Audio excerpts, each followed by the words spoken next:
A Perk of Trouble, Killer Coffee Mysteries, Book 17. Written by Tonya Kappas. Narrated by Christina Sagnameni. Chapter 1. Buzz. Not the kind that comes from a double shot of espresso. Not the kind that keeps a writer awake at their desk, typing out their bestseller. No, the kind of buzz that filled Honey Springs that morning had nothing to do with caffeine, and everything to do with Landon Creed, the best-selling thriller author. The self-proclaimed genius of crime fiction. The man who had a bigger ego than his book sales. And now he was here, in my coffee shop, turning up his nose at the festival menu I'd prepared for Leslie Rourke to serve at Landon's book signing at the Crooked Cat bookstore.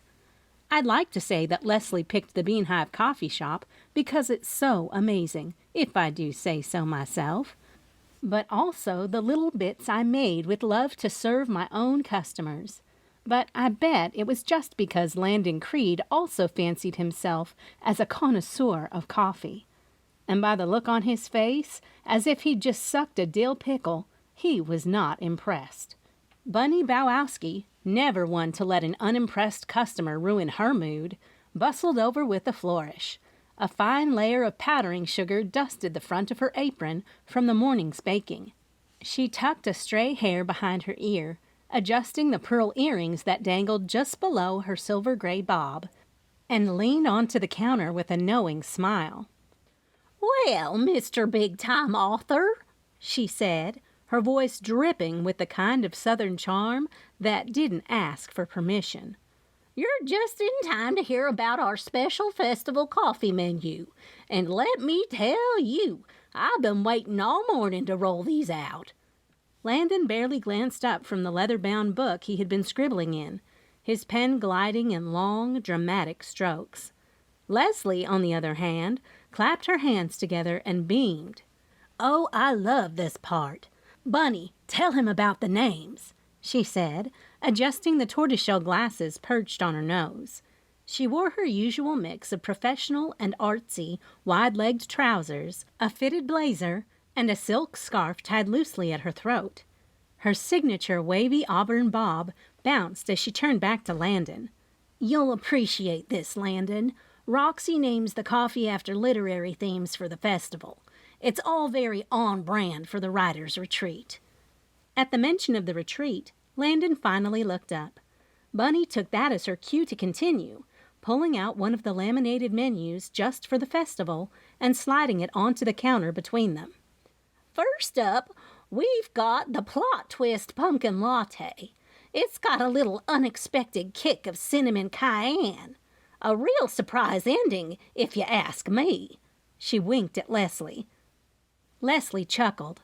"That one's my favorite." Bunny pointed to the next one. "Then there's the cliffhanger cold brew. Dark, smooth, and leaves you wanting more. Just like a good mystery," she said, ending it in a little hand clap. Landon's expression didn't change, but his fingers tapped absently on the cover of his notebook. "And of course," Bunny went on, completely undeterred, "we've got the whodunit white mocha and cozy killer cappuccino. And for the die-hard noir fans, we've got the hard-boiled espresso, strong enough to put hair on your chest." "I told you, Landon, isn't it perfect for the retreat?" Leslie asked with a nervous laugh. Landon let out a slow sigh. "Speaking of the retreat," I said, and set the contract on the counter and tapped it. "Yes, about that." He turned to me, his eyes narrowing slightly.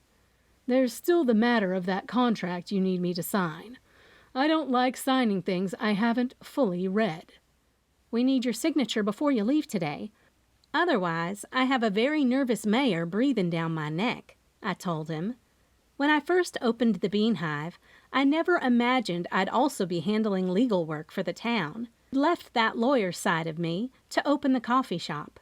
But in a place as small as Honey Springs, where everyone wore more than one hat, the mayor's offer to serve as the town's sitting lawyer had been too good to pass up.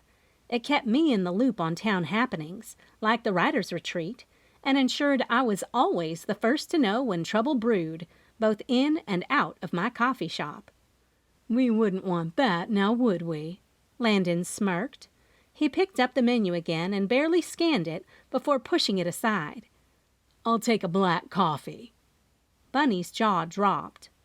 "After all that, you're really gonna pass on a plot twist pumpkin latte?" Leslie groaned. "He only drinks Perk coffee." Bunny gasped, pressing her hand to her chest as if he'd just insulted her grandmother's biscuits. Landon merely raised an eyebrow. I sighed. "Fine, one black coffee." But something about the way Leslie watched him, the way she bit the inside of her cheek like she wanted to say something but wouldn't dare in public, told me there was more behind this than just a picky coffee preference. "If you'll excuse me, I'll go make that right now," I said, knowing Landon Creed was exactly the person I'd read about and researched before I'd even contacted him as the Honey Springs lawyer to get the contract signed. I made my way behind the counter, pulling down the sleek black tin of Perk coffee he had so graciously brought in himself. I knew his type, only the most expensive, exclusive beans, roasted in small batches in some high-end facility, probably with a backstory about monks hand-sorting them at sunrise. Grabbing a clean pour-over dripper, I set up the scale, measured out the coffee grounds with the precision of a chemist, and began heating the water to exactly 202 degrees, just the way Perk Coffee's strict brewing instructions demanded. As the first slow stream of water hit the grounds, a rich aroma rose, deeper and earthier than my usual blends. I glanced over my shoulder just in time to catch Landon watching me, eyes sharp, like he was making sure I didn't botch his sacred brew. I held back an eye roll and focused on the technique. Bloom, pause, slow pour in circles, like I was performing some kind of coffee ritual for royalty. Behind me, Bunny huffed under her breath. "He better drink every last drop of that." Leslie gave a tight smile. "He will." I wasn't so sure. By the time I finished, the dark coffee swirled in the cup, giving off a bold, almost smoky scent. I set it on the counter in front of him. "There you go, one black Perk coffee. Hope it lives up to expectations."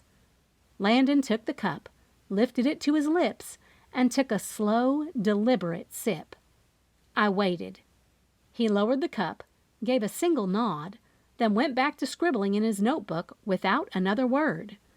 Well, at least he didn't spit it out. "Why don't we go right over there to the window and sit at the bar while we discuss the issues you brought up on our drive from the airport?" Leslie gestured, almost touching his arm, but he jerked away just before her fingertips could graze him. "Fine," he said with a pompous attitude, and started across the coffee shop. "Yep, he's not from the South," Bunny grumbled, pointing out how he lacked Southern gentlemanly manners. "I ain't never seen Leslie so timid. Alexis would be so mad. God rest her soul." Bunny referred to Alexis Rourke, Leslie's mother. "There's nothing we can do now. He's here now," I told her. I grabbed a clean bar towel from the back counter, along with a fresh stack of lids and a few extra stirrers, and made my way over to the self-serve coffee bar. The Bean Hive was already humming with the easy rhythm of a summer morning in Honey Springs. Sunlight streamed through the large front windows, glinting off the wooden ceiling beams and catching on the white-painted shiplap wall I had painstakingly DIY'd. The view of Lake Honey Springs stretched beyond the wooden boardwalk outside, where a few early risers sat on benches, sipping their coffee and watching the water lap against the pier. Inside, the scent of fresh ground beans mingled with warm vanilla, cinnamon, and a hint of the lemon zest I had sprinkled over the morning's blueberry scones. The L-shaped glass counter displayed a variety of baked goods, golden croissants, raspberry muffins, and the last few slices of my honey pecan coffee cake. The mismatched salt and pepper shakers on the cafe tables added a touch of quirky charm. donated by longtime customers who loved that their favorite mugs and knickknacks had a permanent home here. I wiped down the self-serve coffee bar, refilled the sugar jars, and made sure the 6 industrial thermoses were full. A few regulars stopped by to chat, their voices blending into the steady hum of conversation. "That's really him?" A woman near the pastry case whispered to her friend, both of them sneaking glances toward Landon. "As live and in person as it gets," her friend replied. "I love his books, but they say he's got a real attitude. I wonder if he's as bad as the rumors." Right on cue, a hopeful-looking man in a polo shirt stepped up to Landon's table, holding a well-loved copy of one of his novels. "Mr. Creed, I don't mean to bother you, but I just wanted to say I'm a huge fan. Your last book? Wow, it kept me up all night. Would you mind signing this for me?" Landon didn't even look up. He flipped a page in his notebook, his pen scratching against the paper. "I'm only signing books at the Crooked Cat tonight. If you want my signature, you'll have to buy one there." The fan's face fell. "Oh, I already own all your books," he said, forcing a chuckle. "I even pre-ordered the next one." Landon capped his pen and finally met the man's gaze, his expression as flat as a stale pancake. "Then you already know how this works." The man swallowed hard, his ears burning red as he tucked the book back into his bag and turned away. A few nearby customers exchanged glances, their murmurs growing louder. Honey Springs prided itself on hospitality, on warmth. This wasn't the kind of place where people dismissed each other like background noise. And yet, Landon Creed didn't seem to care one bit. Leslie, who had been watching the exchange with tight lips, suddenly stood.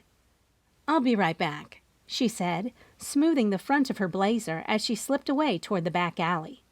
I saw where she was really headed, not to the bathroom, but straight toward the display case where the fan Landon had just brushed off was standing.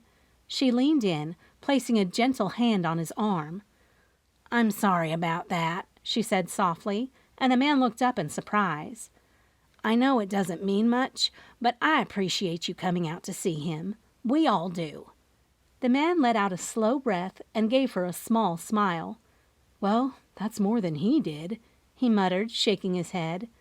Leslie nodded, offering a quiet apology before making her way toward the front counter, pausing just long enough to take in Landon's hunched-over figure.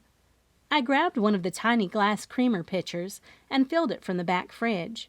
"You need me to top off the creamers?" Leslie hesitated, her fingers fidgeting with the silk scarf tied around her neck. "No, I just needed a breather."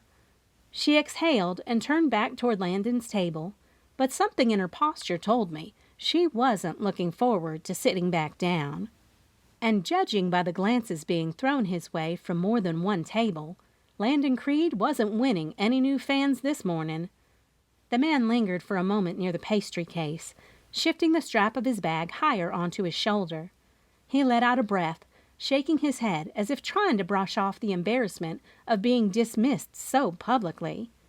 Bunny, never one to let a sour mood linger in the Bean Hive, took one look at him and leaned across the counter with a knowing smirk. "Don't you worry about Landon Creed," she said, adjusting her pearl earrings. "He's got the personality of an unseasoned biscuit. No butter, no honey, just as dry as can be." The man let out a surprised laugh, his earlier tension easing as he stepped forward.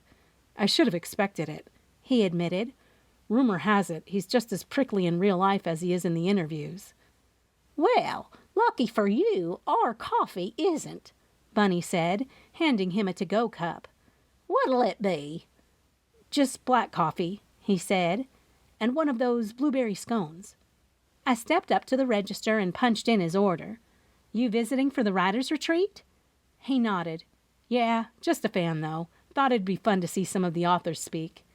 "Well, you picked a good time to visit," I said, sliding his scone into a brown paper bag. Minus the Landon Creed experience, of course. "Yeah, I think I've had enough of that for one morning," he said, swiping his credit card through the reader before taking his coffee. He offered a small smile. "Thanks." "Come back any time," I said, watching as he turned and made his way toward the door. At the same time, Landon stood, stretching like he'd just completed some exhausting task. Leslie gathered her things quickly, as if she'd been waiting for any excuse to leave. I spotted the contract still sitting on the counter where I'd left it and snatched it up, stepping forward just as Landon and Leslie made their way to the door. "Landon, wait!" I called, holding up the paperwork. He didn't even slow down. I stood there, contract in hand, as the bell above the door jingled and the two of them disappeared onto the boardwalk. Deflated, I sighed. It looked like I'd have to track him down later, or my job as the lawyer for Honey Springs would be no more. Chapter 2. The kitchen of the Bean Hive smelled like heaven, if heaven consisted of warm cinnamon, butter, and in the air. The stainless steel counters gleamed under the bright overhead lights, the industrial ovens humming as trays of scones and tea cakes baked to golden perfection. The large wooden prep table in the center of the room was already covered with neatly arranged platters, each one holding an assortment of book-themed treats for tonight's reception. I reached for the piping bag, then steadied my hand as I added the final flourishes to a tray of Death by Chocolate Ganache tarts, rich, bite-sized dark chocolate pastries dusted with densely moist lemon drizzle cakes, each square glistening under a light glaze. Across the table, rows of suspenseful strawberry shortcakes and whodunit walnut fudge bars waited to be plated. Through the small window that overlooked the main coffee house, I caught sight of Bertie moving efficiently behind the counter.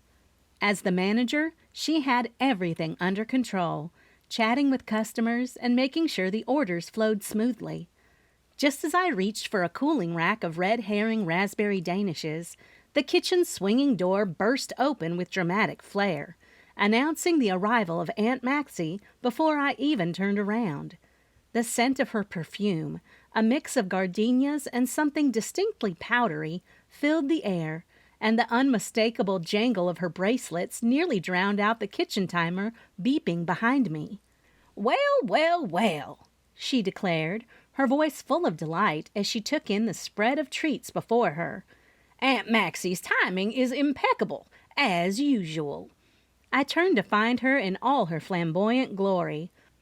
Today's ensemble consisted of a patchwork coat that looked like it had been stitched together from at least 5 different fabrics, each bolder than the last.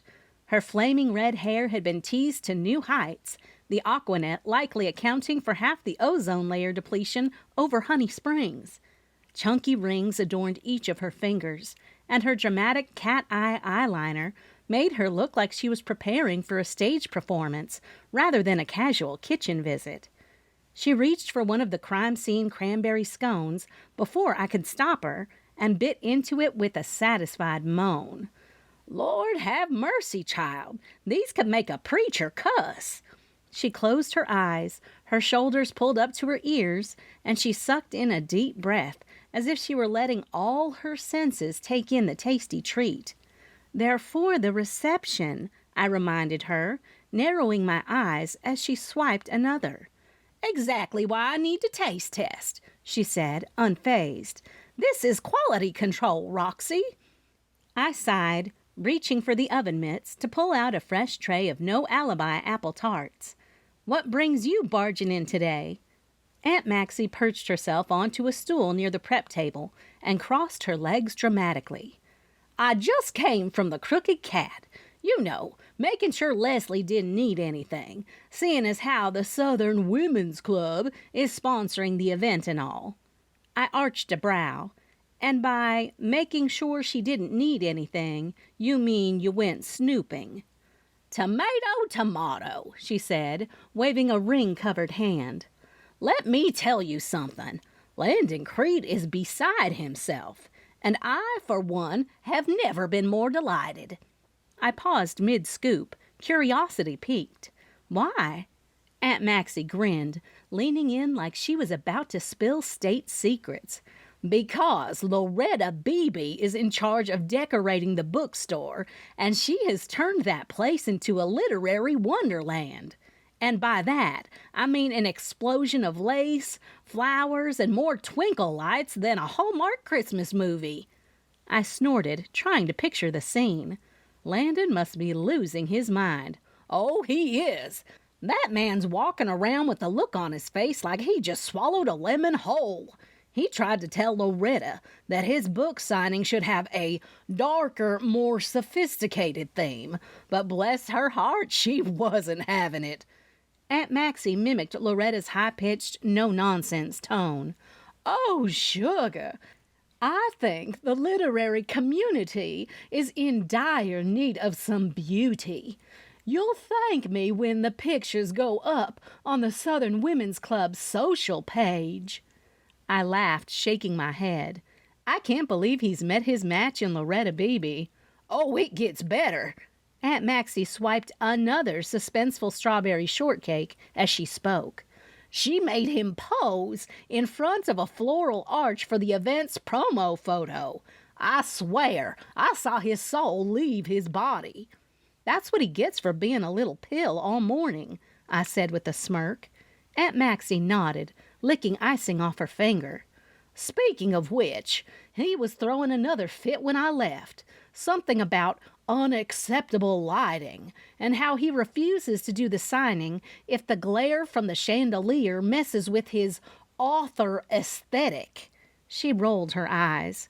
You'd think he was directing a Broadway production, not signing a few books.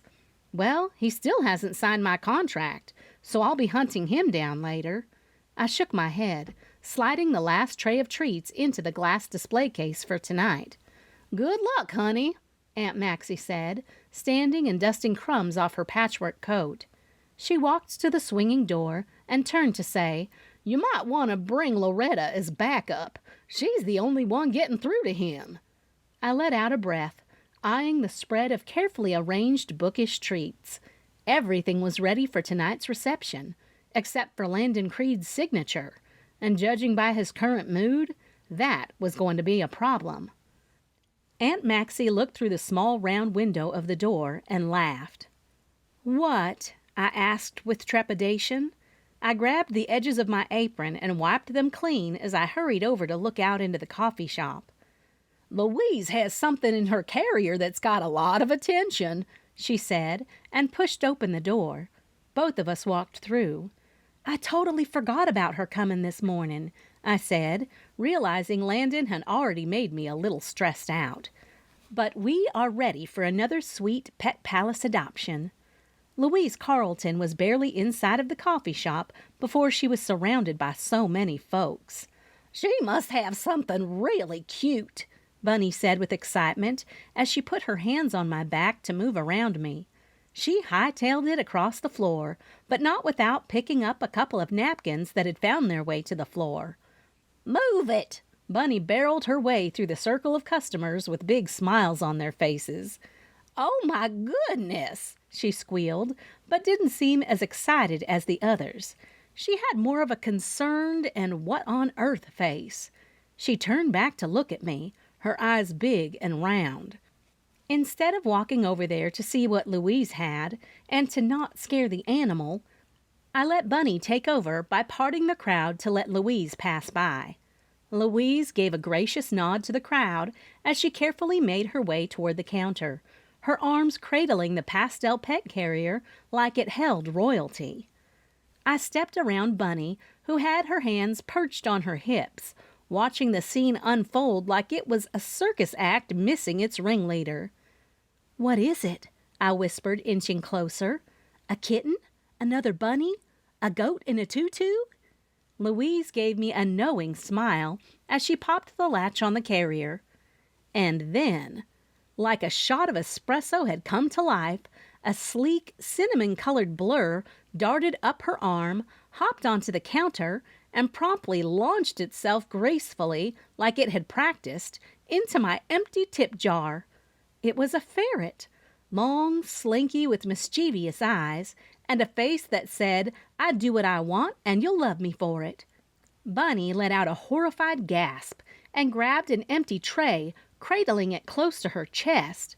"That's a rat with confidence," she hollered. "Meet Espresso. He's full of personality," Louise beamed. Her silver bob shimmered under the cafe lights, the sleek strands curled neatly under, with blunt bangs perfectly trimmed just above her brows. She had that timeless middle-aged grace about her, poised and polished, like she had stepped straight out of a Southern boutique catalog. An arm full of jangling bracelets chimed softly with every movement, and a jeweled ring on her finger caught the light, twinkling like it had a personality of its own. Today she wore a long-sleeved light blue knit shirt dress, the soft buttons marching neatly up the front, that hugged her in all the right places and fluttered slightly as she walked. Everything about her, the tidy hemline, the gentle sway of ruffled sleeves, even the confident click of her heels, spoke of a woman who took pride in presentation. Louise was always well put together, always thoughtful in her appearance. But I'd also seen her pulled by an overexcited rescue pup once, hair sticking out at odd angles, and her outfit askew, and even then she somehow managed to make it look endearing. Espresso popped his little head out of the tip jar and grabbed a crumpled dollar bill, and then bolted up the chalkboard menu like he'd just robbed the place. I blinked, then turned to Louise. He's the pet?" I asked. "He's house-trained, leash-trained, and absolutely fearless," Louise nodded proudly. "He was rescued from a magician's act that went under. Turns out he was the star of the show. Now he needs a quiet home with a sense of humor." I looked around the Bean Hive. Bunny was still shielding herself with the tray. Aunt Maxie had already started recording on her phone, and several customers were giggling while trying to coax Espresso down with cookie crumbs. "Well," I sighed, smiling despite myself, "he just made a grand entrance. Guess he's hired." "We'll need a whole new health code binder just for him," Bunny groaned. Espresso leapt from the menu board and landed squarely in my apron pocket, curling up like he owned it.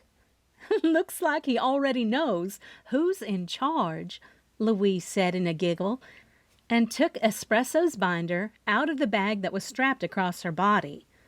"Here is everything you need, and he is perfectly content to be walked on a dog leash."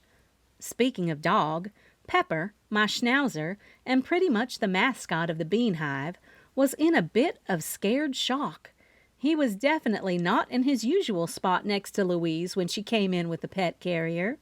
That was how Pepper knew the Bean Hive was getting Pet Palace's latest adoptee, through the program we had in place since the day I had brought Pepper home from the Pet Palace. The program was simple, though it did take a lot of jumping through hoops to get the health inspector to approve it. It let people see the animal in a natural environment, so the animal, in this case Espresso, had a chance to show off how he might act in a home environment. "He sure is cute," I said, after I took the binder, opened it up, and saw that it was in fact mail. "I hope he will stay out of my pocket long enough for customers to see him."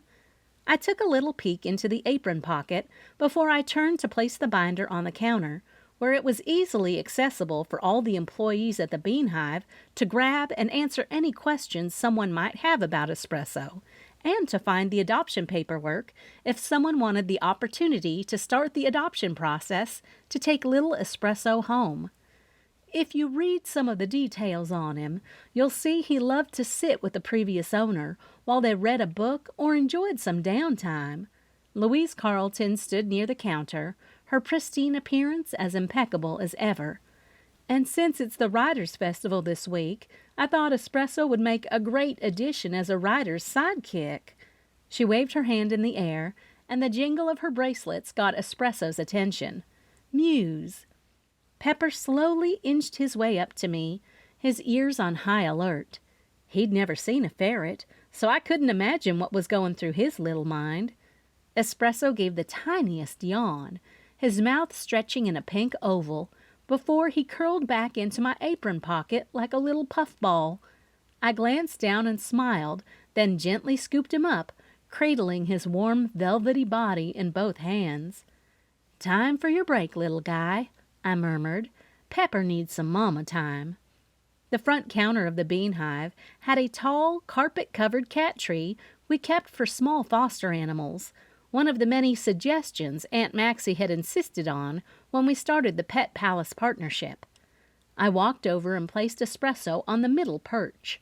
He blinked sleepily at me, then gave a big stretch, splaying his toes before tucking himself right into the curve of the platform like he'd been born there. "Don't let him escape," I warned, casting a sideways glance at Bunny, who was refilling the pastry case but still watching the ferret like it might detonate. "I'm not making any promises," she muttered, slamming the pastry dome a little harder than necessary. "You break it, you buy it," Aunt Maxie sing-songed from the chalkboard, where she was rewriting the special in her trademark curly script. I untied my apron and slipped it off before folding it in half and walking it over to the coat tree beside the counter. My fingers brushed the familiar grain of the old wood as I hung it on one of the worn pegs. Pepper's leash hung beside it, and I took it down, the leather warm from the sun that had streamed through the window all morning. Pepper was already sitting at the door, tail swishing in slow, hopeful arcs.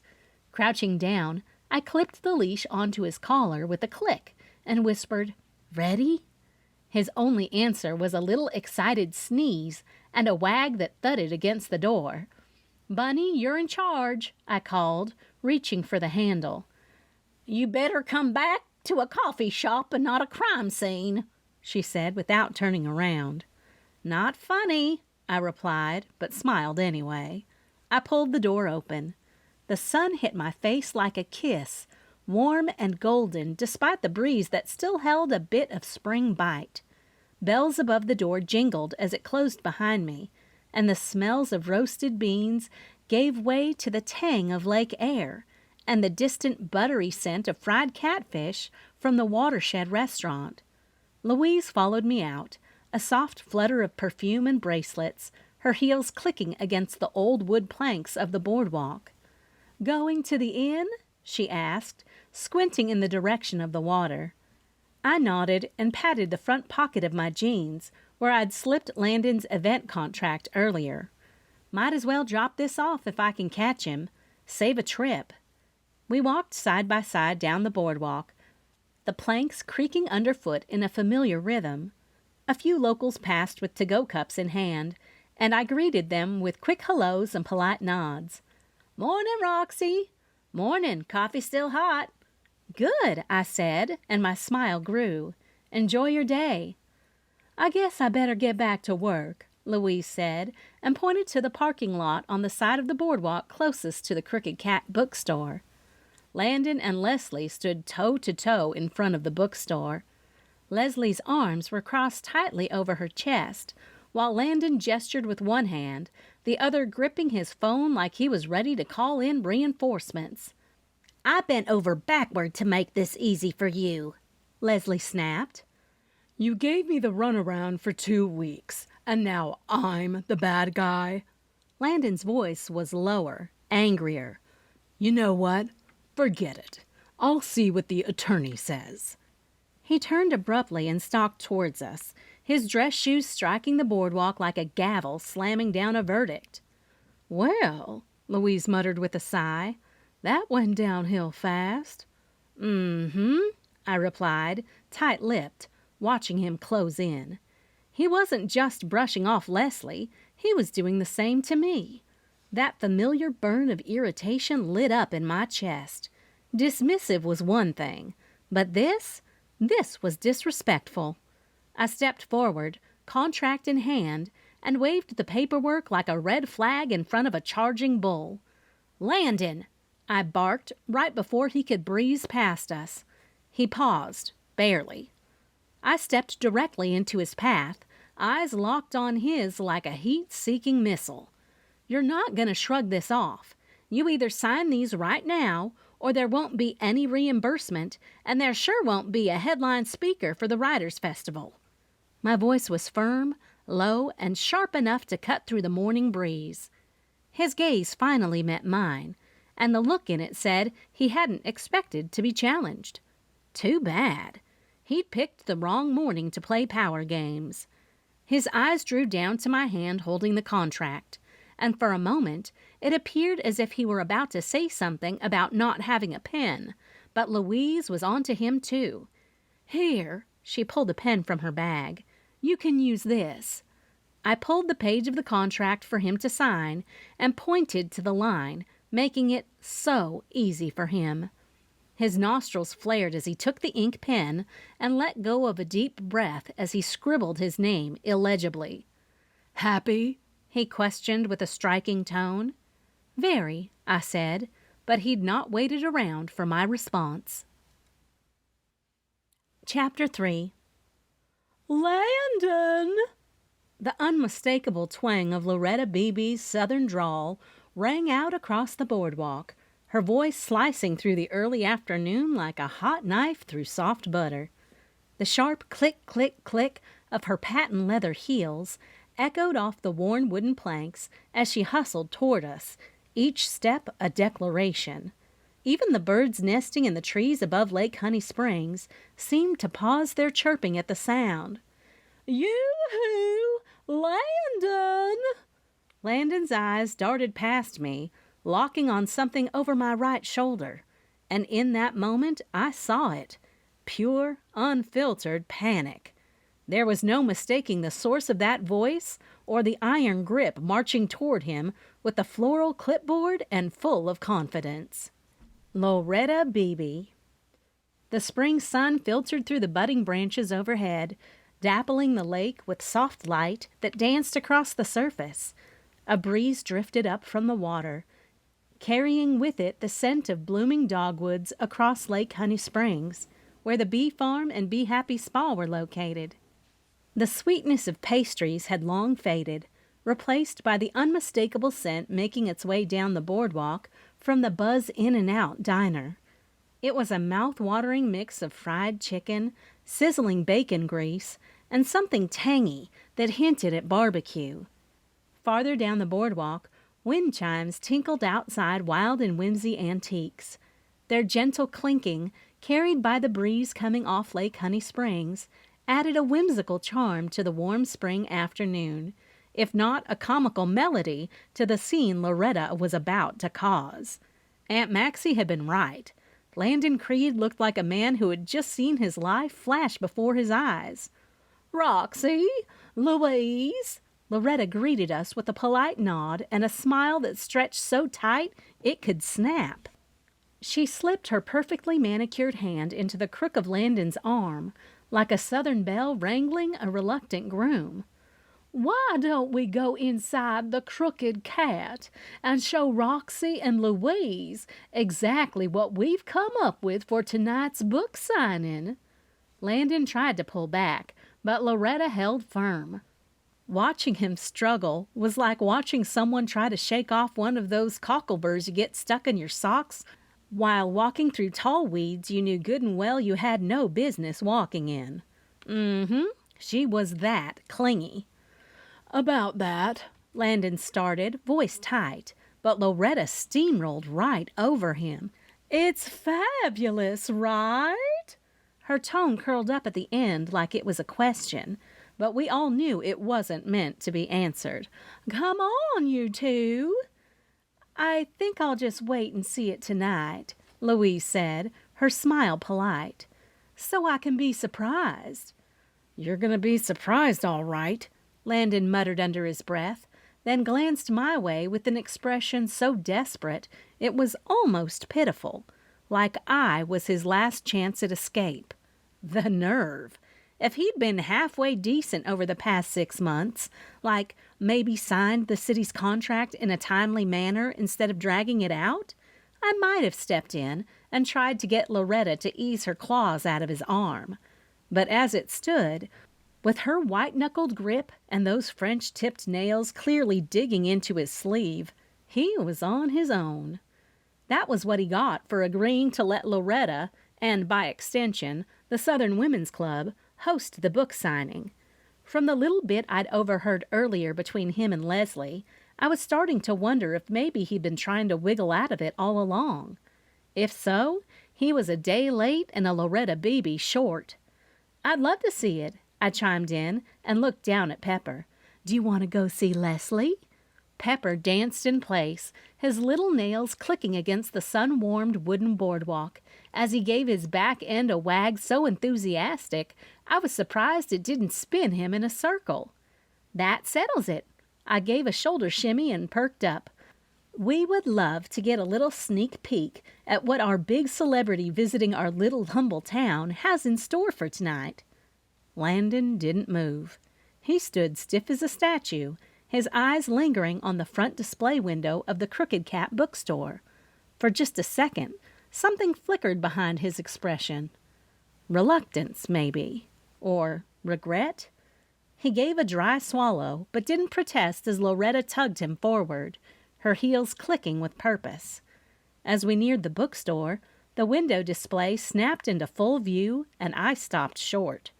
Leslie, or maybe Loretta with her flair for drama, had transformed the window into a full-blown scene straight out of one of Landon Creed's novels. A faux street lamp stood off to one side, giving off an amber glow over a cobblestone alley made from painted cardboard, shadows drawn in dramatic strokes to mimic a darkened crime scene. In the center was a trench coat draped over a vintage desk, a fedora perched on the corner, and an old typewriter with a single page rolled halfway through. In bold crimson letters, the typed line read, "The truth always bleeds out in the end." The entire display looked like the cover of his newest book come to life. A shiver ran down my spine. "Isn't it stunning?" Loretta beamed. "It's something," Landon muttered. The brass door handle creaked as she pushed open the heavy glass-paned door, and we stepped inside. The familiar scent of aged paper and old wood wrapped around me like an old quilt, worn but comforting. The creaking wooden floorboards groaned beneath our feet, just as they had since I was a little girl sitting in a beanbag beside the front window, pretending to read while watching Alexis Rourke arrange her window displays. Long gone were those days, and Alexis sure was missed around here. The dark shelves rose around us like a forest, tall and seemingly endless, each one overflowing with well-loved titles. Handmade signs labeled each genre section with Southern fiction, true crime, cozy mystery, and even one for books that make you cry in public. To the left, a child-sized table with tiny chairs surrounded a puppet stage, quiet for now, but still whimsical. And to the right, the famous banned book section stood tall and proud with its usual flair. Pepper trotted beside me, tail wagging as he sniffed the base of the shelves, probably looking for the ghost of the bookstore cat that used to lounge across visitors' laps. "It's like a scene from a movie," I whispered. "Or a murder mystery," Landon replied under his breath, his eyes scanning the room like he wasn't sure if he was impressed or spooked. Knowing what Loretta had planned, it might just be both. Landon stepped farther into the shop, his gaze still pinned on the display like it had personally insulted him. He finally turned to face Loretta. "I'm an esteemed thriller author," he said, his voice pitched just high enough to echo off the tall shelves of true crime and mystery and suspense. "I have standards to uphold. Making a mockery of my career with the papier-mâché alleyway and a cartoonish trench coat isn't how I want to be portrayed." Loretta let out a perfectly timed laugh, one that managed to sound both dismissive and Southern sweet. "Oh, honey, you told me in your email that anything was fine." She batted her lashes like she was holding back a chuckle. "So we went with anything." "I was imagining cheese and wine. Maybe a dramatic reading under candlelight." Landon huffed, motioning toward the display like it was a clown act. "Not a life-size, childlike replica of my book cover." Loretta's lips tightened just a fraction. Barely noticeable to anyone else, but I caught it. She gestured to the small table stacked neatly with copies of The Crimson Cipher, his latest novel. "There's your stack, front and center." She pointed to a tiny black karaoke machine tucked beside the table. "And that's where you'll read from the book. The mic even has a little reverb. Makes it sound real dramatic." She beamed, clearly proud of her setup. Landon looked like he might combust. His eyes flitted from the mic to the cardboard cobblestones, then back to Loretta, his mouth pressed into a thin, angry line. Just then, the door chimed as a couple of people walked in, two writer types with messenger bags and confident energy. They were part of the retreat crowd, and the way their eyes lit up when they spotted Landon said they were fans, or at least colleagues. "Landon Creed?" One of them, a woman in horn-rimmed glasses and denim blazer, asked. "I didn't know you'd be here so soon. I'm thrilled you're headlining. This is incredible." He turned toward them, his entire demeanor shifting like a man flipping a switch. "Claire!" he exclaimed, opening his arms wide. "Didn't I last see you at the South Carolina Noir Summit?" "You did," she laughed. "And your keynote? Still one of the best I've heard." They started chatting about pacing versus plot twists, traditional noir versus modern thrillers. Another man joined in, nodding eagerly as Landon offered his opinion on what made a good villain. It was the most animated he'd looked since he'd stepped foot in Honey Springs. But just as quickly as the conversation sparked, Landon glanced over his shoulder toward the window display again. His expression soured. "I don't know how I got roped into this poor excuse of a town event," he muttered, not even bothering to lower his voice. "There's no elegance here. No one who actually appreciates how great my work is." Behind him, Leslie stood at the counter. Pepper was at her feet, looking up at her in anticipation of another treat, but she was frozen in place. She raised her eyebrows and gave a dramatic eye roll that nearly took her whole head with it. Then she shook her head and walked briskly toward the resource counter to help a customer who had approached with a stack of paperbacks. The woman with the glasses gave Landon a stiff smile. "I think it's lovely here," she said carefully. "If you've not gone for wine at the watershed at the end of the boardwalk, you should. It's a floating restaurant. Very neat." "And delicious," the other writer with Claire spoke up. Landon didn't seem to hear her. And I didn't miss the way Loretta slowly turned toward the window display she'd worked so hard to build. She adjusted one of the fake crime scene lights and gave the stack of books a little pat, her jaw tight and her back straighter than usual. "How about we go now?" Landon asked the two. "I need some fresh air, and a little wine will help too." Claire and her friend looked like they'd just won the lottery. They agreed so fast it was a wonder they didn't trip over each other trying to follow him out. The moment the front door of the Crooked Cat swung shut behind them, it was like the entire shop let out a collective breath it hadn't realized it was holding. A fresh breeze rushed in from the lake, fluttering a hanging mobile made of laminated bookmarks and ruffling the edge of the crimson velvet curtain over the puppet stage. Leslie, who had been clutching the side of the counter like it was her emotional support edge, finally exhaled. Loudly. "Well," she said, her voice low but full of steam as she came around the corner. "Now that Captain Ego has exited the building—" She let go of the counter and propped a hand on her hip. Her bright copper hair, full of wild kinks and curls, had started to frizz around her temples from the stress, a few rebellious silver strands catching the light like defiant streaks of lightning. With her vibrant personality on full display, she looked like a flame barely contained, ready to burn through any nonsense in her path. "You wouldn't believe the nerve of him," she said, zeroing in on me. "5 minutes ago he told me, and I quote, 'I will not be signing books in here like I'm part of some children's library craft day.'" "Seriously?" I asked, my eyes widening. "Oh, it gets better." Leslie's eyes flashed with indignation as she leaned closer. "He said he didn't sign up for glitter glue aesthetics and paper mache drama, and that this whole setup was going to embarrass him in front of the publisher's rep, who he claims is coming to scout him for a major deal." I glanced over at the display again.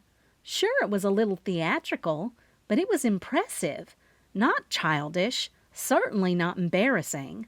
Unless, of course, you had the kind of ego that could crack a mirror. "He said he wants to be taken seriously, and that no serious literary figure would agree to a kiddie crime scene." Leslie made air quotes and rolled her eyes so hard I thought they might stick.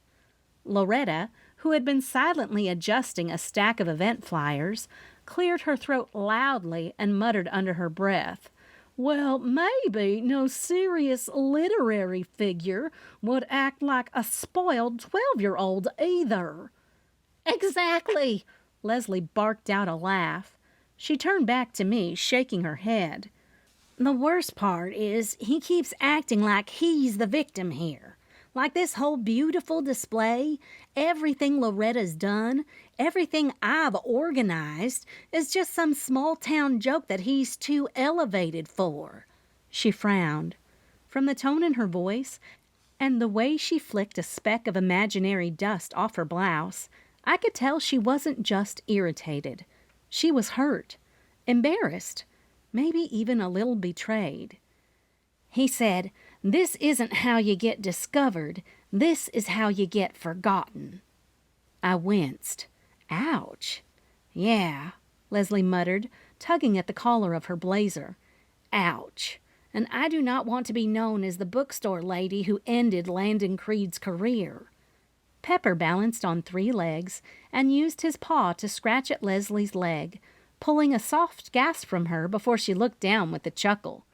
The moment grounded us, snapping the tension like a twig and bringing us back to the warmth of the bookstore and the familiar shuffle of pages and scent of aged paper. I bent to scoop him up, his little tongue brushing my cheek as if to say, "Let's get back to the important stuff, like snacks." "We've got to go," I said, brushing a curl from my face as I straightened. "I need to get back to the Bean Hive so Bunny can head on home." "Oh, I'm coming down there in a bit," Loretta announced, adjusting her blouse with a little flare.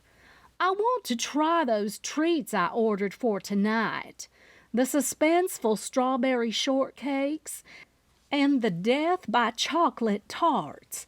Don't let anyone touch mine." Leslie cracked a tired smile. "Unless Sheriff Spencer Shepard hauls me off to jail for murdering Landon, I'll see y'all tonight." Loretta's eyes widened a touch as we made our way toward the door. She leaned in and whispered, "Do you think she's kidding?" I laughed, nudging the door open with my elbow. "I sure hope so." Chapter 4.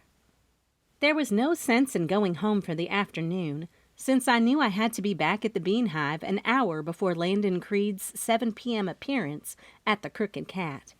Plus, I had to make sure all the finger foods and coffee were fresh, or Loretta Beebe would have my hide. Bless her sparkly soul. I gave Pepper a quick scratch behind the ears before handing his leash off to Bertie, who was wiping down the cafe tables near the front window. Of course, he can help me supervise the scone restock. Bertie smiled, her long blonde braids swinging as she nodded. Or help me wrangle that ferret. Pepper wagged his tail like he'd just been promoted to general manager. I slipped through the swinging kitchen door, where the hush of the back room fell over me like a well-worn apron. The warm air smelled like cinnamon, roasted coffee beans, and a hint of melted cheese. Homey and comforting. Tying my apron tight, I headed straight to the walk-in refrigerator. The cold air kissed my cheeks as I stepped inside and gathered the trays I'd prepped that morning. Death by chocolate ganache tarts, suspenseful strawberry shortcakes, and murderously moist lemon drizzle cakes lined up like sweet little soldiers. Back at the Steel Island workstation, I set the trays down one by one, adjusting the little chalkboard signs I'd made earlier. Everything had a bookish pun, because if you couldn't laugh while serving up baked goods at a murder-themed book signing, when could you? I pulled out the chilled, criminally creamy chicken salad sliders, stacking them on a serving tray, and slid red herring raspberry danishes into the preheated oven. The timer beeped, and the aroma of buttery pastry and warm jam filled the kitchen within minutes.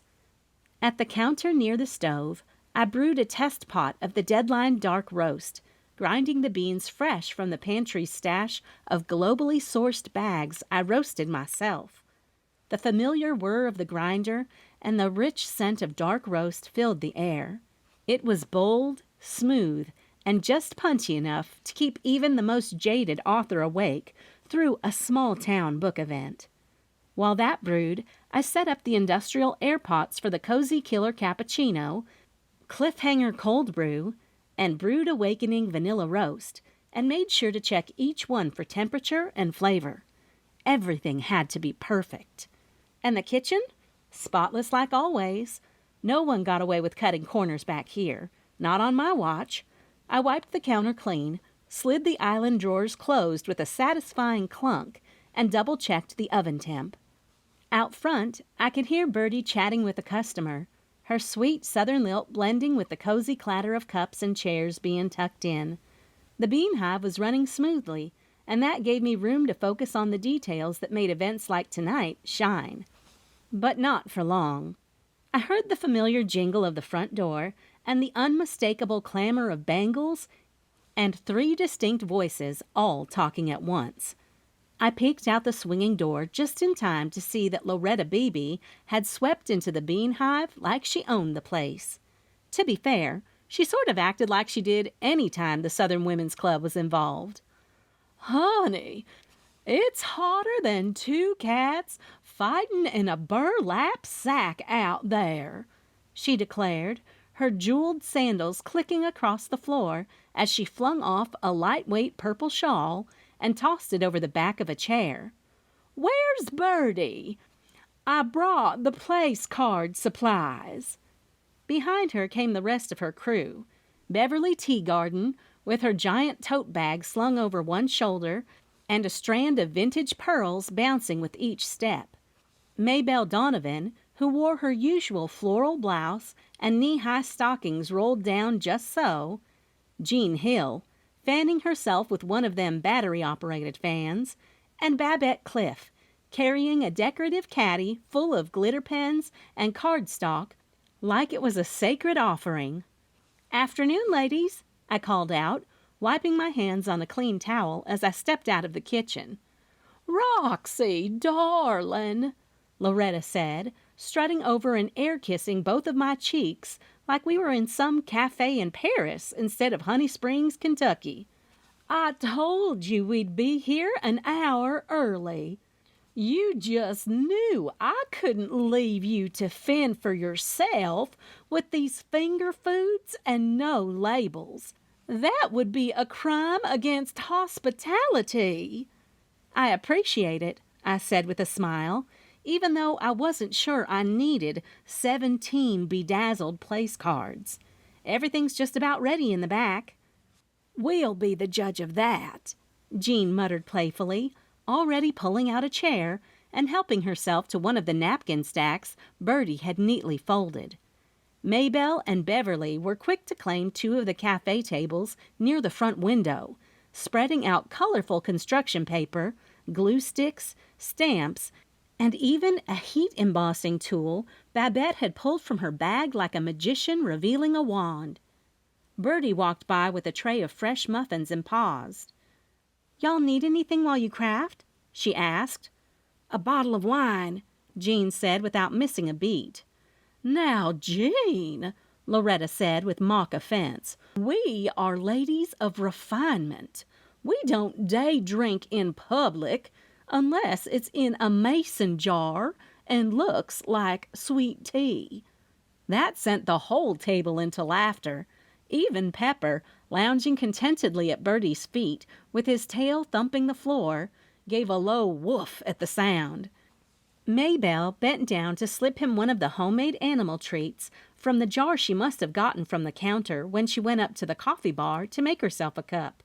Loretta checked her watch, one of those oversized gold bangles that doubled as a timepiece, and gasped.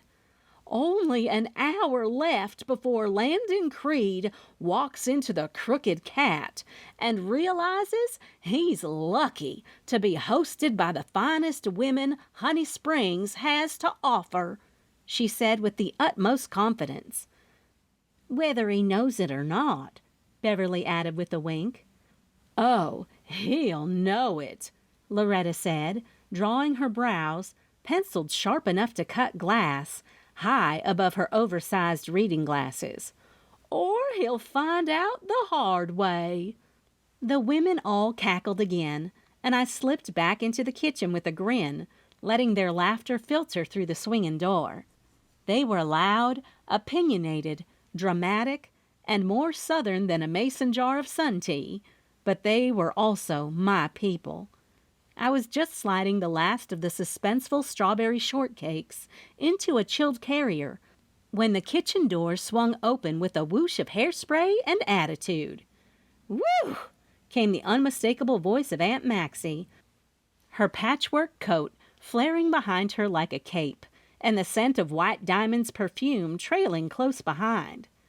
"I just came from down the boardwalk, and you wouldn't believe the line outside the Crooked Cat." She dropped a large, bedazzled tote bag on the table and dramatically fanned herself with a monogrammed dish towel. "I mean it, Roxy. That line is wrapped clear around the corner and halfway to Buzz In-N-Out Diner. Folks with camp chairs, umbrellas, and bless it all, someone's already selling unofficial Landon Creed bookmarks. It's like a rock concert, but with more bifocals and book bags." My brows lifted as I glanced at the coffee timer. "Already?" "Already," she echoed, grabbing one of the air pots filled with cliffhanger cold brew. "Honey, if this man were handing out autographs on napkins, I swear they'd frame 'em." I blinked at her, stunned. I guess he really is a big deal. Maxie wagged her finger, her clinking rings chiming in agreement. "Big enough for someone to bring a cardboard cutout of him. He's got that broody expression, like he's just about to solve a murder with a typewriter and a strong jaw." I laughed as I boxed up the criminally creamy chicken salad sliders. Well, we'd better get all this down there before Loretta decides to serve glitter on crackers and call it a night. Aunt Maxie grinned, her hair teased up and shellacked in a shade of electric purple that sparkled under the kitchen lights. "You know I'm always up for a grand entrance. Let's load it all up, sugar. We're about to host the most dramatic book signing Honey Springs has ever seen." And from the sound of the crowd waiting, she wasn't wrong. "Everyone!" Loretta's voice rang out like a marching band drumline, snapping every head in the Bean Hive to attention. She stood in the middle of the cafe with one hand on her hip and the other waving a clipboard like a scepter. "It's time! Pack up those pastries, gather those gorgeous place cards, and let's get this show on the road."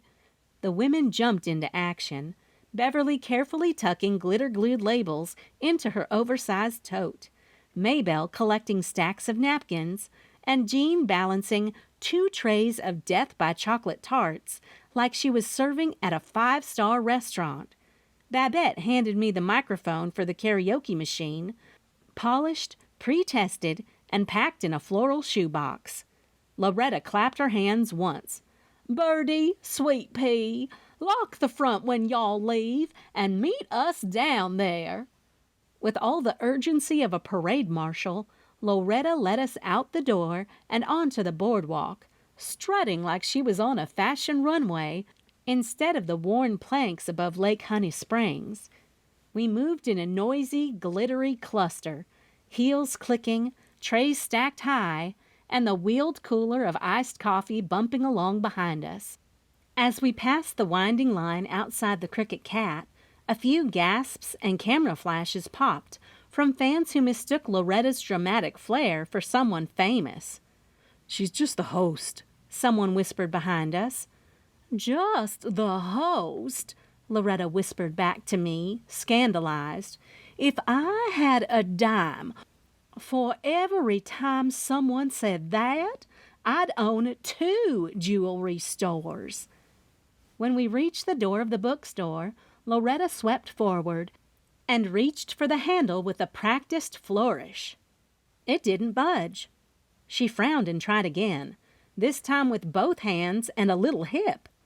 Still locked. The group shifted uneasily behind her as murmurs began to ripple. "The lights are off," Jean said, peering through the glass, "except for those little fake lampposts in the front display." "She said we could get in an hour early," Babette added, her voice tinged with confusion. "Didn't she?"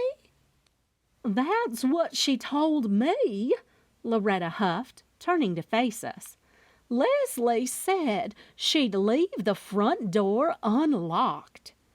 I leaned closer to the display window, cupping my hands around my face to block the reflection. The golden glow of the faux lampposts cast long, moody shadows over the alleyway display. But just beyond that, toward the back of the store, I caught movement, a faint, flickering silhouette crossing near the office door. "I think someone's in there," I said, straightening up. "Probably Leslie. She might not hear us knocking." "Then knock louder," Maybelle said, tapping a manicured knuckle against the glass like she was summoning a cat. Loretta scowled. "We are not knocking like door-to-door salesmen.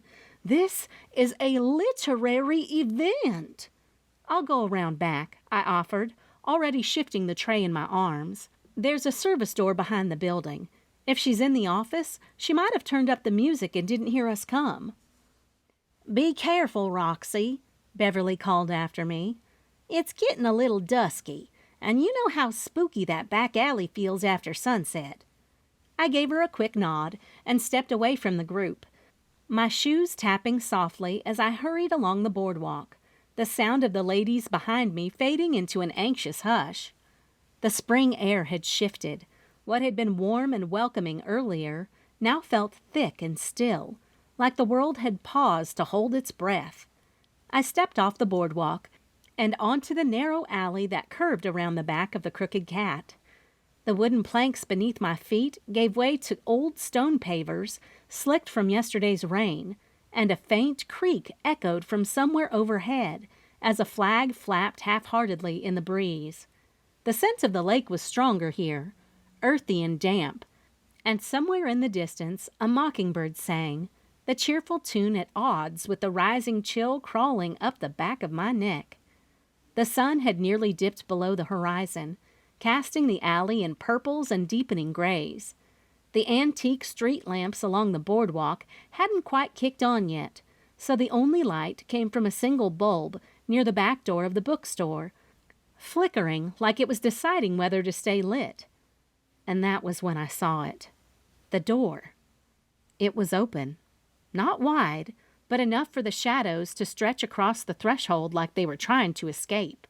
I slowed, instinct kicking in. "Leslie?" I called, gently nudging the door open with my free hand. "It's Roxy. We're all out front waiting.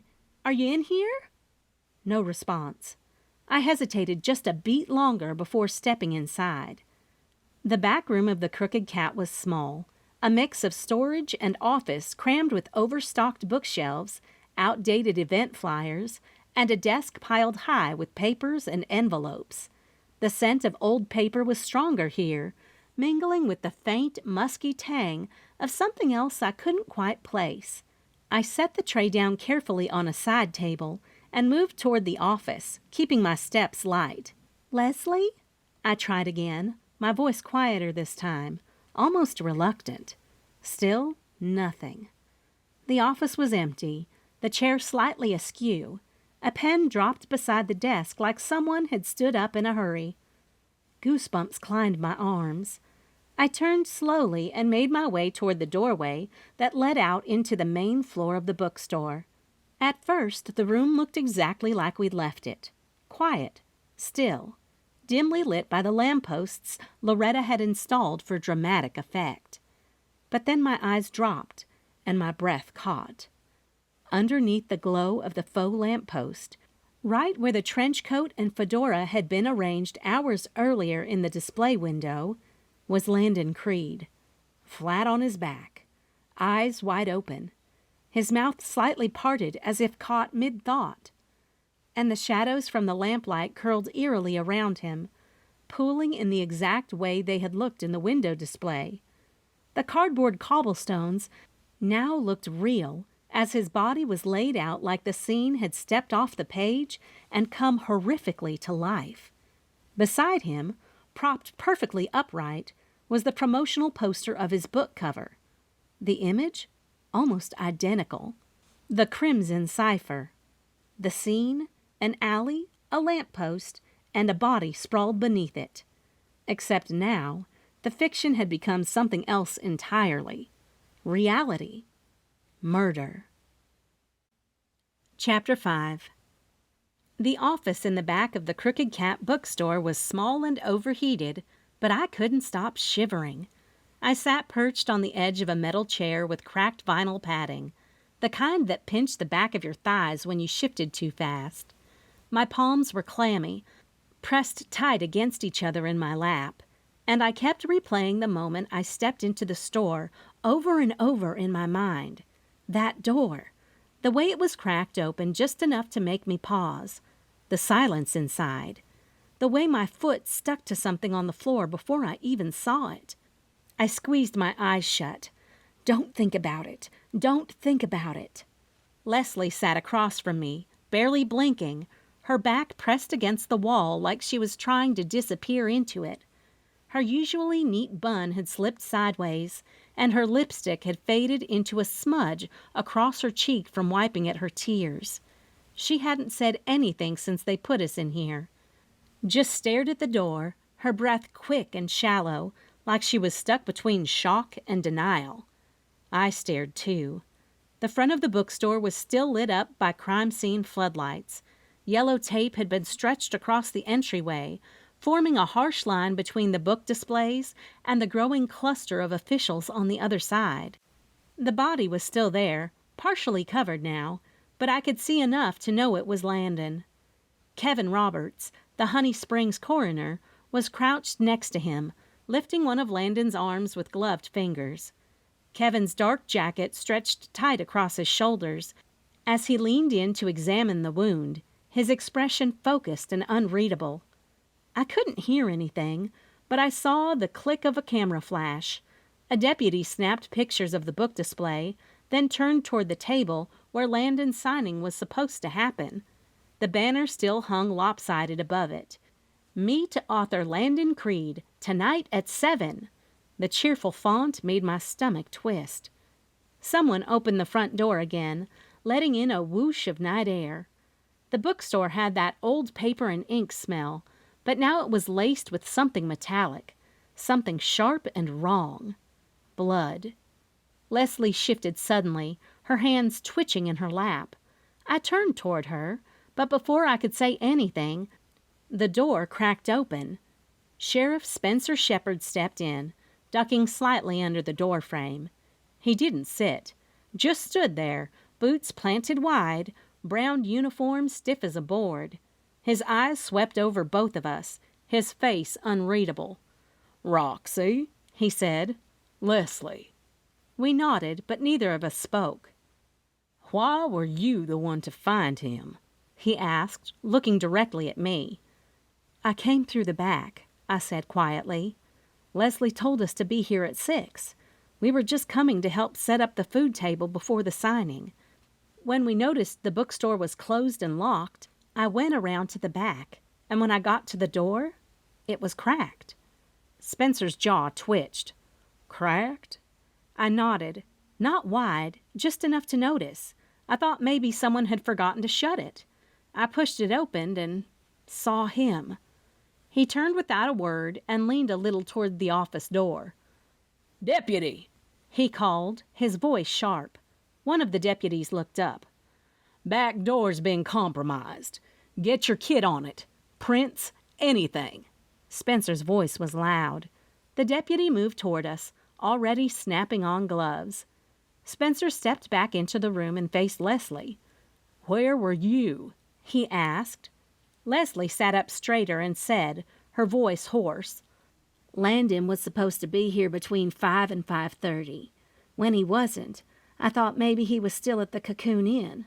I went to check. I left around 5:30 and came back at 10 to 6. Spencer raised an eyebrow. "So you weren't here when Roxy arrived?" "No," she whispered. "I was walking down the boardwalk when I saw the deputies out front of the shop." He scribbled something down, then looked back at me. "Who else came in with you?" "Aunt Maxie, Bunny, and the girls from the Southern Women's Club," I said. "They were the ones sponsoring the event.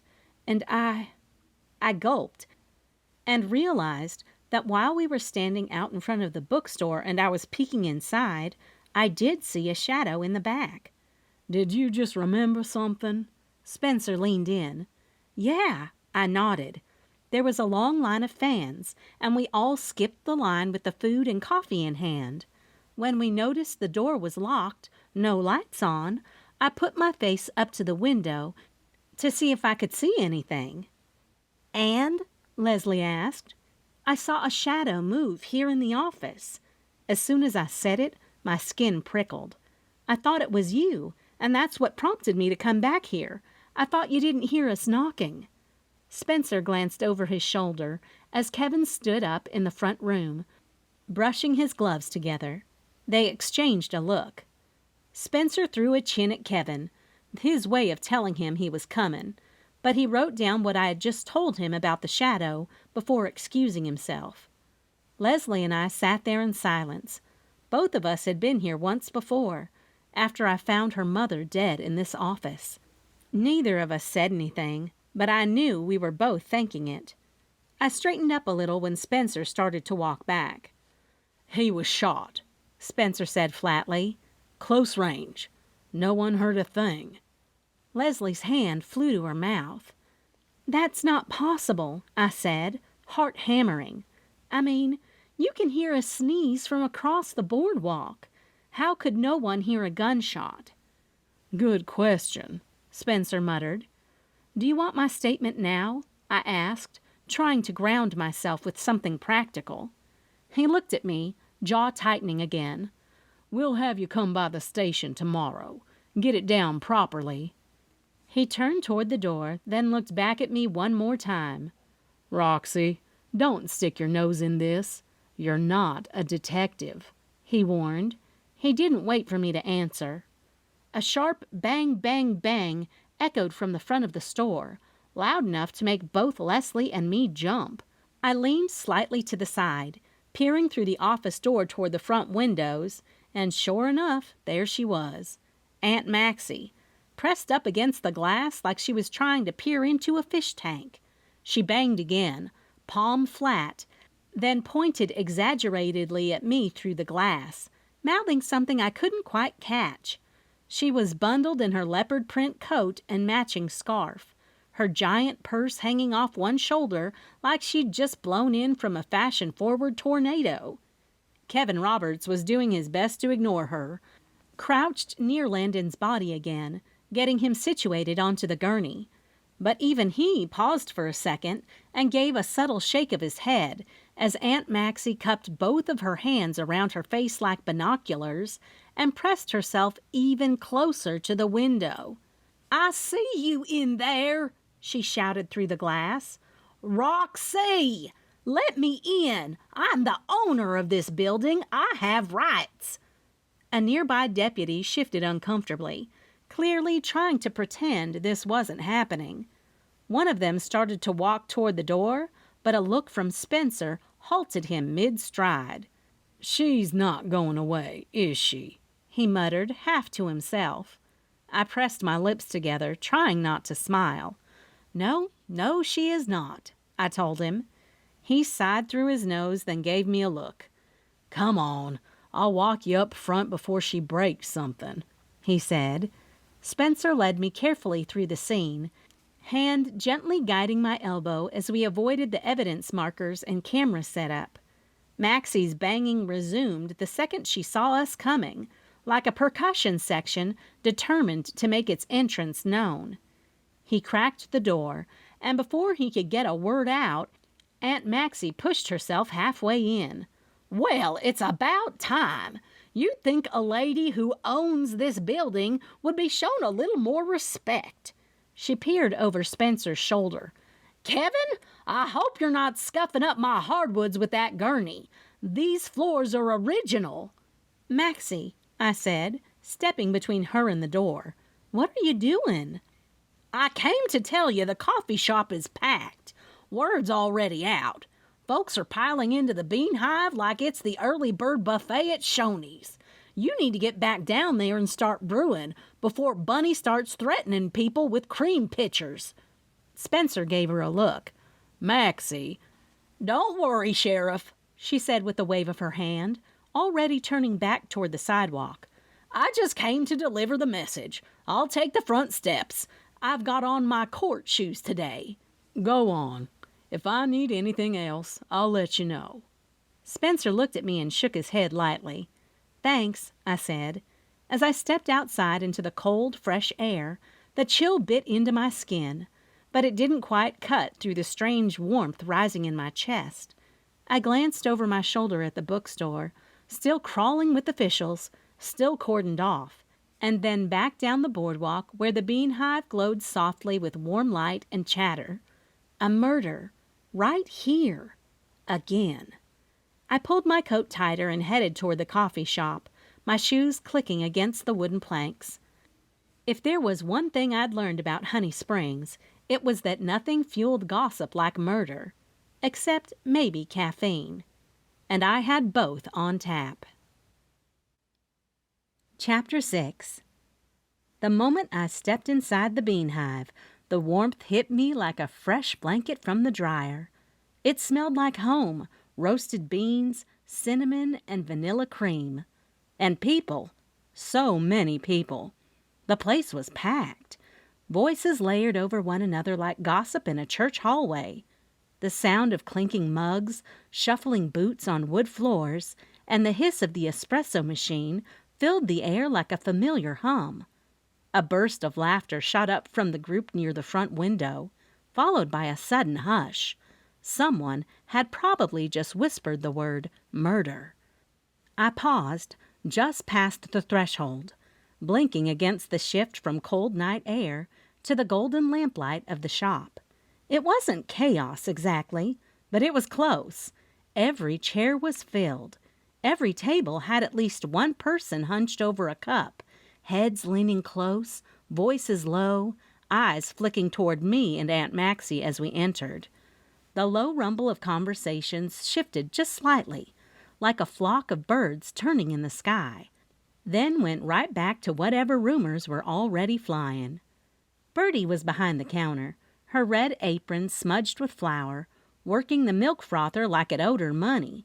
Bunny had one hand on her hip and the other holding a carafe of decaf, eyes scanning the room like a general surveying the battlefield. She moved between tables with the kind of briskness that said, "Don't test me unless you want a scolding." Even the girls from the Southern Women's Club were helping. One of them was carrying out a tray of tiny pecan tartlets, and another was refilling the basket of wrapped silverware by the napkin station. Pepper was snuggled on one of the couches near the unlit fireplace, head tucked into a pillow, next to a few customers enjoying something warm in their mugs. I looked around the room for espresso and landed on the cat tree, where he was curled up at the highest part of the tower. I glanced at Aunt Maxie with raised eyebrows, silently asking, "How is this going so smoothly?" She didn't say anything, just gave a quick, dramatic roll of her eyes, then jerked her head toward the kitchen. I followed.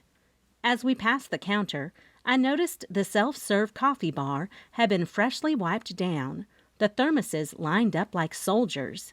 Even the chalkboard above it had been updated.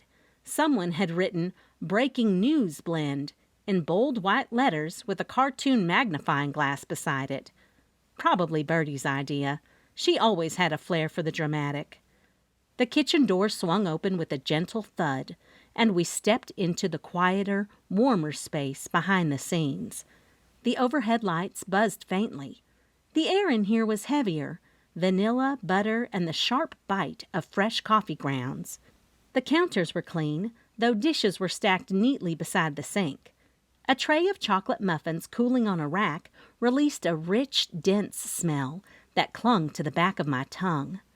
I moved toward the island, thinking maybe I'd prep another batch of cinnamon rolls. Then I saw it. The whiteboard I normally used for brainstorming seasonal latte specials and quirky pastry names was no longer filled with doodles of coffee cups and peppermint swirls. It had been wiped completely clean. In its place was a taped-up photo of Landon Creed, his author photo, the one where he wore that smug smile and a wrinkled linen blazer, and directly underneath it, in bold red dry erase marker, was "Victim." I blinked. "What is this?"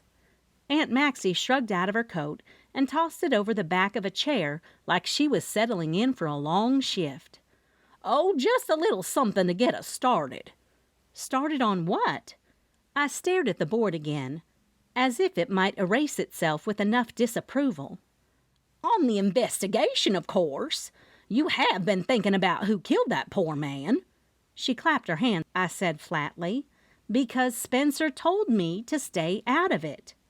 Maxie rolled her eyes so hard I thought she might strain something. "Spencer also told me to stop putting reflective rhinestones on my mailbox because they were distracting traffic, and yet here we are." "Maxie." "Honey, exactly when did you start listening to Spencer Shepherd? The victim was killed in my building. You think if someone starts pointing fingers, they're going to come after me? I need my name cleared before the courthouse starts handing out orange jumpsuits with my initials on them." She looked pitiful, but both of us knew she wasn't going to be in any trouble. "You're not a suspect," I told her. "Not with your help, I'm not." She winked, grabbed a dry erase marker, and wrote time of death, motive, and suspects. "Maxie," I said, half a laugh creeping into my throat whether I wanted it to or not. "You think someone killed Landon because he didn't like small business?" "Not small business, but maybe another argument with a writer, a reader." She was reaching now. "I'd seen the line of people who were there to get a book signed. They loved him, or at least his writing. I'm just saying, he made a comment last week about how e-readers were the future, and that rubbed someone out there the wrong way," she continued, gesturing to the coffee shop. "Aunt Maxie," I pinched the bridge of my nose. "Spencer made it very clear that I am not to get involved." She planted both hands on her hips, smudging the edge of the whiteboard with one of her bangles. "Roxy, I own this building and the Crooked Cat building, which means if this turns into a lawsuit situation, it can all go poof." She lifted up her hands. "You want me to legally represent you?" She leaned in, all big hair and bigger attitude, and said, "I want you to do that thing you do." She rolled her wrist. "Ask questions, poke around, bake muffins and charm people until they start spilling secrets. Besides, your lawyer license is collecting dust in your closet. Might as well put it to good use." I looked at the board again. The photo of Landon. The word victim in big red block letters. A completely unnecessary doodle of a steaming coffee cup in the corner with swirls of question marks rising above it. "This is too much," I muttered, shaking my head. "It's a lot, Maxie." "It's efficient," she said cheerfully. "We've already got categories." She pointed the tip of the marker to the words motive and suspects' profiles. "I made a fresh pot of sinister cinnamon blend." She gave a hard nod. "You named a coffee blend after a murder?" I asked. Even this was a bit much for me. "You said it yourself. Crime's good for business. Might as well lean into it." She laughed and then turned serious. "Now," Aunt Maxie said, reaching beneath the island counter and pulling out a copy of The Crimson Cipher, Landon's latest mystery novel. "before you go talking yourself out of things, take a good look at this." She plopped the book down in front of me and tapped the cover with a perfectly manicured nail. It was typical of Landon's style: dark shadows, dramatic lighting, and in the center of the cover was a man sprawled face down beside a writing desk, one arm reaching toward a toppled chair. A single book lay open nearby, the pages bent as though caught mid-fall. The entire scene was soaked in red tones and dim light, giving it a theatrical, almost too perfect look. I leaned closer, stomach twisting. "That's exactly how he looked," I murmured. Leslie and Loretta had made the display at the bookstore to look like the cover, minus the dead body. Until... My words fell off, because it was then that I knew someone had seen how the crooked cat was decorated and took the opportunity to kill him. "Down to the blood-red rug and the angle of the desk lamp," Aunt Maxie nodded. "She used this as her inspiration. But the thing is, Roxy, it's not just inspiration. It's a reenactment." "He was posed," I whispered, and my mouth went dry. "Exactly." She flipped the book open with the ease of someone who'd already scoured its pages twice. "But wait, there's more." She turned a few pages and then stopped, jabbing her finger at the header. "Chapter 14, the murder scene. Listen to this." She lifted the book like it was a holy artifact and cleared her throat dramatically. "The alley was cloaked in shadow, save for the weak glow of the lone lamp-post casting a narrow circle of light on the cobblestones. Rain slicked the stones, turning them dark and glistening beneath a body sprawled face down. One arm reached out, fingers brushing the edge of a crumpled manuscript, the final page fluttering in the breeze. There was no sound, no cry for help, not even the crack of a gunshot. The killer had used a silencer. One shot, precise, cold. The blood pooled slowly, creeping between the cracks in the cobblestone. The silence said everything. She lowered the book, watching me over the top of the pages. I stared at her. Landon was shot, and no one heard it. Aunt Maxie gave a slow nod. "Just like the victim in his book."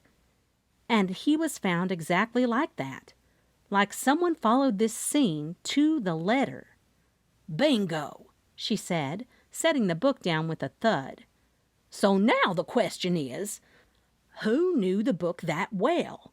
Who read it? Who hated him enough to turn fiction into fact?" I looked down at the red block letters on the whiteboard. Victim. I didn't want to get involved. But the facts were starting to stack up like espresso cups during the morning rush. And now I couldn't stop wondering, who killed Landon Creed? And why were they trying to make it look like the Crimson Cipher had come to life? Chapter 7. The Bean Hive was quiet, peaceful. I'd sent everyone home an hour ago, claiming I needed time to finish up. But really, I just wanted the silence. Cleaning the shop always calmed me. There was something comforting about wiping down tables, straightening chairs, resetting napkin holders and sugar caddies.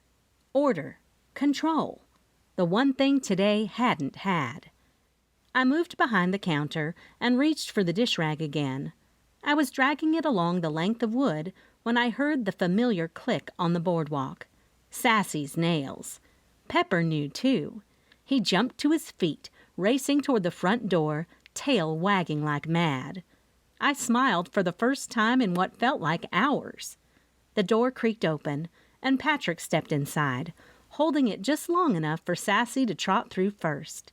His eyes swept the room, landing on me behind the counter. He looked tired, but still he smiled. "Long night, huh?" he asked. "Something like that," I said, wiping my hands on a towel. He leaned down to give Pepper a quick pat, then gave Sassy a scratch behind the ears before crossing to me. His boots scuffed quietly against the floor. When he got close, he pressed a kiss to my cheek, gentle and lingering, like he could tell I needed something to hold on to. "You okay?" he asked, voice low. I nodded, though I wasn't sure it was true. His gaze drifted past me to the back of the room. "Looks like a few tables didn't make it through the battle." I followed his eyes. A small corner table still had a pair of mugs, 2 crumpled napkins, and a mostly empty plate with a few crumbs on it. Before I could say anything, he was already walking over. He grabbed the mugs and stacked the plates without a word. He moved with the ease of someone who didn't need instructions, just saw a need and filled it. I watched him, this handsome contractor of mine, with his soft eyes and easy strength, and felt that tension in my chest ease just a little. "You don't have to do that," I said. "I know, but I like to keep the boss happy." He looked over his shoulder and grinned. "Plus, we can get home quicker." Sassy let out a snort from where she'd sprawled by the pastry case. Pepper circled back toward her and flopped down beside her, the two of them curling into a loose pile of sleepy fur. I followed Patrick into the kitchen with a few more dirty dishes. He was stacking the dishes he'd brought in and carefully placing them in the sink. "You sure you're okay?" he asked again, this time without the smile. "Let's just say it's been a day," I said, and picked up a dishcloth and turned on the water. He waited, not pressing, just giving me space. Always patient, always steady. "Did you hear about Landon Creed?" I asked, looking down to wash the first dish. He nodded, and our gazes locked as I handed it to him to dry. "Roxy," he said, and slowly shook his head. "Don't tell me you." Yes, I didn't bother making him say it, that I was the one who found Landon. Patrick exhaled through his nose and reached for the dish towel. He dried the plate I handed him with slow, deliberate strokes. "Roxanne?" His voice was soft, low, threaded with concern. "Why does this stuff keep finding you?" "I don't know," I said, washing another cup. "But it does, and this time it was just too close to ignore." I told him everything. The back door, the position of the body, the way it mirrored the book cover. I told him about Aunt Maxie's unofficial investigation board and the passage in the Crimson Cipher that matched the murder scene exactly. I even told him what Spencer said, that I wasn't a detective. Patrick listened in that way that he always did, quietly, fully, his brows furrowing deeper with each detail. He didn't interrupt, just dried each dish I handed him, stacking them on the towel-lined counter beside him, his strong hands working in rhythm with my words. When I finally finished, he set the last plate down and leaned back against the sink, arms crossing loosely over his chest. His dark eyes were soft, but his jaw was tight. "I don't want you in the middle of this," he said. "I know." "But you will be," he added gently, "because you can't not see what's right in front of you." I met his gaze. "You think I'm being reckless?" He shook his head. "I think you're being smart, scary smart, which is why this worries me even more." I let the faucet run for a moment, just listening to the soft whoosh of the water. Patrick cleared his throat. "I probably shouldn't say this," he started, "but while we were finishing up the stage at the theater this morning, before all this happened, I overheard some of Landon's people talking. Writers or staff or assistants, I'm not sure. They were standing near the side loading dock while we were hauling in lumber." I glanced at him. "And?" "One of them, some guy with a ponytail and a clipboard, was complaining that Landon had changed the writers' lineup last minute, insisted on being the opener of the retreat every day, not just the day the city contracted him to do. Okay. They say he bumped someone else, a woman. Apparently she was supposed to open the second day of the event, but Landon pulled strings and made himself the center of it instead. My ears perked up. Did they say her name? I asked. No, he said, but they weren't subtle about how mad they were. Said he did it just to spite her, that he had a history with her, maybe personal, maybe professional. One of them said, and I quote, he wanted to humiliate her in front of her peers, said she'd never outshine him again. I blinked. That's a lot. Patrick nodded. Sounded personal, petty too. But if he had a habit of throwing his weight around like that, I wouldn't be surprised if he left a few bruised egos in his wake. My mind started spinning, trying to fit that piece into everything else. Could have been someone like another writer, I murmured, or maybe another author, someone who got pushed out.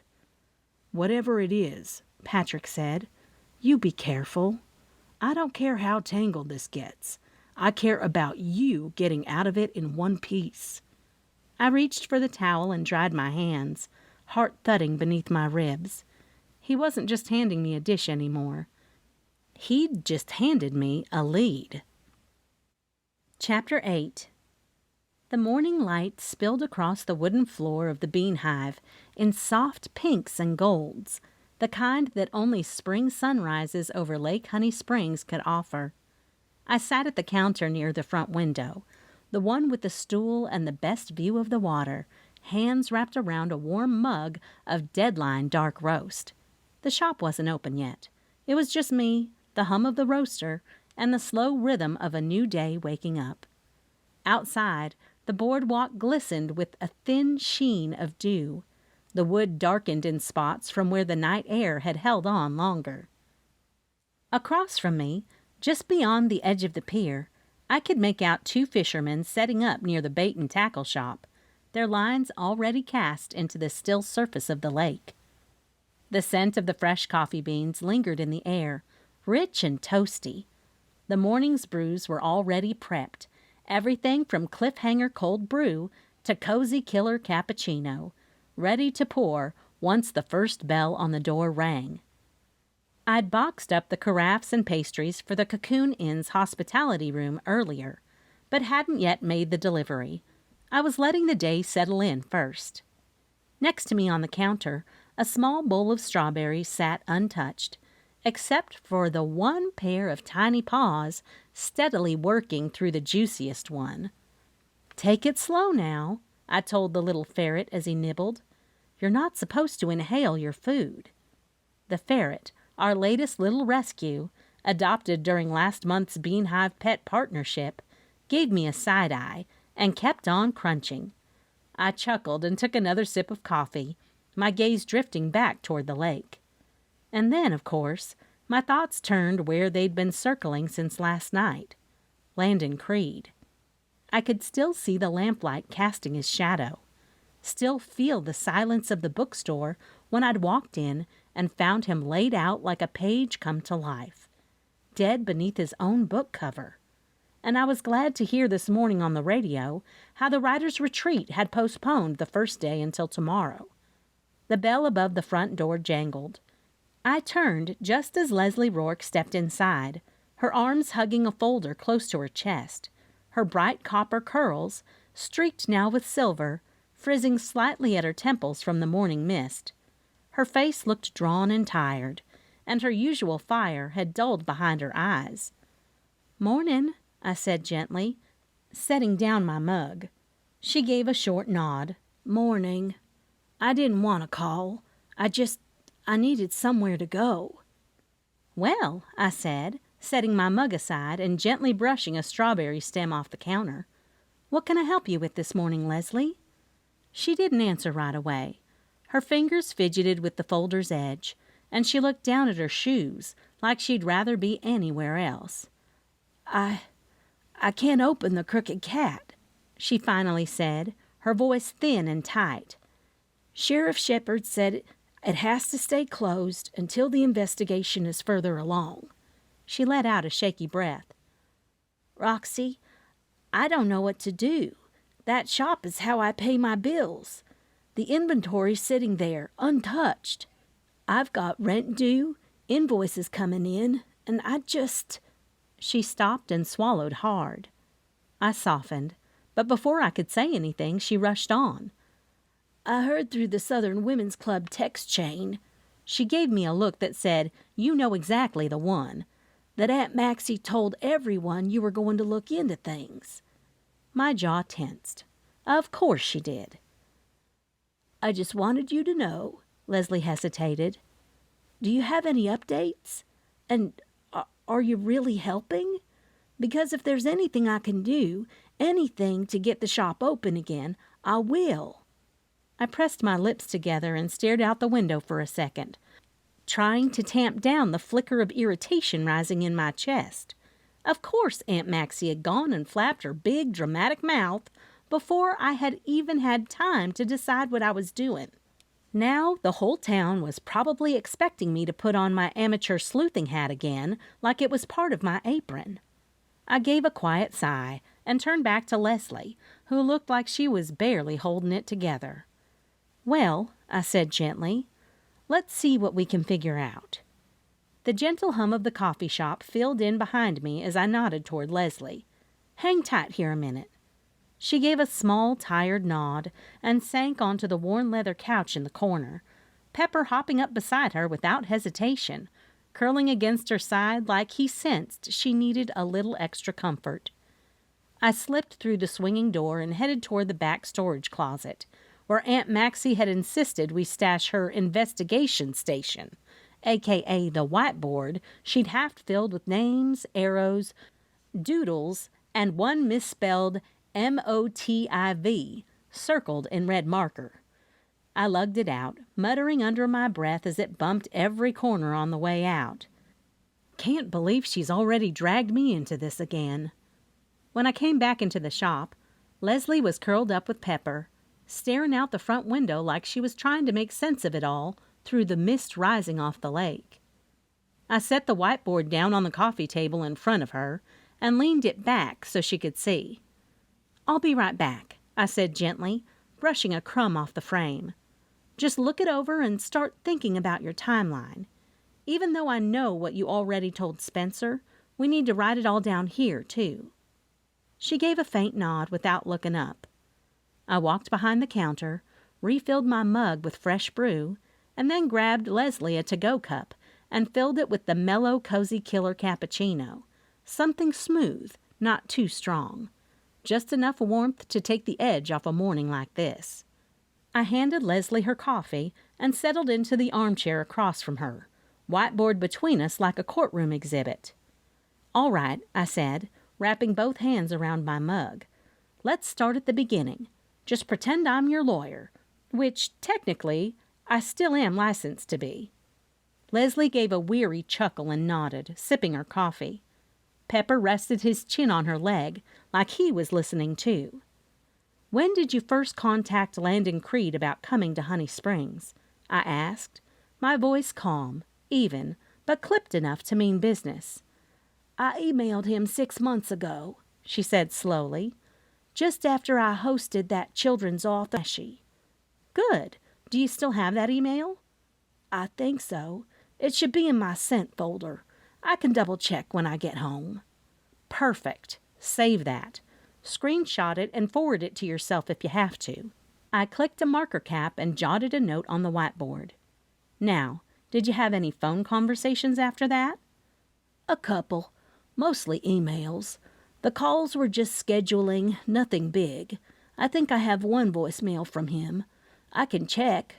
Do, I said, writing again. Every point of contact helps.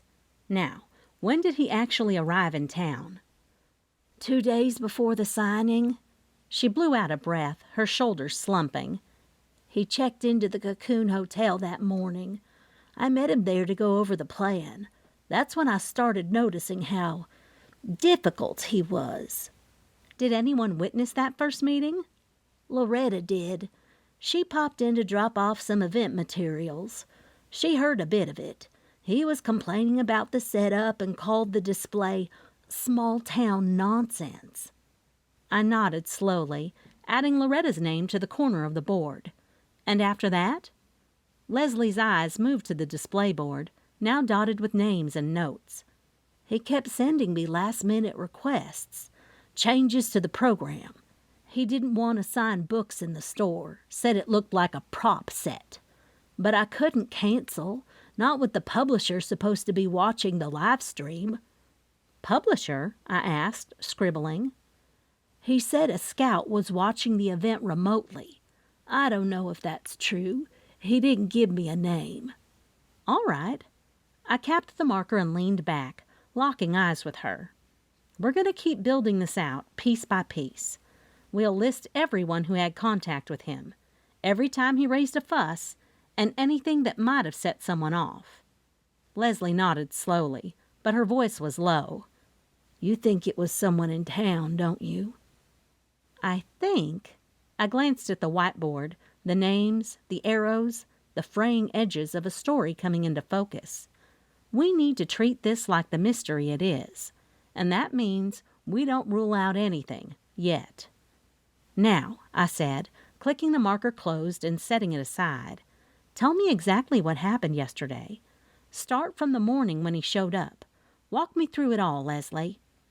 She shifted on the couch, cradling her cup in both hands. Okay. He came into the shop a little after 9. I'd just finished opening up. He didn't even say hello. Just asked if there was a private room he could use to take a call. I pointed him toward the back office. I nodded, scribbling a timestamp on the board. Around 10, Loretta came in to go over the evening plan. That's when he started complaining again about the decorations. The display, the lampposts, everything. Said it looked amateurish. I tried to smooth it over, but he just rolled his eyes and told Loretta to tone it down. What did Loretta do? She ignored him and kept fluffing the bunting, Leslie said with a weak smile. Bless her, she doesn't take sass from anyone. I chuckled. All right, keep going. By noon he left, said he needed fresh air. I don't know where he went, but he came back around 2. With Claire and Darren, those 2 authors from the retreat. They looked thrilled. He was all charmed with them, going on about his next book, the state of thrillers, you name it. And after that? I asked. He stayed maybe 30 minutes and left again. Said he was going back to the Cocoon Inn to change for the event. I didn't see him again until later in the afternoon, when you saw us arguing out front. I leaned forward slightly. Yeah, about that. What exactly was that about? Leslie's mouth pressed into a line before she finally exhaled. He wanted to cancel the signing. He said it wasn't worth his time, that if the event looked too small town, it would make him look like a has-been to the publisher scout. He said he'd rather just pre-sign the books and skip the whole thing. I raised an eyebrow, my legal instincts flaring. And you told him no? Of course I told him no. We'd promoted the event for weeks. People were already in line. Loretta had handcrafted miniature lampposts, for heaven's sake. And that argument? Out in the open? That's not great, Leslie. Her face paled. I know how it looked, but I wasn't threatening him. I was desperate. I told him he couldn't back out, that it would make me look like a fool. And what did he say to that? She hesitated, then muttered. He said, "You already do." I blinked. He said that to you? She nodded, eyes watery. Right before he walked off. I leaned back slowly, processing it all. Leslie, you know how this looks, right? A public fight, motive, and you were the last one confirmed to see him alive. I know, she whispered. I tapped the edge of the board, watching her closely. That's why we need this timeline to be airtight. Everything. No gaps. Got it? She nodded, her voice barely above a breath. Got it. The sound of the bell above the door jingled again and then again. A few regulars filed in, and soon the hum of chatter mixed with the gentle clink of coffee cups.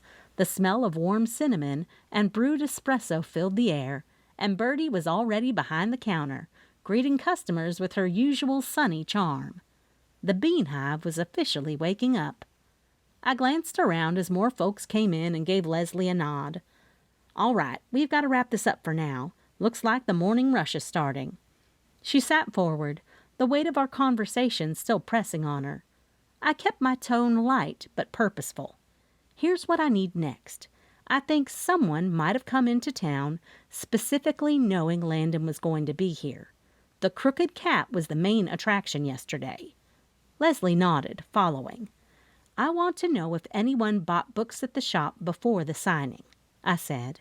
"Not just Landon's either. Any books. Could have been someone trying to blend in. Did you have people buying his book in advance?" "Yes," she said. "A lot, actually. Folks bought them ahead of time so they wouldn't have to stand in line at the counter, just go straight to the signing table." I raised an eyebrow. "Do you have receipts?" Leslie gave a half smile. "I do. I still do things the old-fashioned way, just like Mama did. All handwritten receipts. I know what was cash, what was card, and I keep them in a box under the front counter." "Perfect," I said, standing up. "Here's what I want you to do. Grab yourself a refill on me, then head back to the shop. Take a box of scones and a big container of coffee down to the sheriff and his crew. Play the sweet shop owner card. If Spencer's still guarding the scene, maybe you can sweet-talk him into letting you grab those receipts. That kind of paperwork shouldn't be considered part of the scene." Leslie's eyes lit up with hope. "Roxy, that's brilliant." I grinned. "Just using what we've got." She stood, a little more energy in her step now. "I'll be discreet, and I'll text you if I can get them." "Good," I said. "Let's meet up later this afternoon and go over anything you find." She paused halfway to the door. "Oh, I almost forgot. There's an emergency meeting of the Southern Women's Club this afternoon at 5. Loretta's beside herself. She says this is a full-blown PR crisis. You know, the guest of honor being found dead at the event she hosted." I raised an eyebrow. "Sounds like damage control." "Big time," Leslie said. "Can you stop by?" "I'll be there," I nodded, already mentally slotting it into my schedule. She turned to leave, but froze just as her hand hit the door. "Oh my gosh," she whispered. I followed her gaze through the front window. A tall woman in dark sunglasses and a sharply tailored navy blazer strode past the boardwalk shops with a phone to her ear and a black leather portfolio tucked under her arm. "Who's that?" I asked. Leslie leaned in. "That's Landon Creed's agent, Meredith Vale." I watched as Meredith moved briskly past the pier, not even glancing at the crooked cat. "She flew in early yesterday," Leslie added. "Landon was on the phone with her a couple of times while he was in the crooked cat. He said she wasn't going to come to the signing. Said she had other meetings." "Other meetings?" I asked, as my mind wrapped around how any client of hers was more important than Landon Creed. My pulse ticked up as I studied the woman's brisk pace, the tight jaw, the perfectly controlled expression. Something told me she wasn't here just to collect a client's belongings. "Roxy!" Bunny Bowowski's voice rang out clear as a bell from behind the counter, cutting through the hum of conversation like a hot knife through butter. "You've got a phone call. It's the mayor." I turned from the window. Leslie glanced at me, startled, and I gave her a quick nod. "Let me know what you find, and I'll see you at the meeting." "Thanks again," she said, already heading for the door with her to-go box and coffee in hand. I crossed the coffee shop quickly, slipping behind the counter and pushing through the swinging door into the back kitchen. The familiar aroma of baked pastries and warm bread greeted me, mingling with the earthy scent of ground beans. I passed the prep table, the walk-in fridge humming behind me, and ducked into the tiny office tucked at the back. I picked up the receiver. "Yes, Mayor. I understand. I'm on my way." When I turned around, Bunny was already leaning in the doorway, one hand planted firmly on her girthy hip, the other arm holding a fresh towel across her shoulder. Her blonde beehive was a little looser than usual, like the morning had already tried her patience. "What's that about?" she asked, eyes squinting at me through her rhinestone readers. "The mayor wants to see me immediately as the town's lawyer." Bunny huffed. "Well, I'll be. Of course he does. Go, I'll watch Pepper and keep this place running smoother than a fresh jar of Skippy." I gave her a grateful look and started to reach for my purse when Bunny snapped her fingers. "Wait! Don't forget, Mayor Hartwell loves those murderously moist lemon drizzle cakes." I paused, then grinned. Good idea. In a blur, I hung my apron on the hook by the back door and grabbed my purse from the peg, and Bunny was already bustling around the kitchen. "Got it," she said, tucking 2 scones into a pastry sleeve and handing me a to-go cup of Bean Hive Bold. "Butter her up and get whatever answers we need." I took both from her.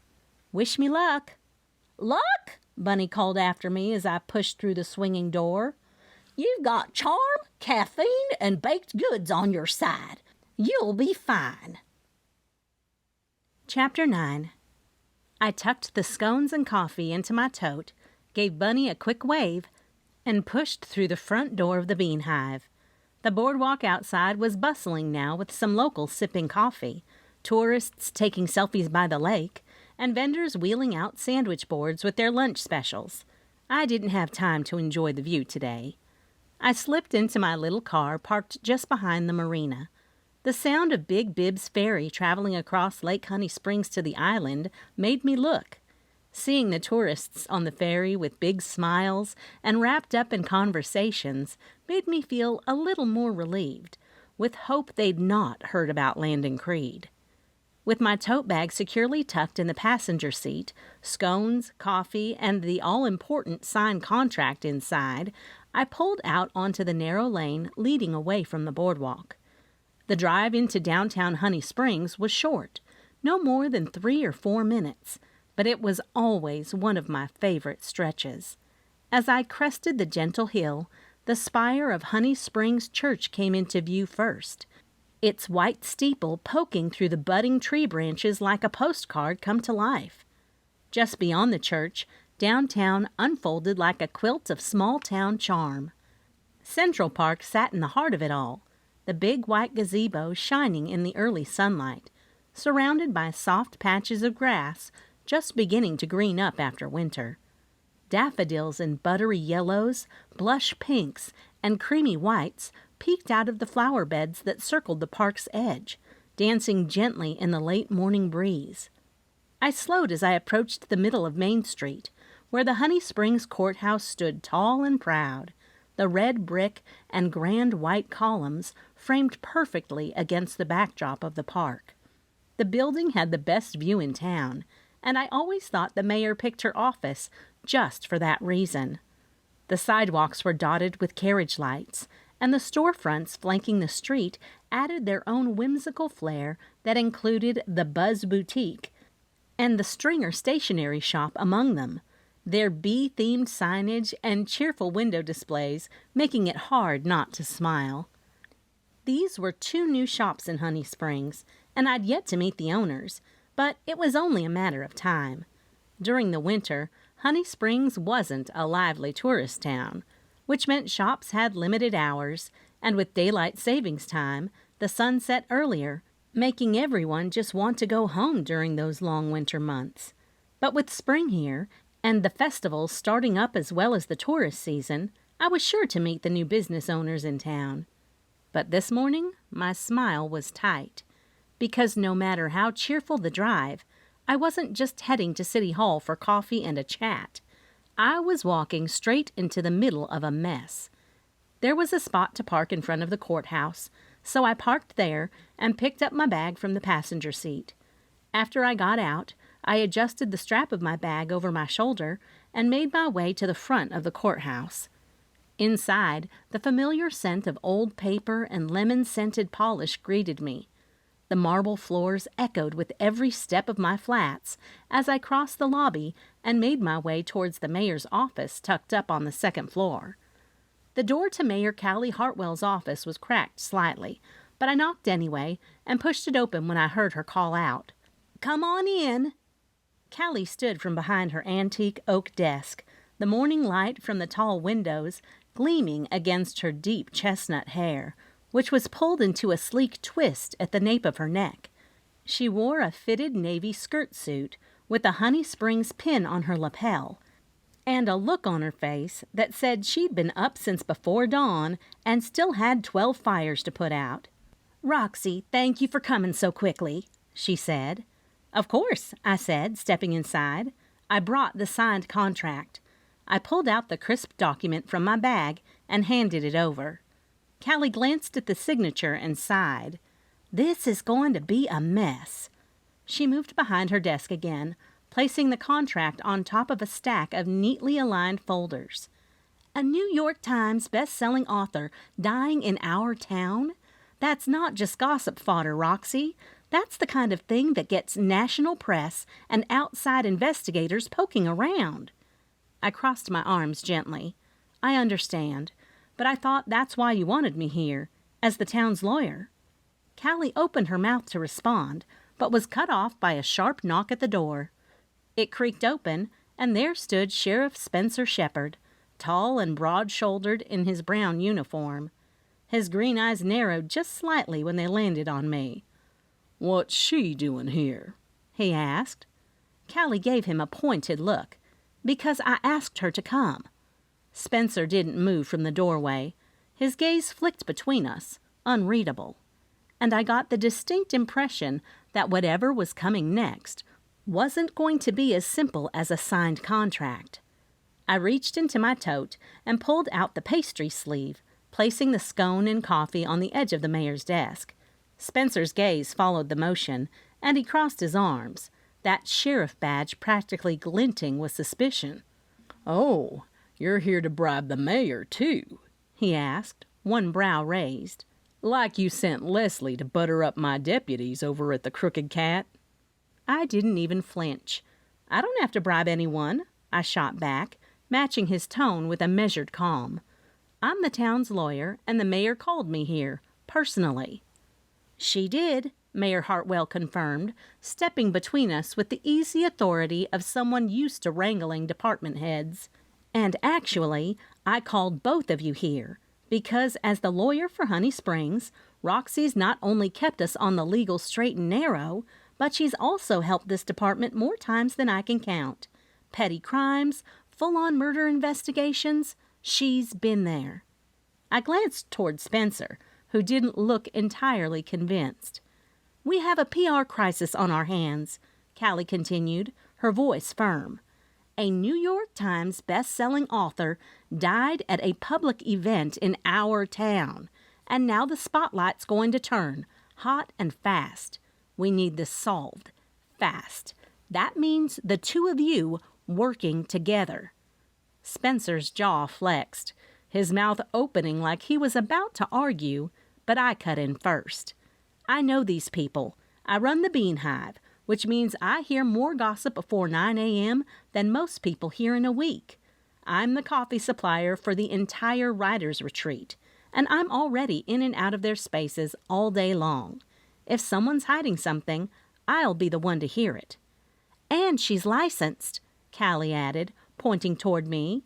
"You might not like it, Sheriff, but she's smart, she's observant, and she's already got access to the people who won't say a word to your deputies."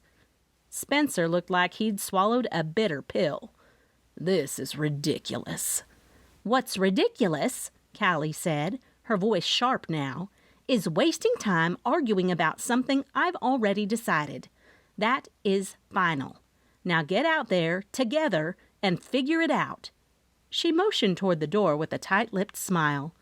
Spencer muttered something under his breath, but he turned toward the hallway. I grabbed my tote, took one last sip of my coffee, and followed him out. Whether he liked it or not, we were partners now, and I had a feeling it was going to get messy real fast. "I don't have time to give you all the details now, but I'm happy to meet you at the Bean Hive later tonight," he said, not waiting for me to even confirm I was going to be there. "Okay," I sighed and sucked in a deep breath, but he'd already walked away. What he didn't realize was that I, too, was busy, and I was going to get a leg up on whatever he had to share later today. That meant I needed to go to the Cocoon Inn to see what Kami Montgomery knew about Landon Creed's last movements.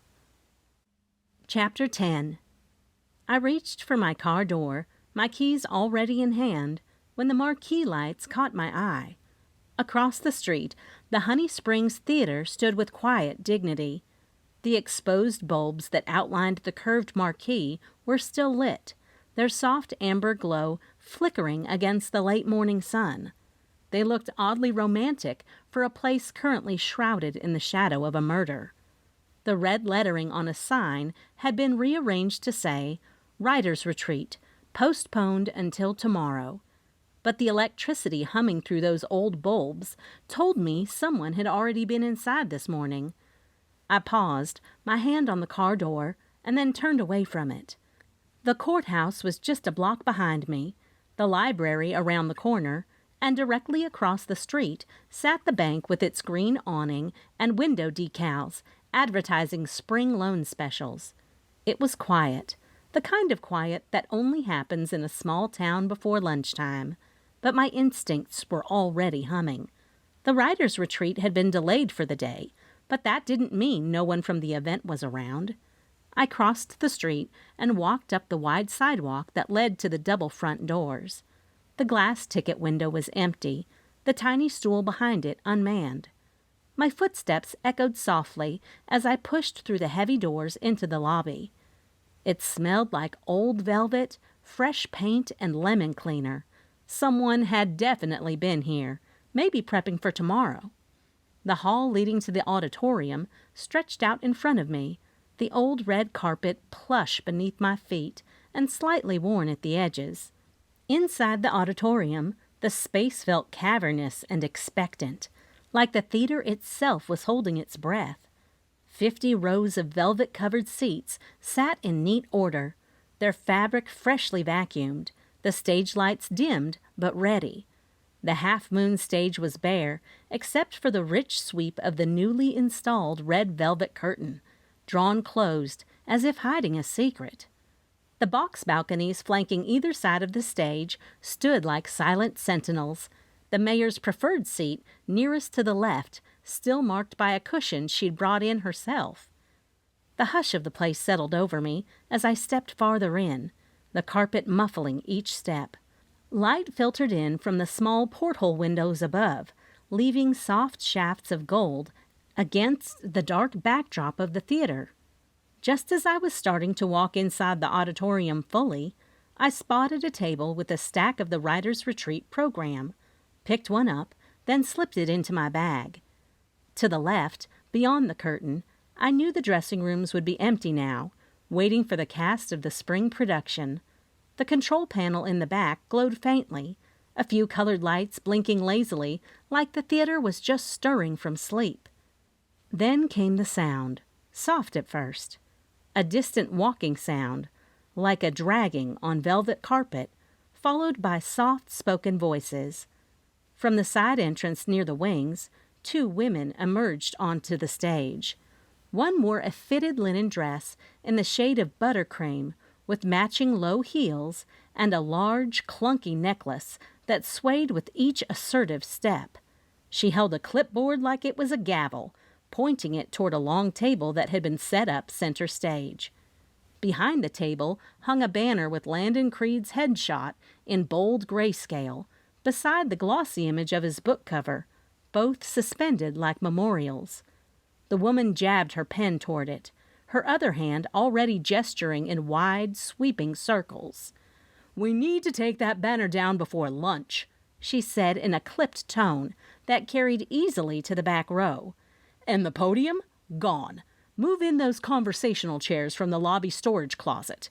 This isn't a lecture anymore. It's an author chat. Informal, engaging, uplifting." The younger woman beside her nodded quickly, scribbling notes and shooting glances up at the banner like she was afraid Landon Creed himself might frown down at her from it. As the woman on stage turned toward the rows of seats, her gaze swept across the auditorium and then paused. Her eyes locked on mine. I straightened from where I stood halfway down the aisle, brushing a crumb from my tote bag as casually as I could manage. "You should have gotten the email," she called out. "The retreat's been postponed a day. I know the committee's been buzzing, but we've got a new headliner and everything's shifting." I stepped closer toward the foot of the stage, lifting a hand in greeting. "Roxy Bloom," I said. "I'm the town's lawyer and working with the sheriff on behalf of Honey Springs. If you've got a moment, I'd love to ask you a few questions." "Oh." She lowered the clipboard just slightly and tilted her head. "Well, I suppose that's all right." Her tone had cooled a notch. Not unfriendly, just guarded. "Wonderful," I said with a polite smile, the worn carpet muffling my footsteps as I moved a bit closer. The light from the side windows cast a warm wash across the rows of seats, and the velvet seemed to absorb our voices, giving everything that hushed, sacred air that only old theaters could. The clipboard woman gestured to the assistant, who had already started removing the podium. "We've just got a few things to wrap up here," she added, adjusting the chunky beads around her neck with one hand and giving me a thin-lipped smile. "But I'm happy to talk while we work." I nodded, tucking a loose strand of hair behind my ear, my gaze flicking once more to the banner. Landon Creed's grayscale expression stared back at me. Stern, serious, smug. The woman stepped down off the stage with a graceful sort of efficiency, her clipboard tucked neatly against her hip. Her eyes were sharp, calculating, behind tasteful tortoiseshell frames. "I'm Daphne Carlton," she said, offering her hand. "I'm the regional coordinator for the Southern Literary Alliance. We organize these retreats all across the Southeast. This was supposed to be our 5th annual." I shook her hand, firm but polite. "It's a beautiful theater," I said, glancing around the room again. "What made your organization choose Honey Springs this year?" Daphne exhaled through her nose, something between amusement and mild exasperation. "Loretta Beebe," she said dryly, "and Leslie Rourke. Those two submitted the proposal. Loud. Repeatedly. Loretta called me 3 times a week for nearly 2 months. She got half our committee to try her peach preserves at the regional gala. I'd say she wore us down, but truth is, she charmed us into submission." "I believe it," I murmured, hiding a grin. "And she promised the kind of Southern hospitality we like to showcase for visiting authors. Cozy town, lakeside charm, homemade scones and all." Daphne gave a vague nod toward my tote bag. "Well, she certainly delivered on that front," I chuckled lightly. "And Landon Creed? How was he chosen as the headliner? Was it the fame, credentials, clout? I needed to know every single little detail about him and why he was here in order to make a case, do my job like the mayor wanted." Daphne let out a sharp scoff, one corner of her mouth twitching with what might have been a suppressed eye roll.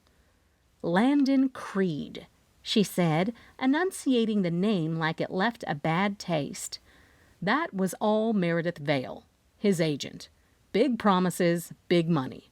Said he was being scouted for screen deals and that he needed small-town buzz to showcase versatility for the networks. Said it was perfect timing. Said he'd behave." Her tone dripped with implication. "I take it he didn't." "He was a diva." Daphne waved a hand, rings clinking softly. "Moody, demanding, canceled 2 pre-event calls. Changed his coffee order 3 times before the banner was even hung." "And now?" Daphne gave a pointed look up toward the stage, where the assistant was gently rolling up the banner featuring Landon's steely-eyed headshot. "Now he's dead, and everything Meredith promised is in the wind. But," she paused, her eyes lightening slightly, "Meredith came prepared. She brought a backup, a new author. Talented, up-and-coming, and most importantly, a much better disposition." I lifted a brow. "Not as well known, though?" "Not yet," Daphne replied. "But after this weekend, assuming all goes well, this retreat will put her name in front of the right people. The rest is up to Meredith Vale." My mind was already turning, gears clicking into place. I didn't know much about Meredith Vale or this writing industry yet, but that was about to change. Because when someone benefits from a death, especially one this public, that's always worth a closer look. I shifted the strap of my tote higher on my shoulder. "What's the name of this up-and-coming author?" I asked, keeping my tone even. Daphne hesitated just long enough to catch my attention. "Penelope Price," she said finally. "She writes romance." I blinked. "Romance?" She gave a tight nod, followed by a half-hearted shrug. "Contemporary romance. Small-town charm, happy endings, a touch of drama, maybe a dog or a quirky grandma thrown in." "Sounds like my kind of book." The corners of my mouth twitched. Daphne didn't smile. Instead, her mouth flattened as she looked toward the empty rows of theater seats. "She's polished. Very. Meredith swears she's the next big thing." Daphne didn't look convinced. "But?" I prompted, already sensing the weight behind the pause she was holding back. Daphne let out a soft breath. "But our attendees are used to people like Landon Creed. Literary fiction, layered stories, twist endings, things you can debate in a book club for weeks." She gave a little wave of her clipboard, dismissive but strained. "They're not exactly lining up for stories about falling in love over cupcakes and miscommunication." I didn't say a word. I didn't have to. "If this doesn't go well," she continued, her voice a notch lower, "if Penelope doesn't land with them, it won't just be her career on the line. I'm the one who approved her. I'm the one who trusted Meredith Vale when she said she had a backup plan." She shifted her stance, pulling the clipboard tighter against her chest. "And I might not get to plan another retreat if this one falls apart." There it was, real worry flickering in her carefully polished expression. And for the second time, I heard Meredith Vale's name come out of someone's mouth like it tasted bitter. I filed it away. Because if Landon Creed's death had blown open a scandal, Meredith Vale might be holding a lot more than just a contract and a headshot. Just as Daphne's shoulders tightened and she turned slightly away from me, the double doors at the back of the theater creaked open. "Delivery for the literary ladies." Beverly Teagarden's sing-song voice echoed down the long hallway like she was announcing the arrival of royalty. She bustled in carrying 2 brown paper bags and a drink carrier stacked high with to-go cups. Her pearl earrings bounced with every step, and her lavender blouse, complete with tiny embroidered books stitched across the collar, was tucked into high-waisted slacks that had seen their share of antique fairs. "Oh, Beverly," Daphne called out, clearly grateful for the interruption. "Right on time." Beverly climbed the steps to the stage like she owned it, her arms full of brown paper sacks, neatly folded and marked with names in her perfect cursive. "Lunch delivery from the Bean Hive," she announced proudly. "Courtesy of the Southern Women's Club and our fabulous sponsor." She shot me a look full of pride. "And, of course," she continued with a flourish, setting the drink carrier on the edge of the table, "the special blend Roxy made just for the writer's retreat. Have you had a chance to try it?" She turned towards Daphne, her voice practically a wink. "She roasted the beans herself. It's called the Final Draft. It's got a little snap of cinnamon and a dark chocolate finish. Wakes you up and makes you smarter. Or at least that's what we're telling folks. Right, Roxy?" Daphne blinked at me, clearly caught off guard. "I thought you said you were from the sheriff's department?" Before I could say anything, Beverly let out a loud cackle that bounced off the velvet curtains. "She should be. If anyone in this town's gonna figure out who killed Landon Creed, it's Roxy. Right, honey?" All eyes landed on me. I cleared my throat. "Actually, now that I'm officially the lawyer for Honey Springs, Mayor Callie Hartwell has asked me to assist Sheriff Shepherd with the investigation." Daphne's whole posture shifted. Her pleasant expression cracked just a bit, her lips parting in something between disbelief and irritation. "I see," she said, her tone sharp enough to slice through the tension. "Well then, if you have any further questions regarding Landon Creed, I suggest you go through the Southern Literary Alliance's legal team. We're handling everything very carefully now. As she turned on her heel, Clipboard still clutched tightly and disappeared behind the red velvet curtain with all the grace of someone used to doors opening before they ever reached them. Beverly blinked after Daphne, then turned back to me with a wince. "Oh, Roxy, I didn't mean to stir anything up," she said, her frown tugging down the corners of her lipstick-lined mouth. "Don't worry about it," I offered a soft smile. She told me more than she realized. Beverly's expression brightened, the apology giving way to admiration. "That's my girl," she said with a proud little nod. "And don't you worry, I'll be keeping my ears open while I'm here." "You're staying for the whole retreat?" I asked, surprised. "Sure am. Dan is beside himself because he's never had to run the shop on his own for more than 2 hours." She rolled her eyes. "The girls aren't coming home to help either. He even offered to pay them. Pay them, Roxy! They knew he was desperate. He never even paid them back when they worked after school." She meant their daughters, Melanie and Savannah. I'd met them before. Lovely women with full lives in other cities now. "I'll check on him for you," I said with a chuckle. "But if you hear anything at all about Landon Creed, please let me know." "Oh, I can already tell you this," Beverly said, lowering her voice as she leaned in just a bit. "A good number of the writers here weren't exactly his biggest fans, and I heard from more than one person that several of last year's attendees didn't come back because he was chosen as the headliner."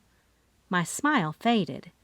Now that was something, and it meant Landon Creed had more enemies in Honey Springs than I'd thought. Chapter 11. The clink of a spoon against a ceramic mug echoed softly through the Bean Hive as I cleared a couple of tables near the front window. The lunch crowd had finally thinned, leaving the coffee shop in its familiar late afternoon lull. Bertie was refilling the thermoses at the self-serve coffee bar, and a few regulars lingered at the long window tables, tapping away on laptops or reading paperbacks. Soft jazz hummed through the speakers. I'd barely gotten back from the theater in time for the lunch rush at the coffee shop, and that meant I'd not had time to stop by the Cocoon Inn to see Kami Montgomery and to check on the comings and goings of Landon Creed before he was murdered. I hadn't even had a chance to take off my apron when the door jingled open and Spencer Shepherd strode in like a man on a mission. He was earlier than he'd said. Of course he was. "Sheriff," I said, meeting him halfway with a tired smile. "You're early." He scanned the room like he half expected someone to jump out and confess. "Figured we might as well get ahead of it while we can." "Well then," I said, gesturing toward the back of the shop, "let's talk in the kitchen. I've got something to show you." He followed me past the counter, through the swinging door, and into the kitchen, where Aunt Maxie's infamous murder whiteboard now sat on the preparation island. I'd pulled it out earlier while sipping a fresh cup of the final draft roast, the cinnamon and dark chocolate notes settling me just enough to start piecing things together while Bertie kept the shop in line. I'd added 3 names since the morning: Daphne Carlton, Meredith Vale, and Penelope Price. Beneath each name, I'd scribbled potential motives. I gestured toward the whiteboard Aunt Maxie had set up and that I'd continued updating between pulling espresso shots and cleaning tables. It was smudged with hurried marker strokes, coffee rings, and the unmistakable handwriting of a woman who believed in big, looping capital letters. But I'd filled in enough of the blanks to start connecting threads, and now it practically hummed with possibilities. "I've got 3 solid suspects," I told Spencer, tapping the end of my marker against the board. "And not just random names. These people had motive, access, and something to lose." I moved to the first name, Daphne Carlton. She's the president of the Southern Literary Alliance.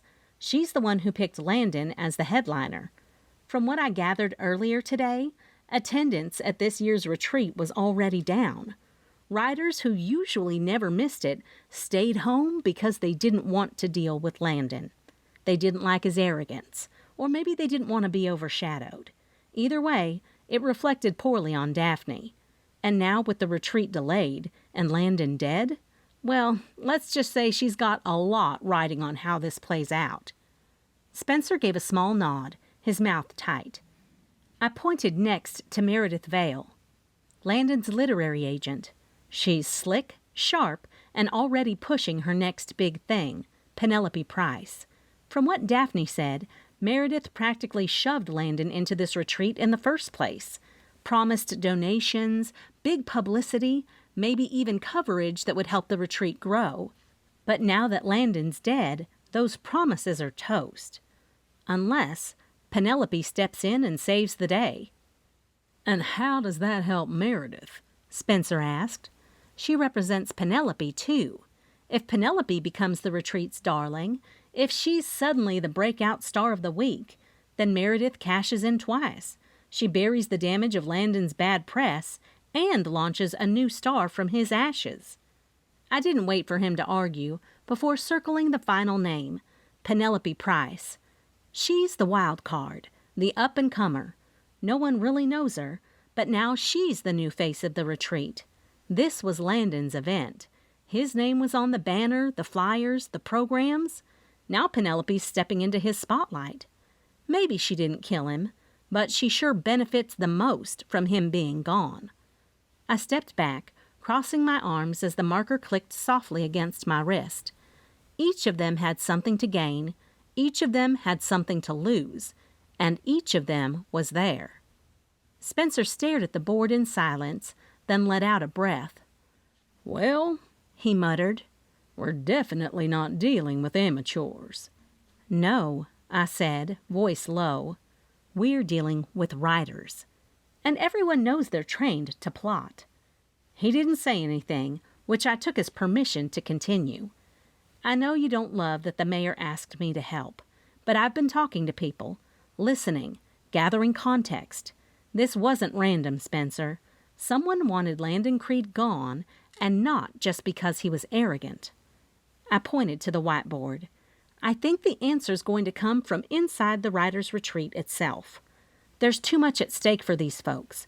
Money, reputation, career-making opportunities. Beverly Teagarden already told me some people didn't even attend this year because of Landon. And Daphne, as president, she knows this event has to go well or she's out. And you think someone killed him to fix that? Spencer asked, skeptical. I think, I said carefully, that someone thought Landon was going to ruin everything. Maybe his behavior, maybe something he threatened to do, maybe even something he found out.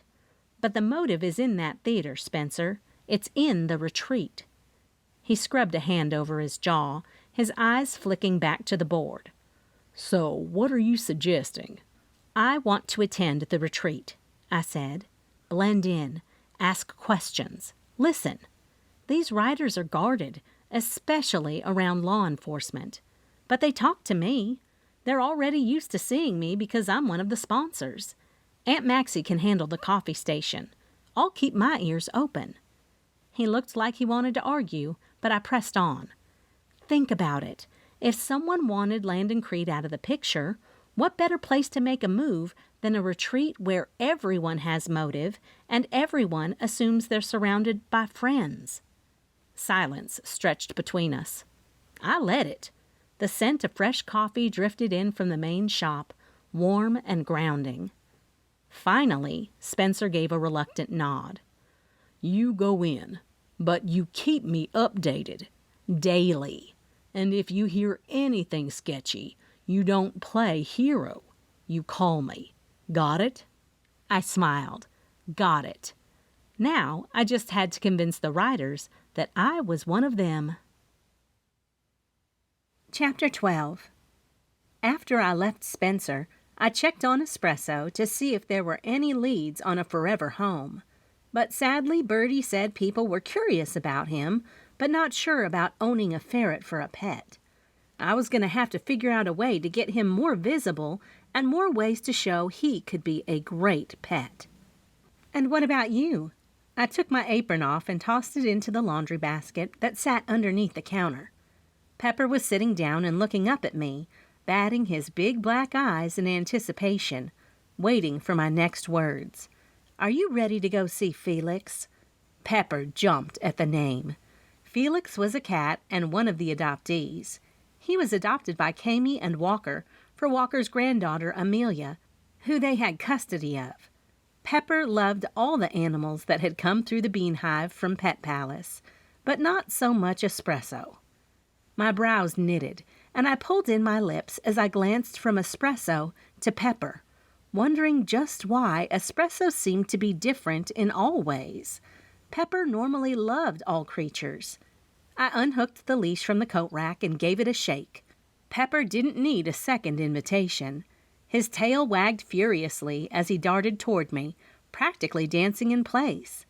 I clipped the leash to his collar and gave Espresso a little scratch between the ears before heading to the front door. The air hit me like a breath of fresh promise. Spring had fully arrived in Honey Springs. The boardwalk was warm under my shoes, its wooden planks sun-kissed and gently creaking beneath my steps. Pepper trotted ahead, sniffing the edges of flower pots that lined the storefronts, his leash tugging just enough to keep me on pace. We passed all about the details first. Its oversized display windows were already dressed for the season's events, with strings of soft paper lanterns dangling above a faux garden party table. Babette Cliff sure knew how to make everything look like a scene out of a bridal magazine. But I knew Loretta was in there, getting ready for the emergency Southern Women's Club meeting she was going to hold in just a couple of hours. There was no way I was going to miss it. Next up was Queen of the Day Boutique, its front mannequin dressed in a gauzy peach-colored dress, paired with a bold floral headband. I couldn't help slowing just enough to admire it. I wasn't in the market for anything frilly, but it was still fun to pretend I was the kind of woman who wore chiffon on a weekday. The Buzz In-N-Out diner was already humming with early dinner regulars. The smell of cornbread and fried pork chops floated out onto the boardwalk and wrapped itself around me like a southern hug. I waved to Mr. Hargrove through the window. He held up a glass of sweet tea in salute before turning back to his catfish plate. The carriage posts lining the boardwalk had recently been polished and strung with new spring bunting, soft yellows and blues that fluttered in the breeze. The honeycomb salon had its front windows wide open, letting the scent of freshly styled hair and citrus shampoo drift onto the walkway. Chrissy had her hands full with a customer, her head dipped beneath the dryer and her face covered in a green gooey face mask. We neared the far end of the boardwalk where Wild and Whimsy Antique stood like a grand old lady in her Sunday best. Beverly had added a new wreath to the door, a grapevine twisted with purple peonies and ivory lace, just bursting with spring. I smiled. Of course she had. Beverly always knew the season before it arrived. "I'll check on Dan real fast," I told Pepper. He gave an agreeable wag. The old red awning above the shop had faded into a shade that defied description, somewhere between berry jam and sun-bleached barn paint, but the Wild and Whimsy sign still dangled proudly from it, swaying in the soft breeze like it was waving us inside. I opened the door, and the familiar clink of the bell overhead greeted us like an old friend. The scent of old paper, lemon oil, and a hint of cedar wafted from within, wrapping around me like a vintage quilt. Inside, the shop was a wonderland of history. Wooden shelves groaned under the weight of ironstone platters, depression glass pitchers, and all manner of knickknacks with handwritten price tags dangling from twine. There were rustic biscuit tins turned flower pots, old cash registers perched like relics, and mismatched chairs gathered near vintage desks like they were gossiping about the good old days. The window display had been freshly updated, just as Beverly always did, with a charming Victorian spring tea scene, complete with lace doilies, a pink glass cake stand, and a delicate china doll wearing a bonnet trimmed in ribbon. "Dan?" I called out gently, stepping farther inside. He emerged from behind a tall armoire with a feather duster in one hand and his readers perched on the end of his nose. He looked mildly frazzled, but smiled when he saw me. "Well, thank heavens it's you," he said. "I was starting to think I'd have to sell myself just to get a customer in here." I laughed.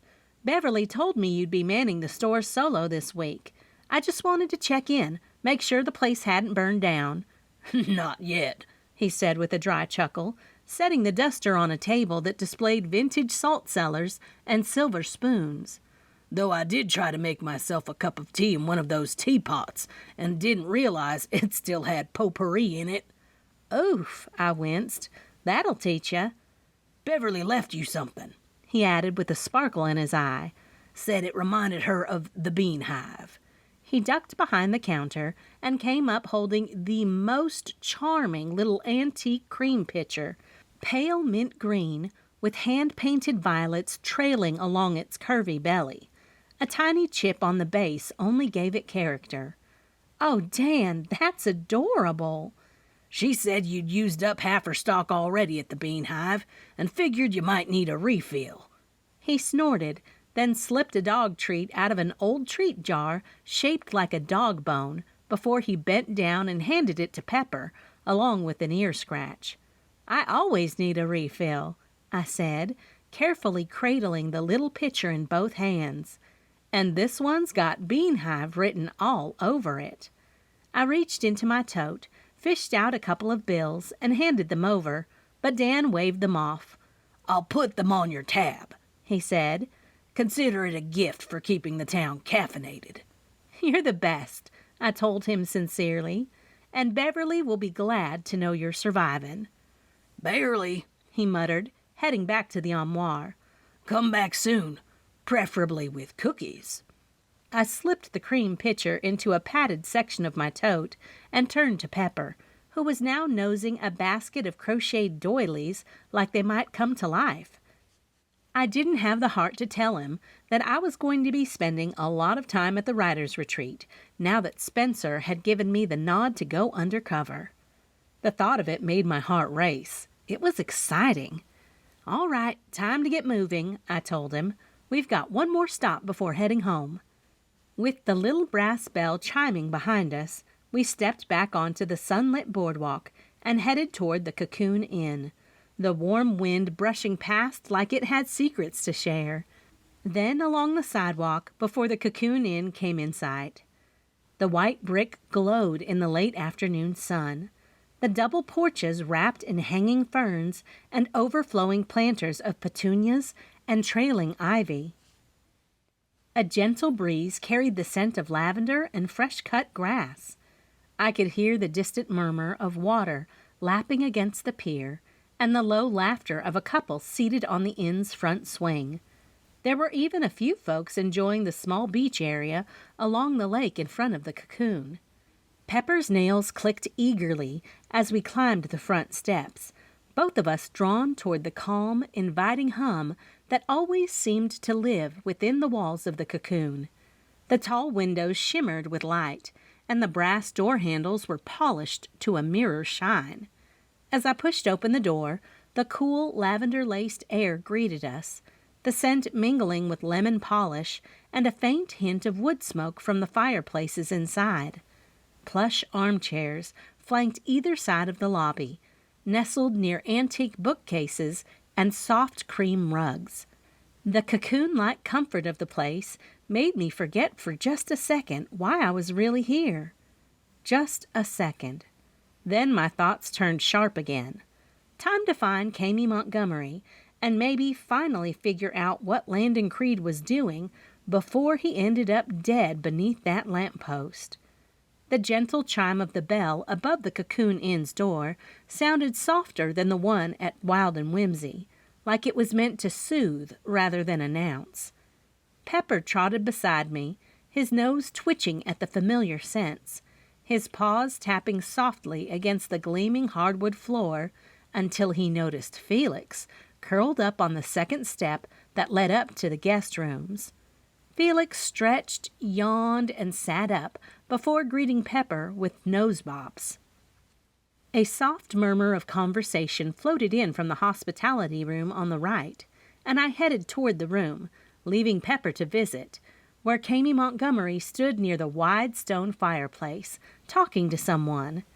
She turned as I entered, and her crimson hair, glossy and perfectly styled, spilled over one shoulder like a ribbon of fire. Her thick bangs framed a face that was effortlessly elegant. Her green eyes sparked with curiosity the moment she saw me. Today she wore a flowy lavender blouse tucked into slim white capris that highlighted her figure, and around her neck shimmered a delicate pearl necklace that made her look even more polished than usual. "Roxy!"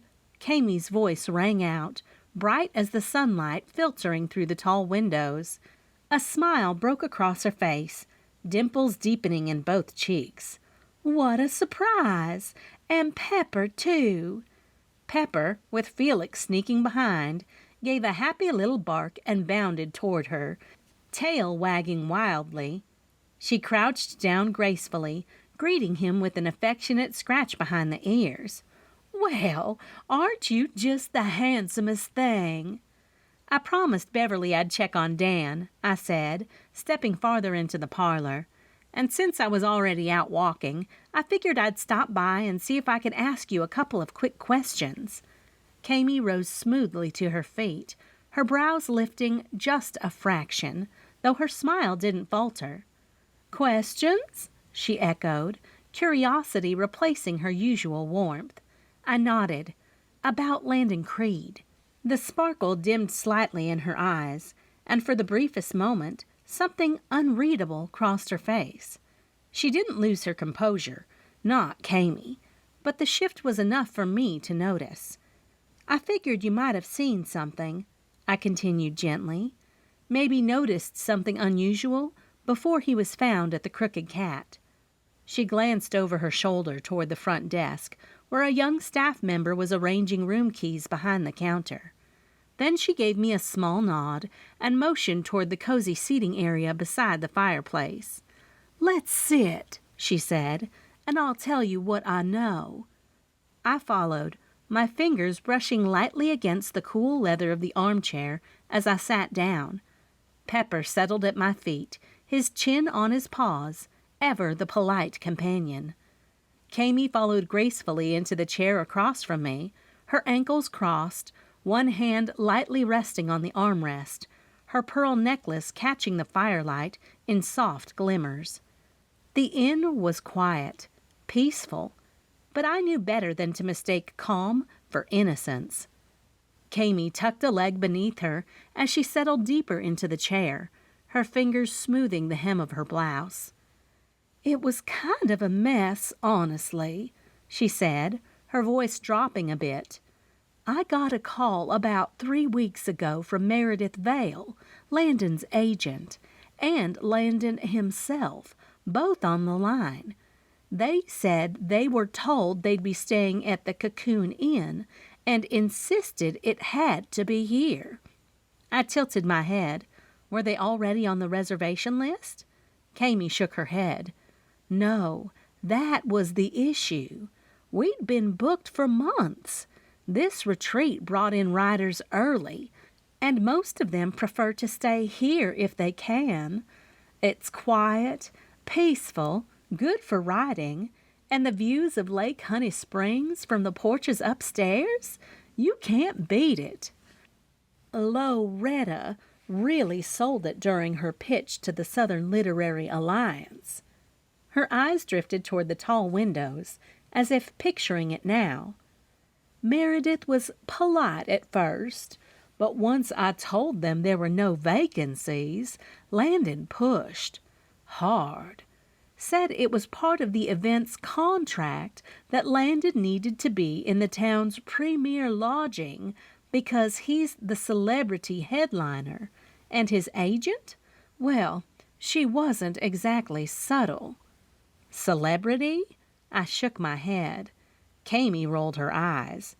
I leaned forward slightly and asked, "So what did you do?" Kami sighed.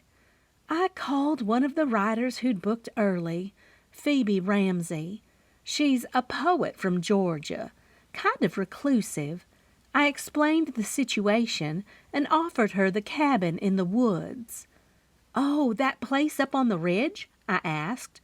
"The one with the view of the lake and all those writing nooks?" She nodded. "Exactly. It's beautiful and secluded. I thought she might actually prefer it, but she didn't take it well. Didn't fight me about it, just said something like, 'Of course Landon Creed gets whatever he wants, like always.'" My brows rose. "Huh, that's not exactly friendly." "No," Kami agreed, her expression tight. "And she left the next morning to move up to the cabin. Didn't say goodbye or anything. I chalked it up to artist temperament. But now? Now it could be motive, I thought, but I didn't say it out loud. Instead, I leaned back and offered a casual, "You mind giving me an address to that cabin? I think I might like to check in on Phoebe myself." Kami's smile didn't reach her eyes this time. "I figured you'd say that." "Is there anything else you remember?" I asked, watching her closely. "Anything else strange during Landon's stay? Even something that felt off at the time?" Kami pressed her lips together and looked down at her hands for a beat before answering. "Actually, yes." She glanced toward the doorway like she was checking to make sure no one else could hear, then leaned in slightly. The night before he was found, there was a small get-together here in the parlor. Just some of the writers who'd already arrived were sharing wine, talking shop, that kind of thing," she said with a shrug. "And? Well, Landon wasn't here yet, but that didn't stop him from being the topic of conversation." She dropped her voice to a near whisper. "They were saying some pretty harsh things, Roxy, about how arrogant he was, how he never gave new writers a chance unless there was something in it for him. And," she paused, then added, "one of them said the writing community would be better off if he wasn't around." A chill slid down my spine. "Someone actually said that?" I asked. She nodded solemnly. "I don't think they meant it literally. It was just frustration, you know. But still, people were upset, and a few others jumped in, saying they knew people who had pulled out of the retreat entirely once they heard he was headlining."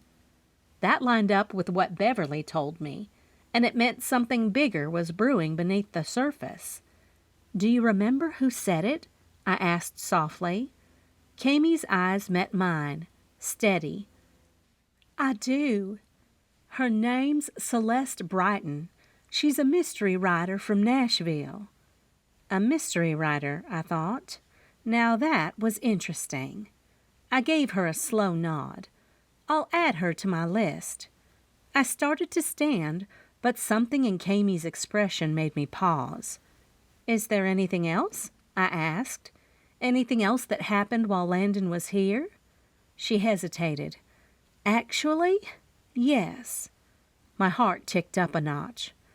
"This morning," she said, lowering her voice, "after everything hit the news, our bartender Kyle pulled me aside.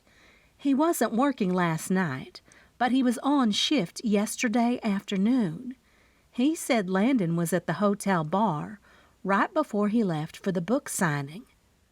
I sank back into the chair, suddenly feeling like I was stepping deeper into something I hadn't quite understood until now.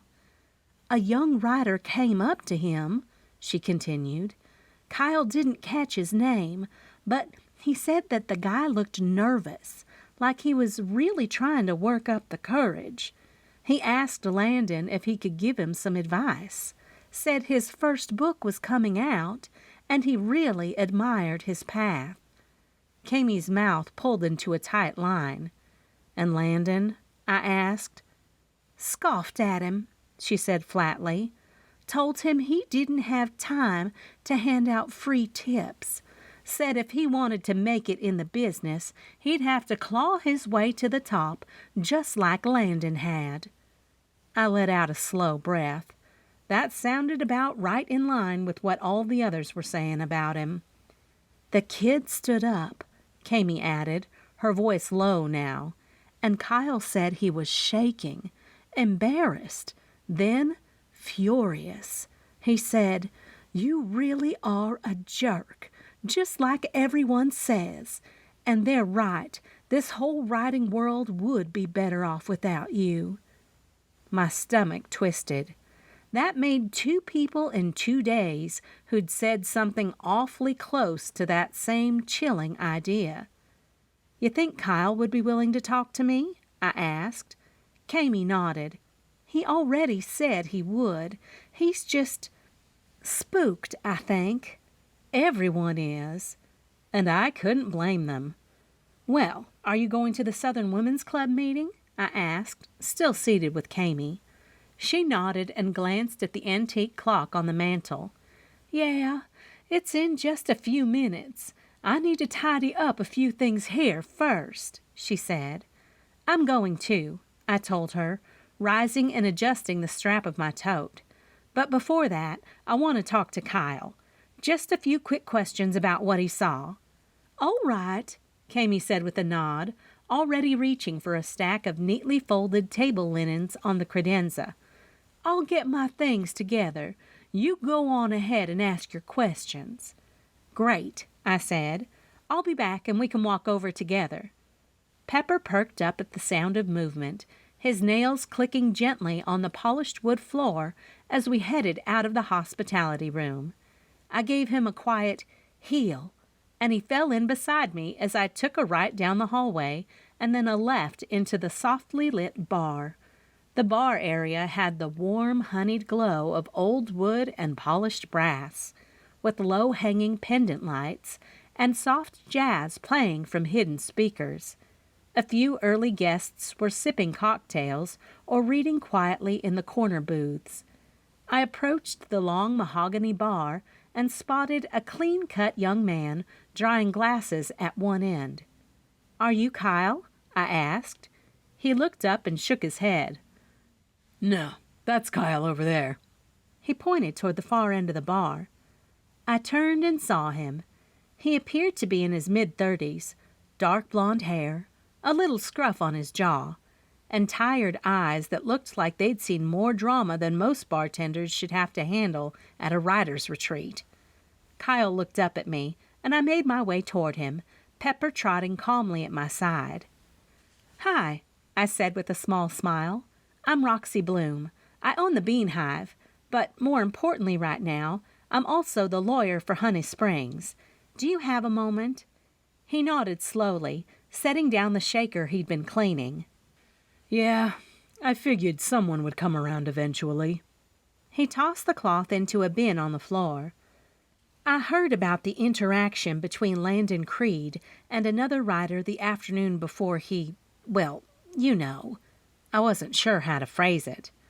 "Yeah, that was rough." Kyle blew out a breath and nodded again. "Guy came up to him real polite and told Landon he had a book coming out and wanted to ask a few questions, get some advice. Landon barely even looked up, just waved him off and said he didn't have time to hand out tips. Said the guy needed to claw his way to the top like he did." I frowned. "And the other writer?" "Visibly ticked," Kyle said. "Turned red in the face, called Landon a jerk. Said something like, 'You're exactly what everyone says you are, and they're right. This community would be better off without you.' Then he stormed off." I let the silence hang a beat before I asked, Do you think you could identify him?" "Yeah," Kyle said with a shrug. "Probably. He had one of those name tags on, but I wasn't trying to stare." I reached into my tote, pulled out the Writer's Retreat program, and flipped it open to the pages with the list of authors, along with their photos, names, bios, and hometowns. I handed it over. "Take your time," I told him, because I wanted to make sure he ID'd the right guy. He flipped through the first few pages, his brow furrowing. Then he tapped the corner of one square. "That's him, right there." I leaned over to see the name. Elliot Marks, author of The Bones We Bury, from Asheville, North Carolina. I made a mental note, already feeling that now familiar prickle at the base of my neck. One name at a time, the list was getting shorter. Chapter 13. The warm breeze rustled the pastel streamers outside all about the details as Kami and I stepped through the front door of the boardwalk's biggest shop, which was the event center for most things in Honey Springs, including all the city council meetings, wedding showers, and even funeral repasts. The scent of fresh-cut roses and lemon verbena hit me right away. Babette Cliff must have gone all out with the floral arrangements, or they were left over from some other event. The space had been transformed from an event planning showroom into a full-blown Southern Women's Club gathering space, with white folding chairs arranged in neat rows and a big table of sparkling punch and petit fours at the back. Before I could take it all in, Pepper let out a happy bark and bounded forward. "Aunt Maxie," I called, just as he launched himself toward her sequined sandals. "Oh, my heavens, baby boy!" Maxie scooped him right up with a laugh, his tail wagging furiously against her oversized patchwork coat. She wore a wide-brimmed hat pinned to her head with a fake magnolia bloom, and a scarf with florals that had no business being in the same pattern, but somehow Aunt Maxie made it work. Around the room, familiar faces from the club turned and waved. I spotted Beverly Teagarden adjusting the napkins on the refreshment table, Maybelle Donovan whispering something to Jean Hill, and Babette Cliff fluffing a bow on one of the chair backs. The room buzzed with hushed conversations, pearls clicking and fans fluttering, and there was enough hairspray in the air to preserve the moment in time. At the front of the room, Loretta Beebe stood beneath a banner hastily pinned with the retreat's new logo, where Landon's photo had been replaced with a woman's.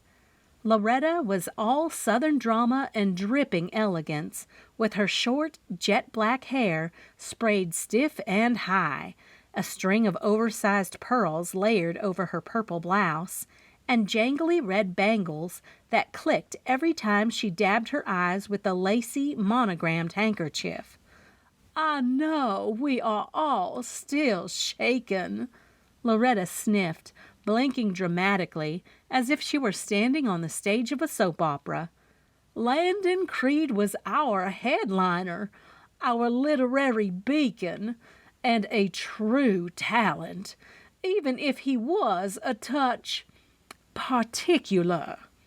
I nudged Aunt Maxie as she coughed, clearly stifling a laugh. "Loretta is really putting it on, ain't she?" Aunt Maxie whispered the only volume she had, loud. "But we must move forward," Loretta declared, lifting her chin, looking down her nose at Aunt Maxie. "Which is why we are proud to welcome the lovely Meredith Vale, literary agent extraordinaire, who has brought with her a shining star to light our way, Ms. Penelope Price." A polite smattering of applause followed, and I turned just in time to see Meredith Vale step up to the front.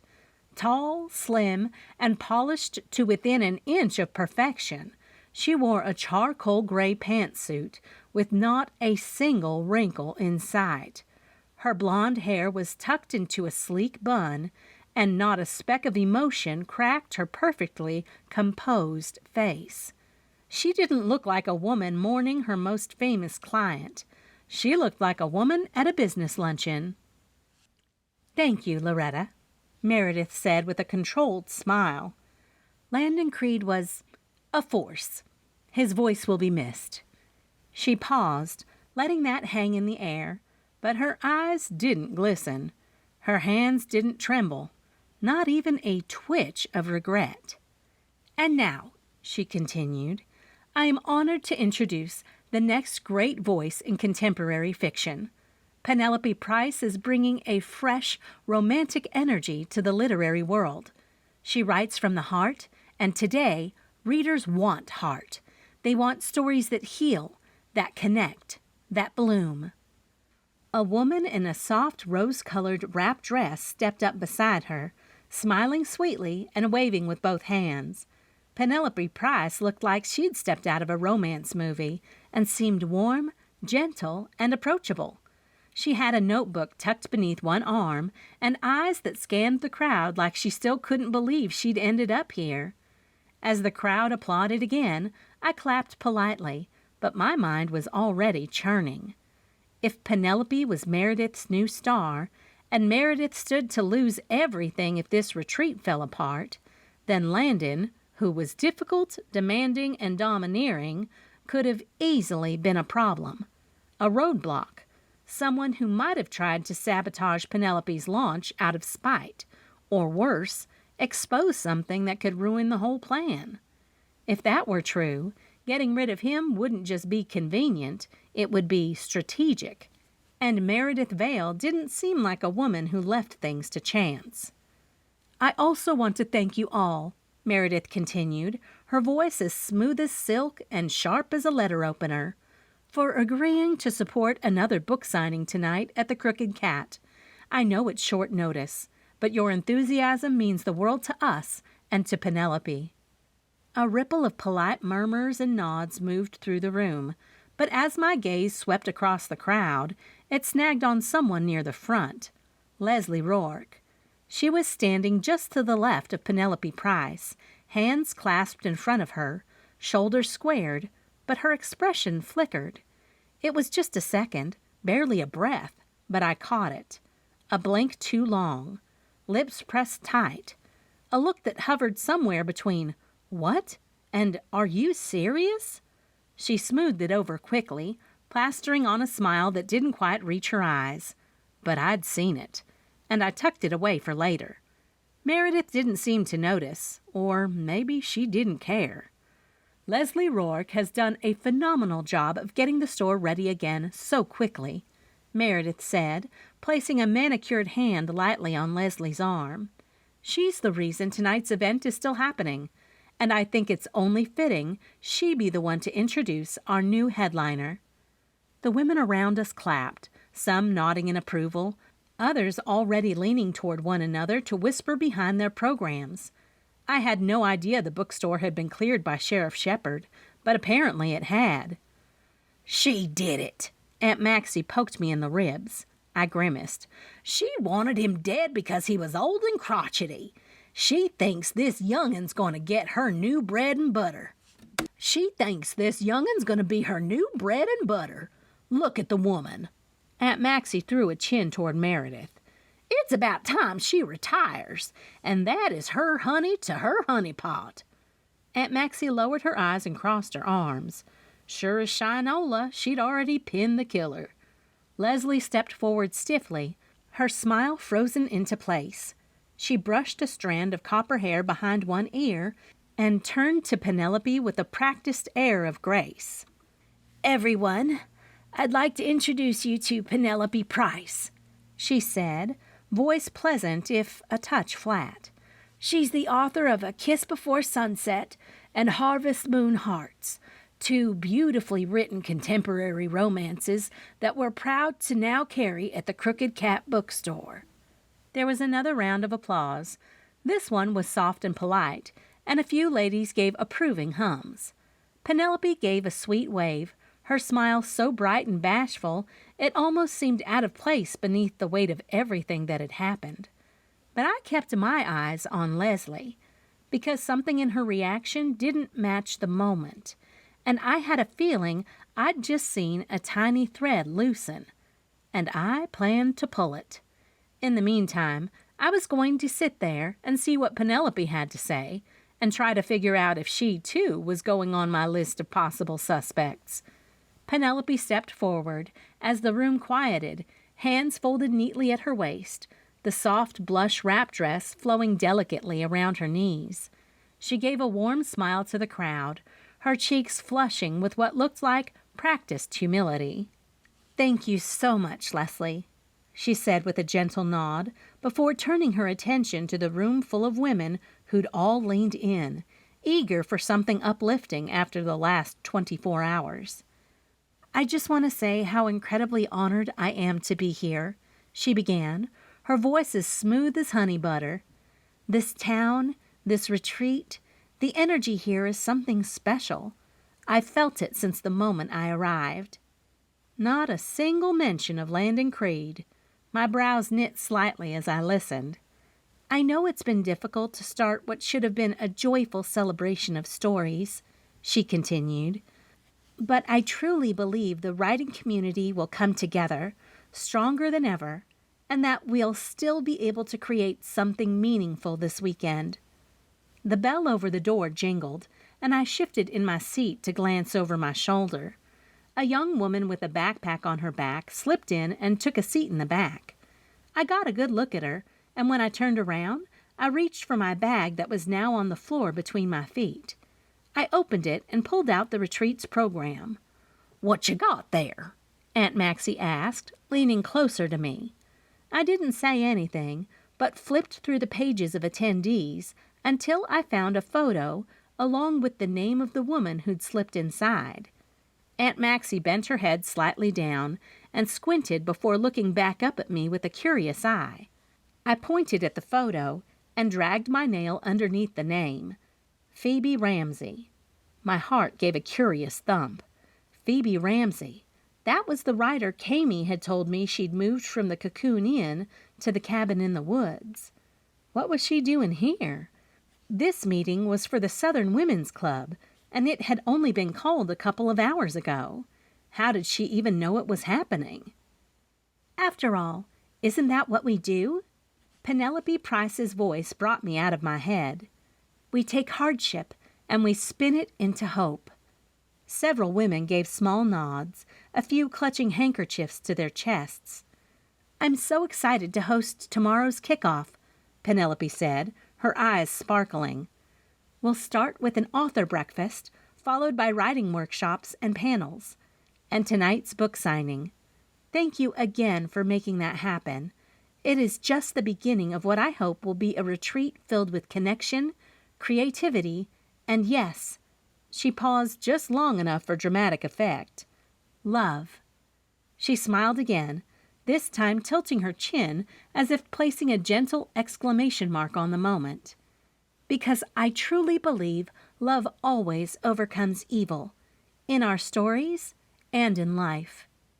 The women around me burst into soft applause, several dabbing their eyes while murmuring how precious and inspirational she was. But I didn't clap. Not because she wasn't charming. She had the warmth and polish that made people lean in, trust her, follow her. She played to the room like she was born for it.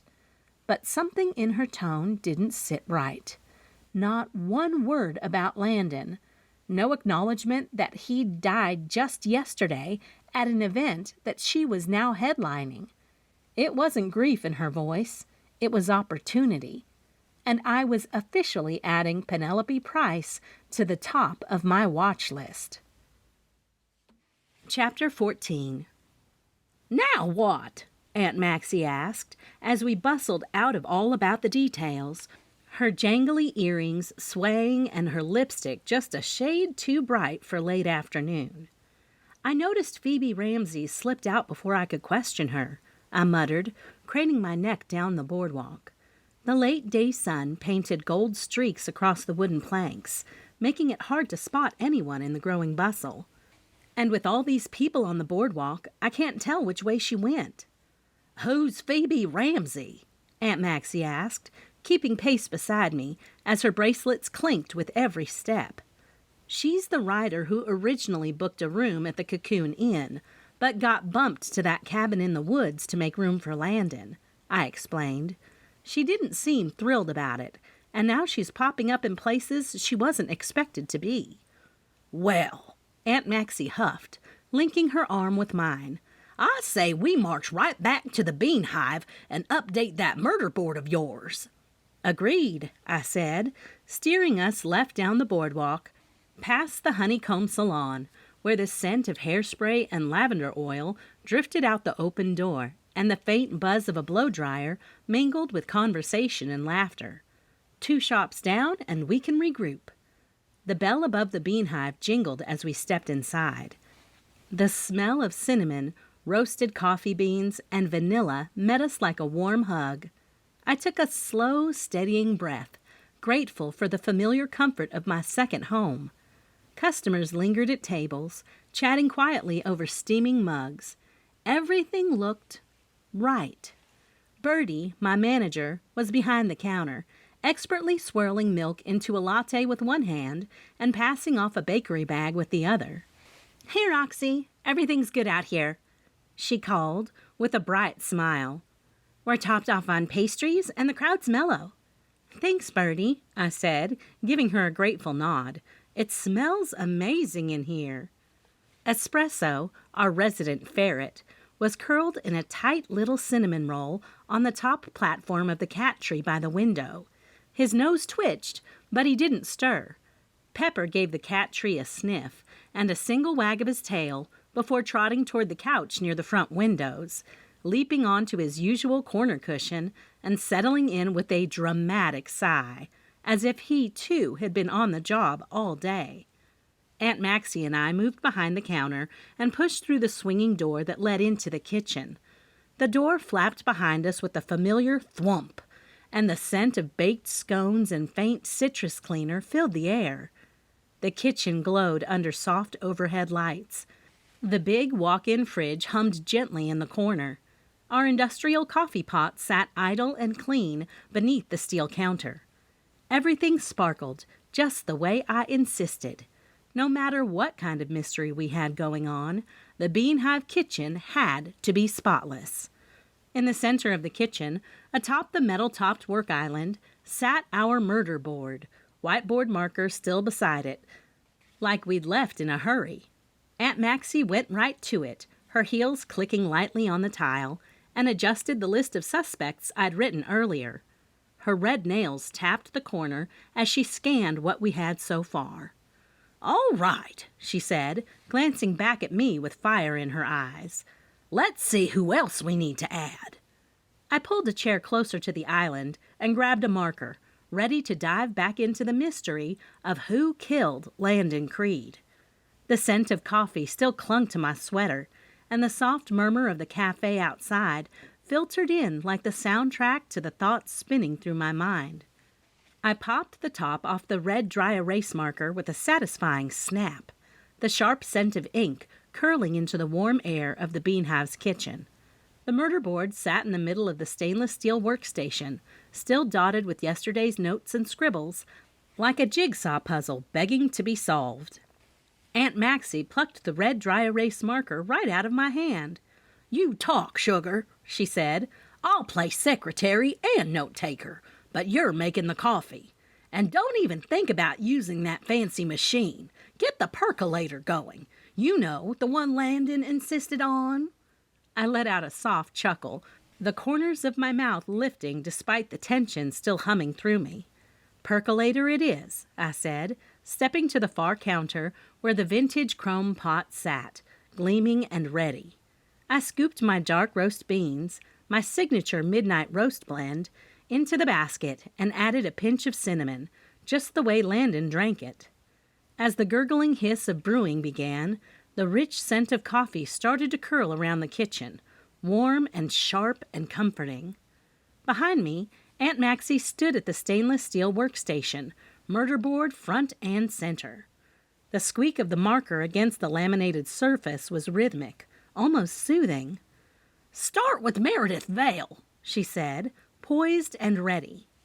I leaned against the counter and wrapped my hands around the edge.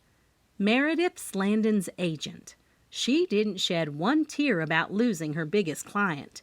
If anything, she acted like it was a minor scheduling inconvenience. I shook my head. But now she's got Penelope Price lined up, and this retreat is the perfect launch pad. If Penelope becomes the next big thing, Meredith wins either way. Squeak, squeak! Aunt Maxie wrote, Meredith Vale, agent, replacing Landon with Penelope, $3 motive. I stirred the percolator and inhaled deeply before continuing. Penelope Price. She didn't even mention Landon today at the Southern Women's Club. She's acting like none of this is affecting her at all. She just swooped in, full of sunshine and romance, and started talking about how love conquers evil, like she's already moved on from the man whose slot she took. True, Aunt Maxie lifted a brow. That was cold. You think she knew this was coming? I don't know, I said slowly, pouring the first bit of coffee into 2 mugs. But if she really was Meredith's rising star, Landon was in the way.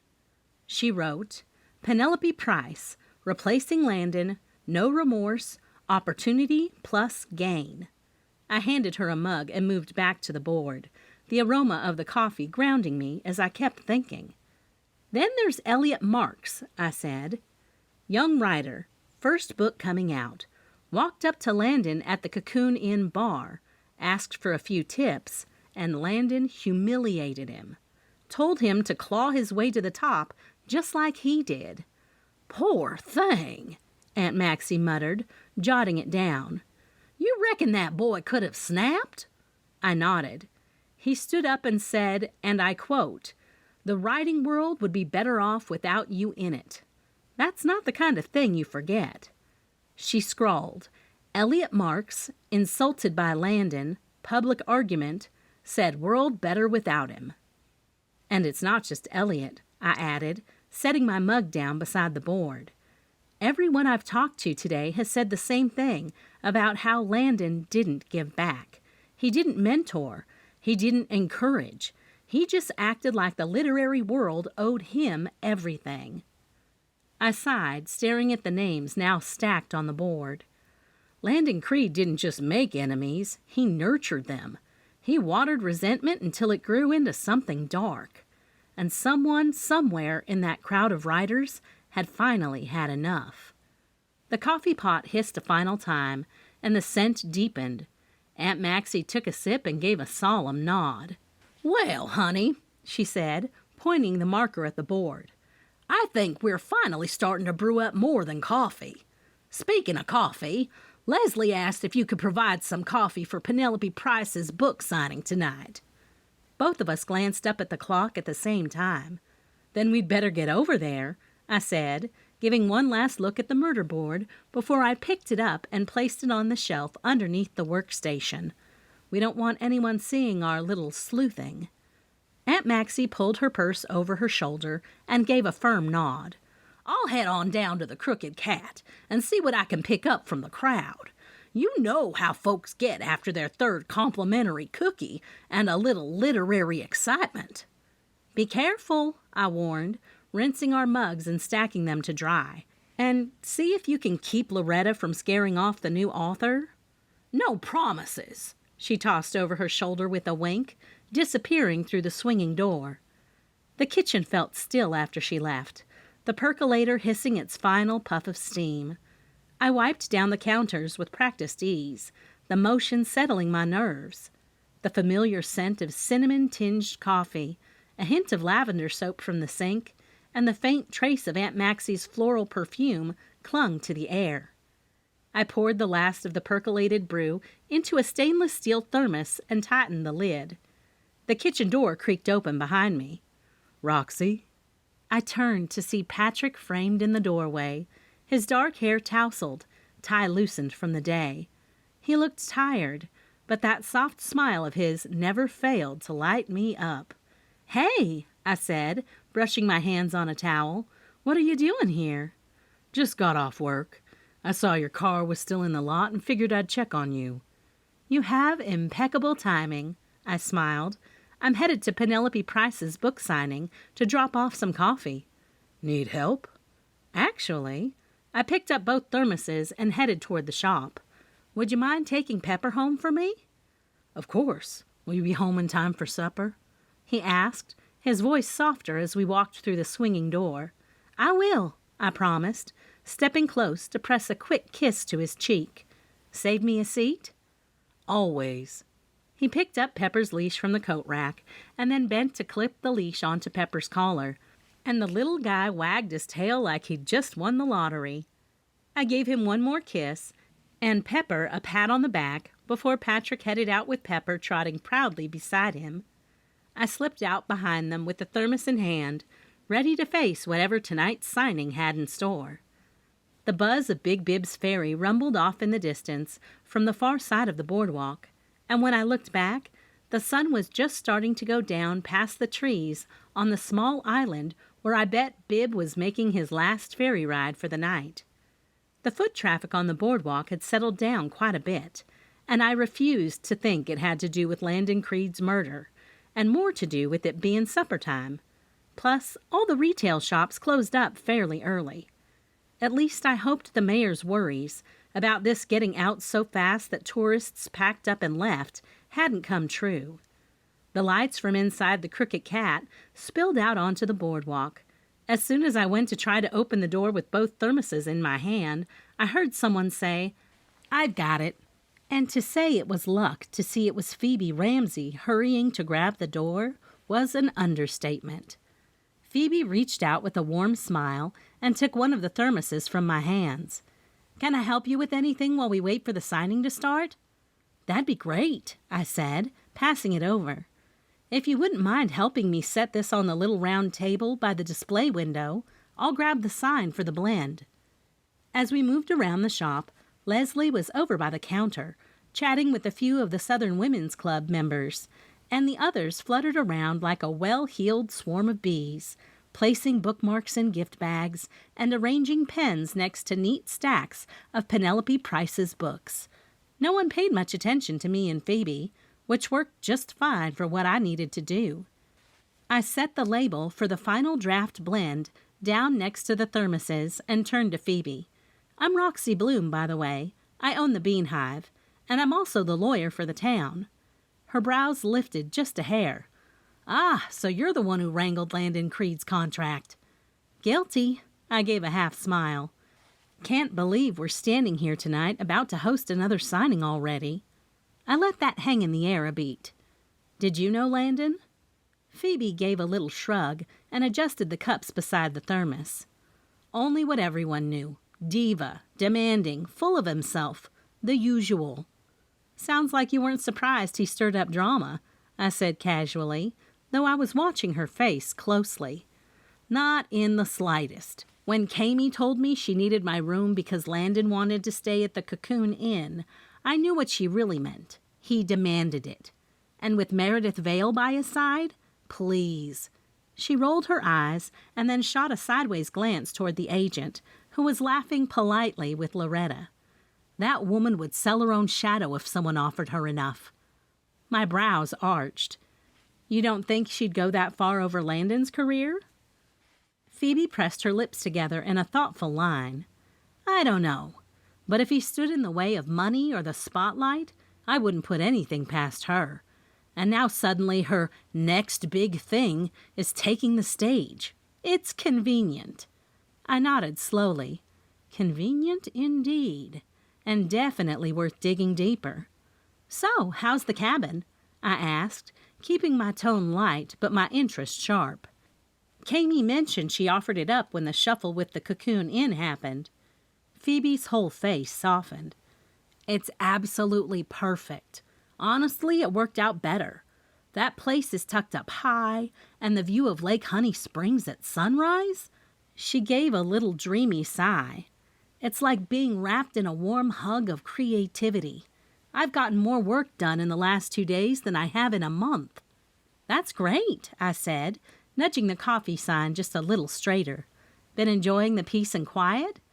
"Very much. I even invited a couple of author friends up to join me. We've been brainstorming plot twists, Marketing ideas, kind of our own little writing bubble. I nodded, my mind already filing that away. So you weren't in town the day that Landon Creed was murdered? Phoebe shook her head, her lips curving into a rueful smile. Nope, I haven't seen him since I got into town. I've been holed up in that cute little cabin ever since. When the muse shows up, you don't question her, you write. Now that was something I was going to chew on. Phoebe's eyes flicked past my shoulder, lighting up as her hand gently touched my arm. Oh, if you'll excuse me, they are my friends now. I'm so glad they found their way. I gave them directions from the cabin, but you never know with these winding Kentucky roads. Before she could step away, the two women she'd spotted made their way over to us, laughing as they shed lightweight cardigans and looked around the bookstore with wide eyes and awe. Ladies, Phoebe said, her voice bright with warmth, you made it. One of the women, a petite brunette with cat-eye glasses and a messenger bag slung across her chest, grinned. Barely. Your directions were fine, Phoebe, but my GPS tried to send us into the lake. The taller woman, with curls piled high in a scarf and ink smudges on her fingertips, laughed. We were yelling at Siri the entire drive, but we're here. Phoebe turned back to me with a smile. Roxy, these are my friends, Marlene and Tessa. We've been holed up in the cabin the last couple of days, working through our stories and ignoring the world. It's nice to meet you both, I said, giving them a friendly smile while mentally bookmarking every word. How are you enjoying Honey Springs? We love it, Tessa said immediately. It's charming, and that cabin, a dream. Phoebe told us about it the second we got into town, Marlene added. We canceled our reservation at the Cocoon Inn and drove straight up. Haven't left since. You're lucky I even got a shower in before coming here tonight, Tessa joked, brushing at her sleeves like she still might have pine needles clinging to her. I laughed lightly, filing that alibi neatly away. Well, when you head back that way, make sure you stop by the Bean Hive. It's my coffee shop. I won't be there tonight, but let my staff know I sent you, and they'll give you a complimentary bag of the final draft. It's the blend I made just for the writer's retreat. Marlene and Tessa both made delighted sounds, and Phoebe winked at me. You're gonna spoil us. Just keeping the community caffeinated, I said with a grin, but inside my wheels were turning. If Phoebe really had been tucked away up in the cabin this whole time, then maybe she was just what she appeared to be, an innocent writer here for the retreat. Phoebe glanced past me and immediately stiffened. Her voice dropped to a whisper. Come on, before the shark gets here. She gave me a little wink, then turned to Marlene and Tessa. Let's go snag some cookies before the good ones are gone. The three of them slipped away toward the refreshment table, their laughter fading into the low hum of the crowd. I turned just as Meredith Vale stepped up beside me, her heels clicking softly against the polished wood floor of the Crooked Cat. Ms. Bloom, she said, giving me a smile that didn't quite reach her eyes. I wanted to apologize for Landon. His temperament wasn't always easy to manage, and I can't imagine how difficult this has been for the town. Her voice was smooth, professional, not a single word wasted. Still, I couldn't help but notice she didn't look particularly rattled. If anything, she looked ready for a press conference. I'm very sorry he passed, she added, eyes scanning the room. It's been an emotional week, but I do believe Penelope Price is a breath of fresh air. She's exactly the kind of voice the literary world needs right now. I gave a slight nod. And you're her agent as well? Of course, she replied. I found her at a regional pitch event 2 years ago. I knew from the first page of her manuscript she was someone special. I took a slow sip of my coffee, then asked lightly, What's your role typically like as an agent? Do you work with authors from the very beginning, or do they come to you already established? Meredith let out a small, calculated laugh. That depends on the author. Some come to me ready for representation. Others I help shape into something marketable. Either way, I work very hard for my clients. They know that. Her eyes met mine, sharp and direct. And if you're getting the idea, That I'd somehow lose money now that Landon is gone? That's quite a presumptuous leap. My eyebrows lifted, but I didn't interrupt. Any deals I've made on Landon's behalf are binding, she continued, her tone clipped now, in perpetuity, which means I'll continue to receive my 15% on every sale, every adaptation, every royalty stream, until the very last one expires. She leaned in just slightly. So if you and your little sheriff are sniffing around, wondering whether I had something to gain from my client's death, then let me help you out. Her voice lowered to a near whisper. You're snooping around the wrong literary book. She offered one of those polite smiles again, then turned and walked off toward Penelope, who was now chatting with Loretta and posing for a photo beneath the book signing banner. I let out a slow breath. Meredith Vale had a poker face worthy of Vegas, but I wasn't ready to fold just yet. The book signing at the Crooked Cat had been uneventful. That was the polite word for it. Sparse turnout, awkward energy, a handful of confused readers who clearly hadn't heard about the switch from Landon Creed to Penelope Price. Loretta and her ladies tried to keep the momentum going, but the mood was off. It wasn't just the tragedy. It was like something vital had gone missing along with Landon. Still, it had given me plenty to think about, and as I drove home with the windows down and the scent of honeysuckle drifting in from the roadside, my mind turned over every conversation, every odd look, every word that hadn't been said. Phoebe Ramsey had an alibi, if her story and her friends were to be believed. Meredith Vale had practically lawyered up on the spot, and then there was Leslie's odd reaction, the look that hadn't quite matched her words, which I never got to ask her about. As the road curved around the lake, I saw the familiar slope of my driveway just ahead and turned in. My headlights swept across the little cabin, lighting up the wooden siding and the rockers on the front porch. The porch sat directly across the quiet road from the lake, and the view, especially at this hour, still took my breath away, even after all this time. The two rocking chairs on the porch waited patiently, their dark brown ladder-back frames softened by the floral outdoor pillows I'd picked out last spring. My grandfather had made them, and just seeing them was enough to ease some of the weight off of my shoulders. I parked and climbed out, the gravel crunching beneath my shoes as I slung my bag over my shoulder and made my way up the short steps. The creak of the wooden floorboards beneath my feet was comforting, like the cabin saying, "Welcome home." Before I could reach for the door handle, it flew open, and Patrick stood there grinning, with Pepper dancing at his feet and Sassy next to him. "There she is," Patrick said, his voice a soothing balm to a long day. "Right on time. Roast is just coming out of the oven." Pepper let out a little bark and ran a circle around my legs, tail wagging so hard he could have taken flight. I leaned down and gave him a good scratch behind the ears. "Well, hey, buddy," I said. "I missed you, too."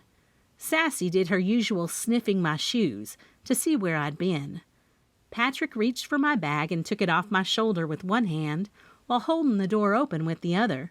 "Come on in. Table set," he said. Patrick had outdone himself again.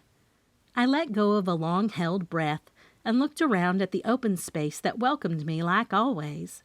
The kitchen sat to the right, warm light glowing off the open shelving filled with my beloved mismatched mugs and antique spice tins. A small wooden table for two was set with placemats and the good silverware, and soft jazz was playing low from the Bluetooth speaker near the coffee corner.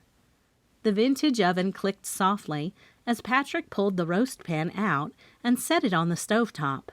Steam rose up in swirls, and the scent made my stomach let out a very unladylike growl. To the left, the small family room was as cozy as ever, the L-shaped couches hugged by fluffy pillows and a folded quilt, and the wood-burning stove still radiating the tail end of its heat. The stone fireplace, dark now but clean, stood ready for another night's fire. I slipped off my shoes and let my toes press into the worn braided rug. The house was quiet, except for the peaceful shuffle of pets and Patrick's light footsteps as he grabbed plates. My heart, however, was louder than ever, full of questions, full of wonder, full of the man who'd made this cabin a home again. And tonight, for just a little while, I'd let myself savor that. Chapter 15. The sun had begun to peek through the skylight when Patrick jolted upright beside me, his salt and pepper hair sticking up in every direction like he'd been caught in a wind tunnel. "Roxy, what time is it?" he rasped, reaching blindly for his phone on the nightstand. I groaned and rolled over, tucking the quilt under my chin. "Relax, it's just 7. He looked at me like I'd said the cabin was on fire. 7? You're usually gone before the sun even thinks about rising. I stretched, letting out a slow sigh. I set my alarm for 7:30. I don't have to be at the writer's retreat until 9.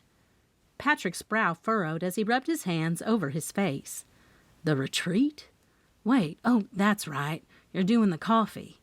I gave a sly smile. Not just the coffee. I'm going undercover. That got his attention. He turned his whole body toward me, eyebrows raised. Undercover? Roxy, please tell me you're not getting wrapped up in another mystery. I already am, I said, propping myself up on an elbow. Mayor asked me to help out. You know, lawyer hat and all. And since the Bean Hive's providing coffee all week, I'm using it as an opportunity to get close to the writers. Patrick narrowed his eyes, playful but skeptical. You do remember what happened the last time you used an opportunity? I grinned. Solved a murder and got a front-page article in the Honey Springs Gazette. He flopped back onto his pillow, laughing. Of course you did. You always did have your nose in things. I remember you as a teen. Couldn't keep you from poking around the bait shop, eavesdropping on folks. You haven't changed a bit. I leaned over and kissed his cheek. You love that about me. I do, he said, pulling me in for a warm squeeze before giving my behind a gentle pat. Now go solve your murder, Miss Undercover Barista Lawyer. Just don't forget, you have a life out of crime solving. Never, I said with a wink, especially if it means coming home to you. He smiled, eyes soft. You always say the right things after you drop a bomb. I kissed him again and tossed back the quilt. That's one of my many talents.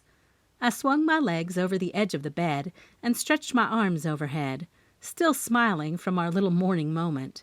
Patrick stayed reclined, watching me with sleepy amusement as I padded over to grab my tote bag from the hook near the stairs.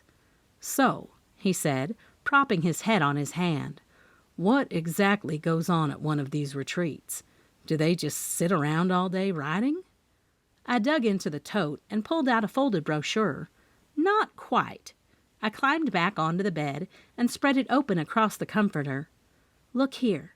They've got panels on everything from world building and cozy mysteries to how to pitch a series to a publisher. Patrick chuckled.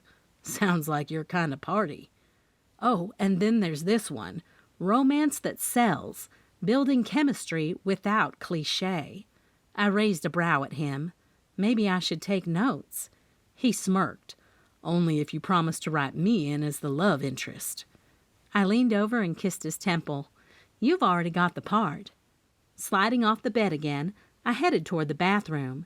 They're starting with a breakfast mix and mingle this morning, and I don't want to miss it. So you can mingle and eavesdrop? He called after me. So I can keep my ears open, I corrected, peeking back around the corner. Writers gossip. I'm hoping someone's bound to say something useful.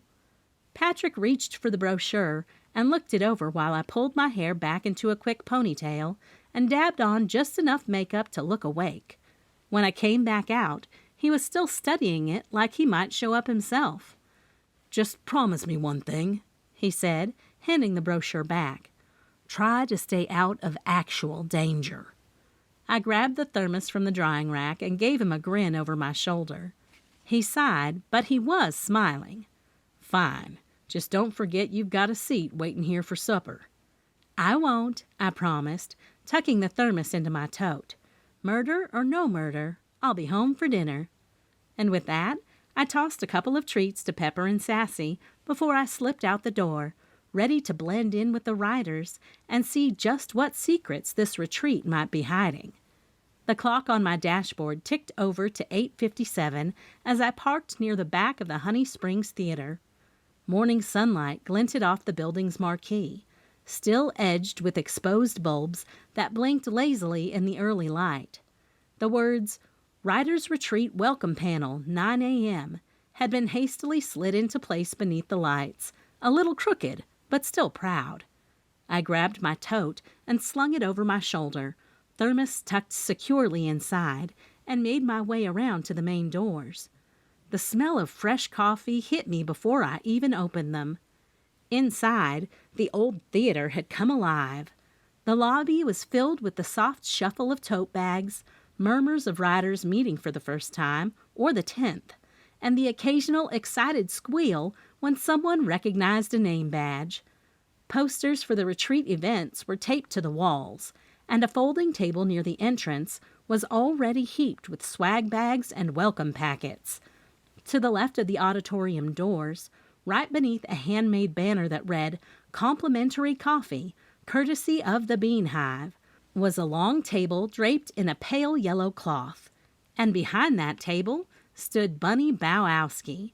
Or rather, Bunny Bowowski stood like she owned the place, one hand on her hip, the other ladling out steaming coffee into a row of mismatched mugs.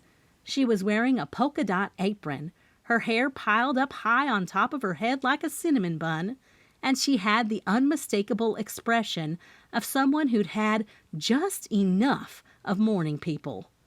"About time you showed up," Bunny called as soon as she spotted me, not even pausing in her pouring.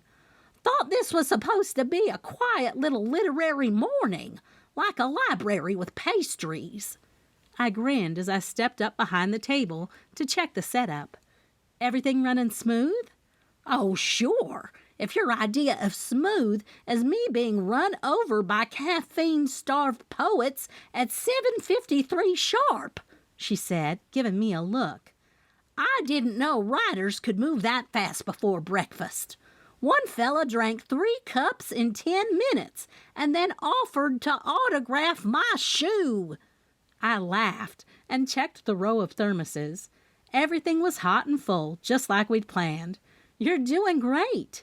"I know I am," Bunny replied, sniffing. "I even put little name cards out for the blends. And don't worry, I used my best handwriting." I glanced down at the cards. First draft, plot twist perk, and writer's block breaker. She'd even added tiny doodles of coffee beans next to each. "You're a gem," I said. "I know that too." She handed a fresh cup to a woman in a denim jacket and gave her a wink. "Tell your friends this isn't your average coffee bar.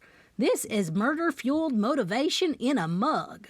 I was definitely in the right place. Now it was time to grab my badge, blend in, and start listening, because somewhere in this crowd was someone who knew exactly what happened to Landon Creed, and I was going to find out who. Leaving Bunny with her coffee-fueled chaos, I made my way toward the theater's registration area, where several long folding tables had been set up in the inner lobby, just outside the auditorium doors. Above each table was a printed sign marked with alphabet ranges, A to C, D to F, G to J, held up with plastic clip stands and a lot of hope. The line moved slowly, but that gave me just enough time to listen. 2 women ahead of me, both wearing matching write, edit, repeat tote bags, were chatting as they flipped through their welcome packets. "I was surprised they added romance this year," said one. "It's about time. For years it's just been thrillers, mysteries, and lit fix snobs." "I know, right?" the other replied, adjusting her wide-brimmed hat. "I mean, not all of us are trying to win a Pulitzer. Some of us just want to make readers happy." I tilted my head slightly, pretending to read the schedule posted nearby, while their words settled in my chest. That was something. Romance wasn't part of the retreat in past years, and this was the first year it had been added. It suddenly made Landon's presence even more pointed. Was he supposed to legitimize the retreat? Lend it weight with his name? Or had the addition of romance ruffled feathers before they'd even stepped foot in Honey Springs?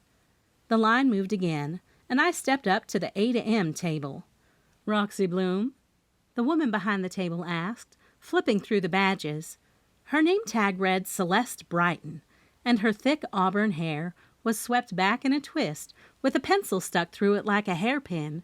She looked up and blinked. "Oh," she said with surprise. "I didn't know you were a writer. I thought you ran the coffee shop." I gave her a small, polite smile and reached for the lanyard she handed me. "Oh, I do, but I've been working on a few things. This seemed like a good chance to soak it all in." "I guess it's true what they say," Celeste said with a grin, handing me my tote bag and program.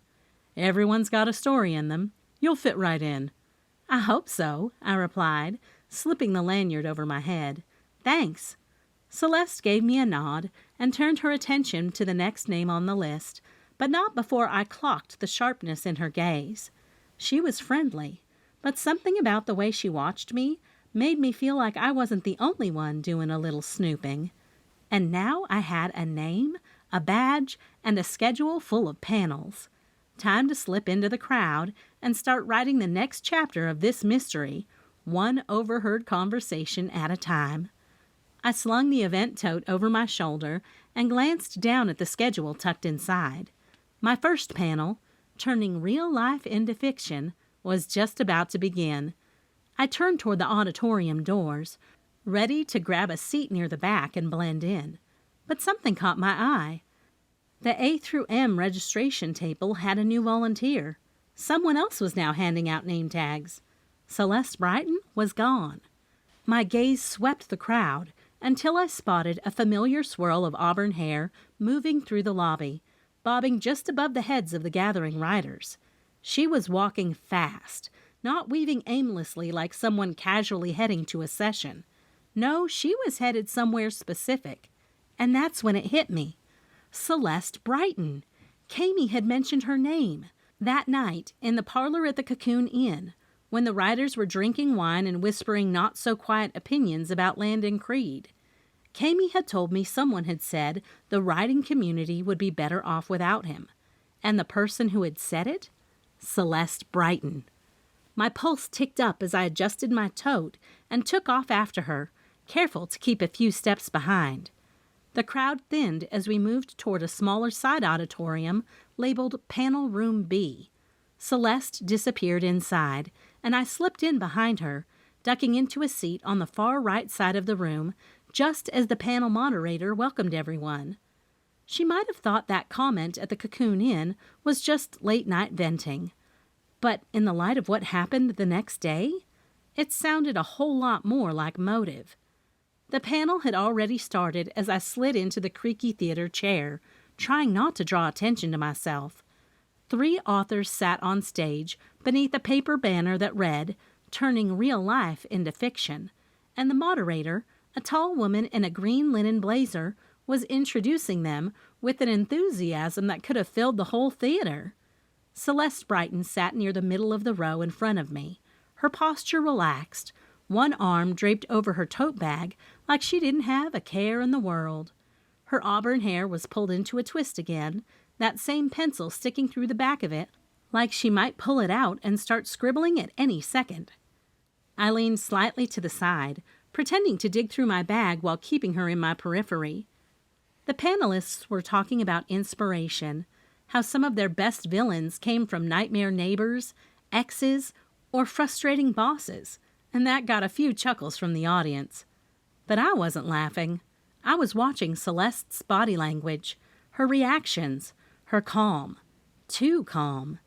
If I hadn't known what Kami told me, I never would have guessed this woman once said the world would be better off without Landon Creed. It had been so specific, so cutting. Not a joke, not a throwaway comment, a statement. And now she was here, taking notes on character arcs and chuckling at craft tips like nothing had ever happened. I knew I needed to talk to her. Casually, of course, just enough to plant the idea that I wasn't some harmless coffee lady trying to write her first book. I was watching, and I was listening.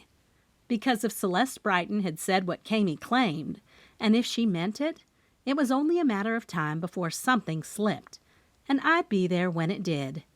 The room kept filling.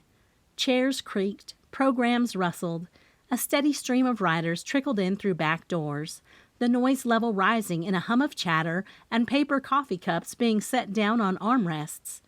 The panelists were still sharing stories about inspiration and writing from life, but most of the audience now seemed more focused on finding a seat than following the discussion. The moderator, clearly a pro at wrangling writers, stepped up to the mic and raised her voice slightly. "Okay, folks, it's getting a little packed in here. If you've got an empty seat next to you, scoot in. Don't make someone stand just because your tote bag wants its own chair." A few people laughed, and the rustle of movement followed as chairs scraped and shifted. I tucked my Bean Hive tote tighter between my feet and scooted to the edge of my seat, glancing around casually until I saw her. Celeste had stood up and was scanning the rows, looking for somewhere to land. Her gaze swept past me, then paused. Our eyes met. She gave me a warm, quick smile, the kind strangers exchange when both pretending they're not completely sizing each other up, and made her way down the aisle. "Mind if I join you?" she asked, already halfway into the row. "Not at all," I said, returning the smile as she lowered herself into the seat beside me. She gave a little sigh as she settled in and reached into her bag for a notepad. "These panels always fill up fast. I always forget that writers are secretly social." I chuckled lightly. I thought it'd be more introverted, too. Quiet, reflective, maybe a little brooding. Celeste grinned and leaned a bit closer. "Don't be fooled. Writers love to talk about themselves and then call it character research." I laughed, but inside I was already shifting gears. She didn't recognize me from the registration table, at least not outwardly, and now I had a front row seat to get to know the one woman who'd said the writing world would be better off without Landon Creed. The panel was winding down, but I barely heard the last 10 minutes. I tried to focus, really I did. One of the panelists was sharing a clever anecdote about how a broken coffee grinder once inspired a murder weapon in a best-selling cozy mystery. It got a laugh from the audience, but the words felt distant, muffled, like I was listening through a pane of glass. Because all I could think about was that somewhere in this room, among the smiling faces and thoughtful note-takers, the bookish chatter, someone might have killed Landon Creed. The thought settled like a weight in my chest. I glanced around. Most of the crowd was leaning forward, hanging on every word, jotting things down on notepads or typing furiously on laptops. There was an almost reverent hush in the space now that everyone had finally settled. And then I looked to my right. Celeste Brighton sat beside me, pen dancing across the page of her notebook, her expression focused but peaceful. Every few seconds she nodded to herself or underlined something with flair. If someone had walked in and asked me to point out the person most likely to be enjoying this retreat with zero secrets or scandal, I might have pointed straight at her. She didn't look like a killer. But then again, killers rarely did. The applause that followed the panel's final remarks snapped me out of my thoughts. Celeste clapped along with everyone else, then turned to me with a bright smile. "That was fun, wasn't it? I always get something new out of these." I nodded, returning the smile on instinct, but my mind was still ticking. One friendly moment didn't erase what I knew. It didn't erase what Kami had overheard. And it certainly didn't erase the fact that Celeste's words from that night now echoed louder than ever. The writing community would be better off without him. And right now, she was sitting beside me, with ink on her fingers and something I couldn't quite name behind that smile. As the applause faded and the panelists began gathering their notes, Celeste turned to me, her pen tucked behind her ear and her notebook hugged to her chest. "So, what panel are you headed to next?" I blinked, caught off guard for just a second. "Oh, I'm not sure yet," I said, reaching into my tote and pulling out the retreat program. I flipped it open and scanned the listings. Let's see. Crafting Villains Readers Love to Hate starts in 10 minutes. Celeste beamed. "That one's on my list, too." She stood and brushed off her jeans. "We've got just enough time to grab a coffee. You want to head over to the Bean Hive stand with me?" I nodded, slipping my program back into my bag and rising to my feet. "Sure, I could use a refill." As we made our way toward the theater lobby, I couldn't help but marvel how friendly she was. Effortlessly open, comfortable. The theater lobby was buzzing like a beehive as Celeste and I walked out of the panel room. Writers stood in small clusters, comparing notes, some hovering over swag tables, others frantically scanning the panel schedule like it held the secrets to publishing success. But the longest line of all snaked halfway to the auditorium doors. "That can't be," I muttered. "Oh no," I groaned, picking up the pace. "That's our coffee table." We reached the Bean Hive stand just in time to hear a loud whoosh, followed by a splatter and a shriek. Bunny stood frozen behind the table, holding the lid of the blender in one hand, after it had clearly done its damage. A stream of mocha smoothie now decorated the front of the table, the yellow tablecloth, and half of Bunny's apron. Behind her, the blender hissed with betrayal. "Well, that's just perfect," Bunny said flatly, dabbing her face with a napkin. "I take one lid off to rinse it, and what do I get? A chocolate fountain show at the Southern Riders Circus?" Several people in line were trying not to laugh. One woman clapped. 10 out of 10 performance. I stepped around the table. Okay, Bunny. Take a breath. I got this." "Oh, thank heavens," she said, grabbing a stack of napkins and stomping off toward the utility sink in the corner of the lobby. "This is why I stick to plain drip coffee. These fancy blends got personalities." I slid in behind the table and grabbed the dish rag we kept tucked under the thermos stack, wiping the countertop with practiced speed.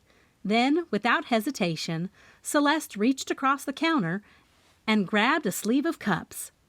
"I got mocha and caramel over here," she called. "Who needs caffeine and sugar and validation?" I blinked at her for a second, stunned. "You've done this before?" She smirked as she pumped syrup into the next cup. "Are you kidding? Most writers were baristas before we were published. You learn to write dialogue and steam milk." I laughed, genuinely grateful, and we fell into a rhythm, her taking orders, me pouring shots and frothing milk. And as we worked side by side, my suspicion didn't disappear. But for a moment, I was just thankful she was on my side of the counter. "Well, it looks like we missed our panel," I said, once the line of customers finally dwindled. I glanced down at my watch, the steam from the last mocha still curling into the air between us. Bunny fanned herself with napkins. "How long are you in town?" she asked Celeste, half joking, half serious. "I could stand to take a vacation after today." Celeste laughed and brushed a stray curl off her cheek. "I'm here through the retreat, but after this, I'm thinking a beach sounds pretty good." "Well," I said, wiping my hands on a towel and extending one, "I don't think I ever gave you a proper introduction.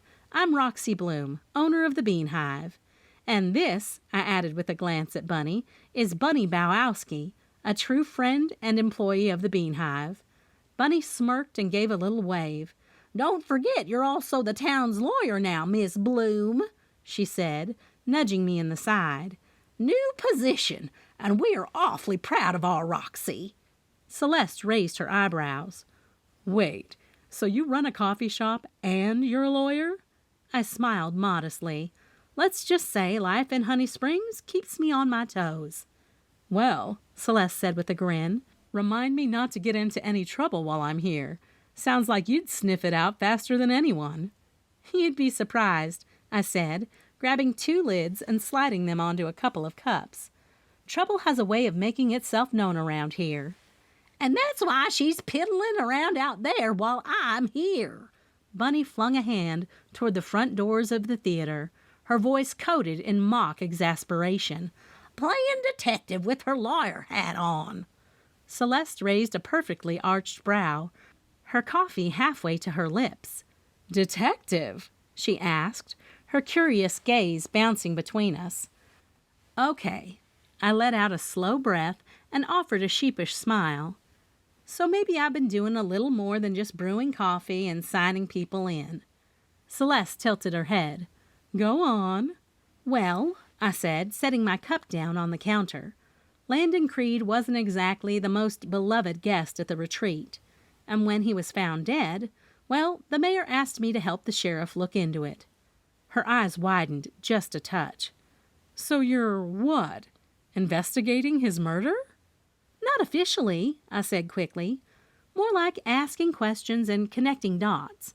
I already had to deal with Landon professionally before his appearance, and now that he's gone under very suspicious circumstances, I can't help but feel there's more to it." Celeste leaned in, her voice dropping low. "And you think someone here had a reason to kill him?" I nodded. "More than one someone, if I'm being honest." "Oh my gosh, Roxy!" Celeste leaned across the counter, eyes lit up with an energy that matched her voice. "You know I write mysteries, right? I mean, this is literally my wheelhouse. I can help you." I shook my head, lifting a hand. "I appreciate that, I really do, but I can't let you do that. This is still a real investigation. There's a difference between fiction and, well, dead bodies." Celeste gave an exaggerated sigh, pressing a hand to her heart. "But Roxy, think about it. I know these people. I've been to these retreats year after year. I'm in all the writers' groups, the Facebook circles, the forums. Writers talk, especially when there's wine. And there's always wine at the inn's bar after the panels. We get chatty, really chatty." I tilted my head, considering her words. She wasn't wrong. She nudged my elbow gently and then leaned toward me, lowering her voice. "Take Elliot Marks, for example. He's over there by the hallway, pretending to read the schedule for the 100th time. But word has it, he and Landon were working on a project together. Something big. But lately, radio silence. Not even a hint about it online or in his newsletter. Don't you think that's strange?" I followed her gaze to where Elliot stood, posture stiff and jaw tight, eyes flicking around like he was waiting for someone to sneak up behind him. "And what if it went south?" Celeste whispered. "What if Landon screwed him over? Elliot's a big name too, and Landon, well, he didn't exactly play well with others." I crossed my arms slowly. "You've got all this from a couple of late-night bar chats?" She grinned. "Writers gossip like church ladies, and I listen like a woman taking notes for her next 3 novels." I hesitated, torn between instinct and logic. But Celeste wasn't just anyone. She was already embedded and connected, and let's face it, she wasn't bad at sleuthing. "All right," I finally said, tapping a fingernail against my coffee cup. "You can help, but unofficially and quietly.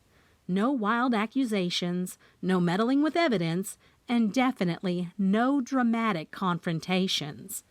Celeste's face lit up like she'd been handed the opening line of a bestseller. "Deal." Chapter 16. ELLIOT. Carefully, I typed each letter on my laptop, the glow of the screen lighting up the cozy little living room of my cabin. Outside, the lake was still, reflecting the last blush of twilight through the big front window. The only sounds were the soft tap of my finger on the keys and the occasional creak of the hardwood floor as Pepper paced near the wood-burning stove. Patrick was in the kitchen, scooping food into the dogs' bowls. Sassy stood perfectly poised, her shiny coat gleaming under the warm kitchen light. Her elegant tail wagged just once, her eyes trained on Patrick like she expected filet mignon instead of her usual kibble.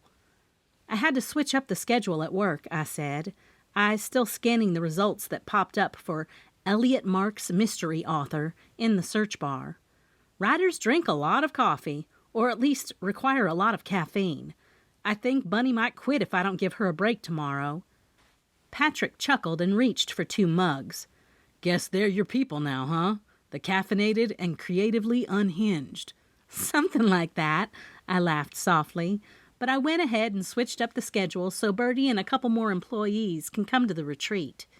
He brought over my favorite ceramic mug, white with Bean Hive Coffeehouse painted and curly blue script, and handed it to me before settling onto the couch beside me. His thigh pressed gently against mine, grounding me as the smell of roasted coffee and vanilla cream rose between us. Pepper flopped down at our feet with a dramatic huff, while Sassy daintily padded over to the fireplace and curled up on the rug like a black velvet throw. "Thank you," I whispered into the mug, grateful for the warm liquid that would soothe me, as well as thankful for Patrick for making it for me. "You are welcome," Patrick said, lifting his mug to his lips. "So, how was your first official day undercover?" "Busy," I said, leaning into the cushions and pulling my knees up. "I worked the coffee stand, made a new friend, Celeste Brighton. She writes mysteries too, and I think she might actually be able to help." "That's the writer who helped you behind the counter, right?" he asked. Of course, it was the first thing I told him when I got home from the long day. "Yep," I said, taking a slow sip of coffee. "She knows a lot about the other writers. She told me Elliot Marks and Landon Creed were working on some secret project together. Said it was kind of a big deal." Patrick's brow lifted. "You think the project went south?" "Could be. I'm trying to find out more now, but Landon didn't exactly make friends everywhere he went. Celeste thinks there's more gossip to uncover. Writers love to gather at the inn's bar, apparently." I took another sip. Tonight she's going to poke around at the inn's bar. She's super excited, saying it was a real-life mystery that she might even be able to write in one of her mystery novels. Patrick snorted. "So, book clubs with booze?"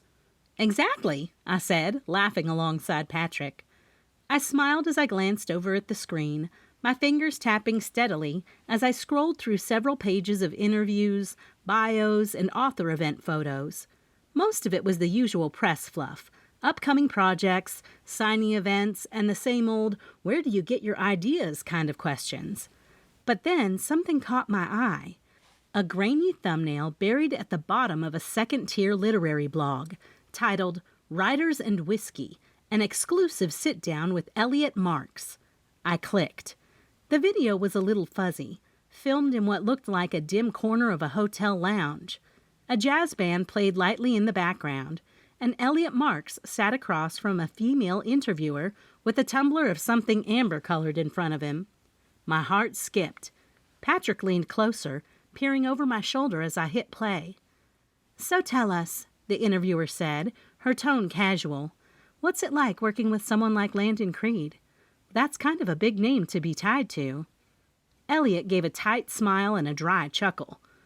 "Big name, big ego," he said, earning a laugh from the woman across from him. "Honestly, it's been interesting.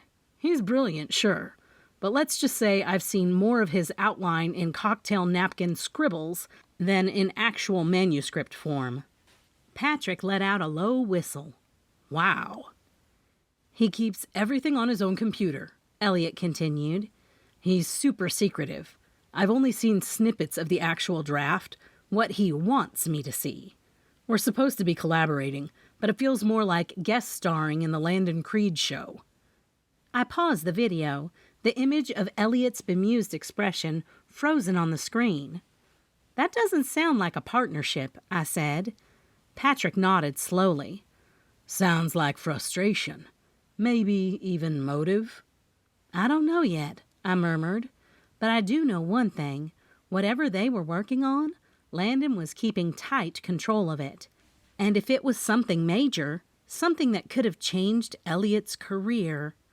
I turned slowly to Patrick, the wheels in my head spinning faster than the Bean Hive coffee grinder. What if Landon's computer is still at the Cocoon Inn? Patrick raised an eyebrow, already seeing where this was headed. You really think the sheriff didn't already scoop that up as evidence? I don't know. I closed the laptop and reached for my phone, but there's only one way to find out. Patrick gave me a long look. Roxy. Come on, I said, bouncing to my feet and tugging a hoodie over my head. I checked the time on my screen. Just past 8. It's a beautiful night. The boardwalk's lit up like a movie set, and the air's perfect for walking dogs. Patrick smirked, not even trying to hide his amusement. And this impromptu evening stroll wouldn't have anything to do with you just popping in to say hi to Kami and Walker, would it? I grinned. Of course it does. What else could it possibly be about? He laughed as he rose and reached for Pepper's leash. Sassy trotted to the door with her usual grace, as if she had known all along we were going out. Pepper was already at the door, wagging his tail like he'd personally cracked the case. Just a friendly visit, Patrick said, shaking his head as he held the door open. Exactly, I said sweetly, grabbing my tote bag and slinging it over my shoulder. At 8 o'clock at night. Patrick looked at me like he knew Kami wasn't going to buy it. Uh-huh, I hummed. But we both knew the truth. If that laptop was still in Landon Creed's room, I was going to find a way to get to it.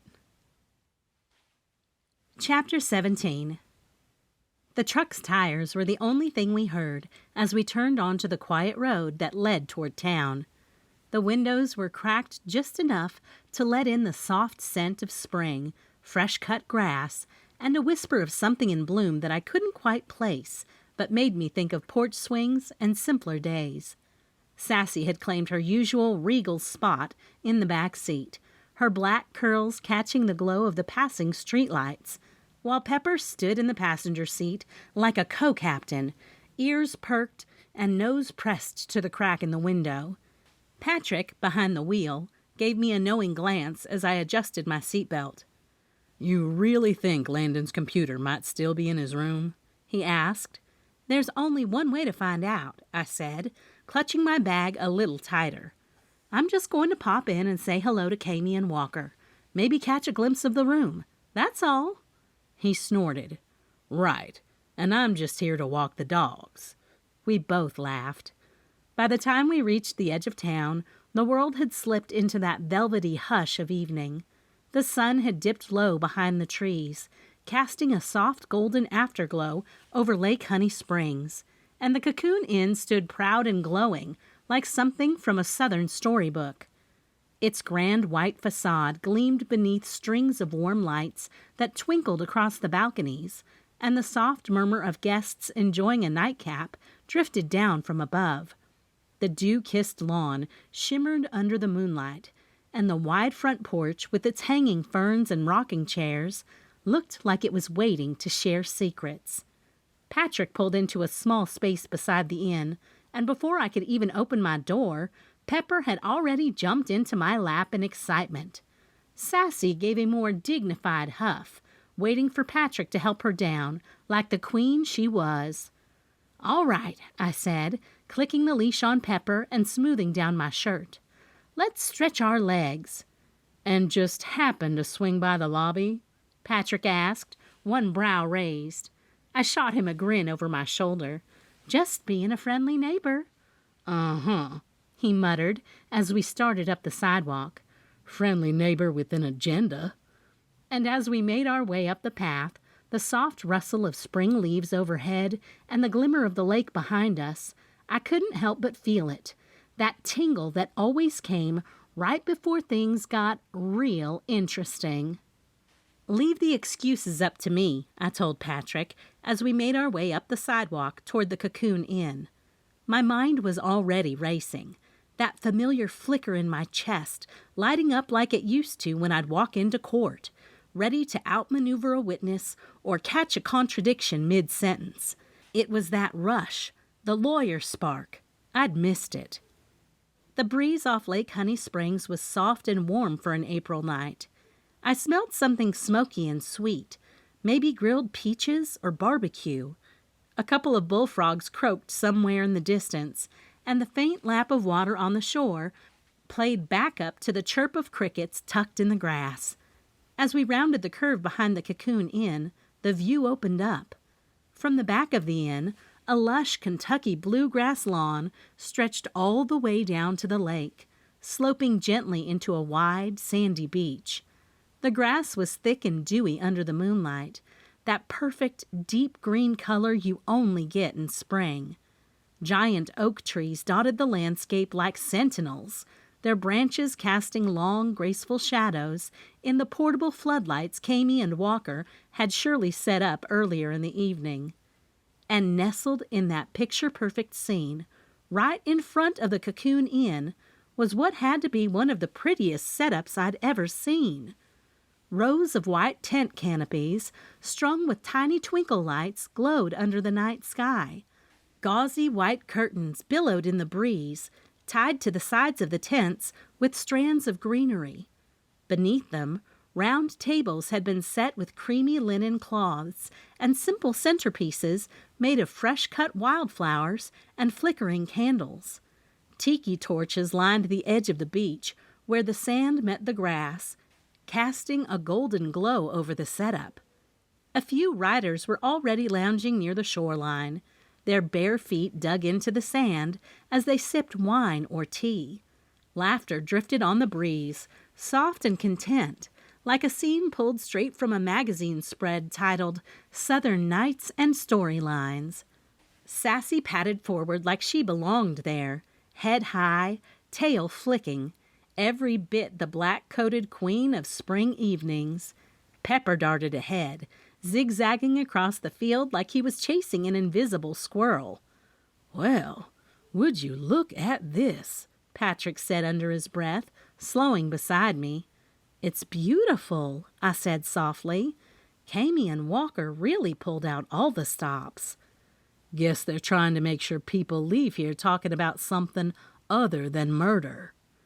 We cut through the field, stepping carefully around glowing lanterns placed along the walking paths, and headed toward the tents. The soft hum of conversation, the clinking of glasses, and the gentle rustle of the lake behind us all wrapped around the moment like a warm quilt. And as we approached, Kami stepped out from beneath one of the tents, her crimson hair unmistakable even under the dim lights. "Well, hey there, you two," she called, waving. "Come on down and join us before those dogs dig up my beach." I gave her a wave and looked at Patrick. "Friendly visit," I whispered, though we both knew the wheels were already turning in my mind. "Sure it is." He just smirked. "What's going on here?" I asked Kami as Patrick and I walked up from the edge of the beach, the dogs trailing behind us with happy tongues and sandy paws. "Oh, this? Just a little something Walker and I threw together for the retreat folks. A good old-fashioned Honey Springs-style mix and mingle. Nothing fancy, just a few grilled bites, some live music in a bit, and a chance for the riders to actually enjoy where they are instead of being cooped up in panel rooms all day." Kami brushed a curl behind her ear and beamed. I looked around, taking in the warm lights glowing from under the tents, the glimmer of the lake behind us, and the way laughter seemed to float on the breeze like dandelion fluff. "Well, it's gorgeous. I'd say you nailed it," I said, taking in all the beauty. "That's what we hoped for. Sometimes a little Southern hospitality is all it takes to make people feel right at home." She grinned. As we walked closer, the chatter of conversation surrounded us. A few riders stood near the punch table, sipping from glass jars with striped straws and casually discussing book cover woes and character arcs. The air smelled of grilled vegetables, sweet onions, and peach cobbler cooling somewhere nearby. Out of the corner of my eye, I spotted a familiar auburn twist of hair. Celeste was near one of the tiki torches, a plate in one hand and a drink in the other, laughing with the two friends she'd introduced at the bookstore, the one she'd said had joined her up at the cabin. And just beyond them, standing by himself near the edge of the grass, with a plate of something grilled and his brow slightly furrowed, was Elliot Marks. He wasn't mingling. He wasn't laughing. "How's everything going with the whole Landon thing?" I asked, tossing a chin toward the inn, like I was casually talking about the weather. Kami followed my gaze, her smile tight but thoughtful. "Spencer finally released the room," she said. "I'm supposed to let Meredith Vale know she can get his things out of there now." She paused, then gave me a look that I knew all too well. "But I haven't told her yet." I raised an eyebrow. "I mean, I should be in a hurry," she added with a little smirk, "especially since room 4 has one of the best views of the lake this time of year." I smirked right back. That was all the opening I needed. I turned to Patrick and handed him Pepper's leash. "I've got to use the bathroom," I said, laying it on with a straight face. "Excuse me." Patrick gave me a look like he knew exactly what I was about to do, but didn't say a word.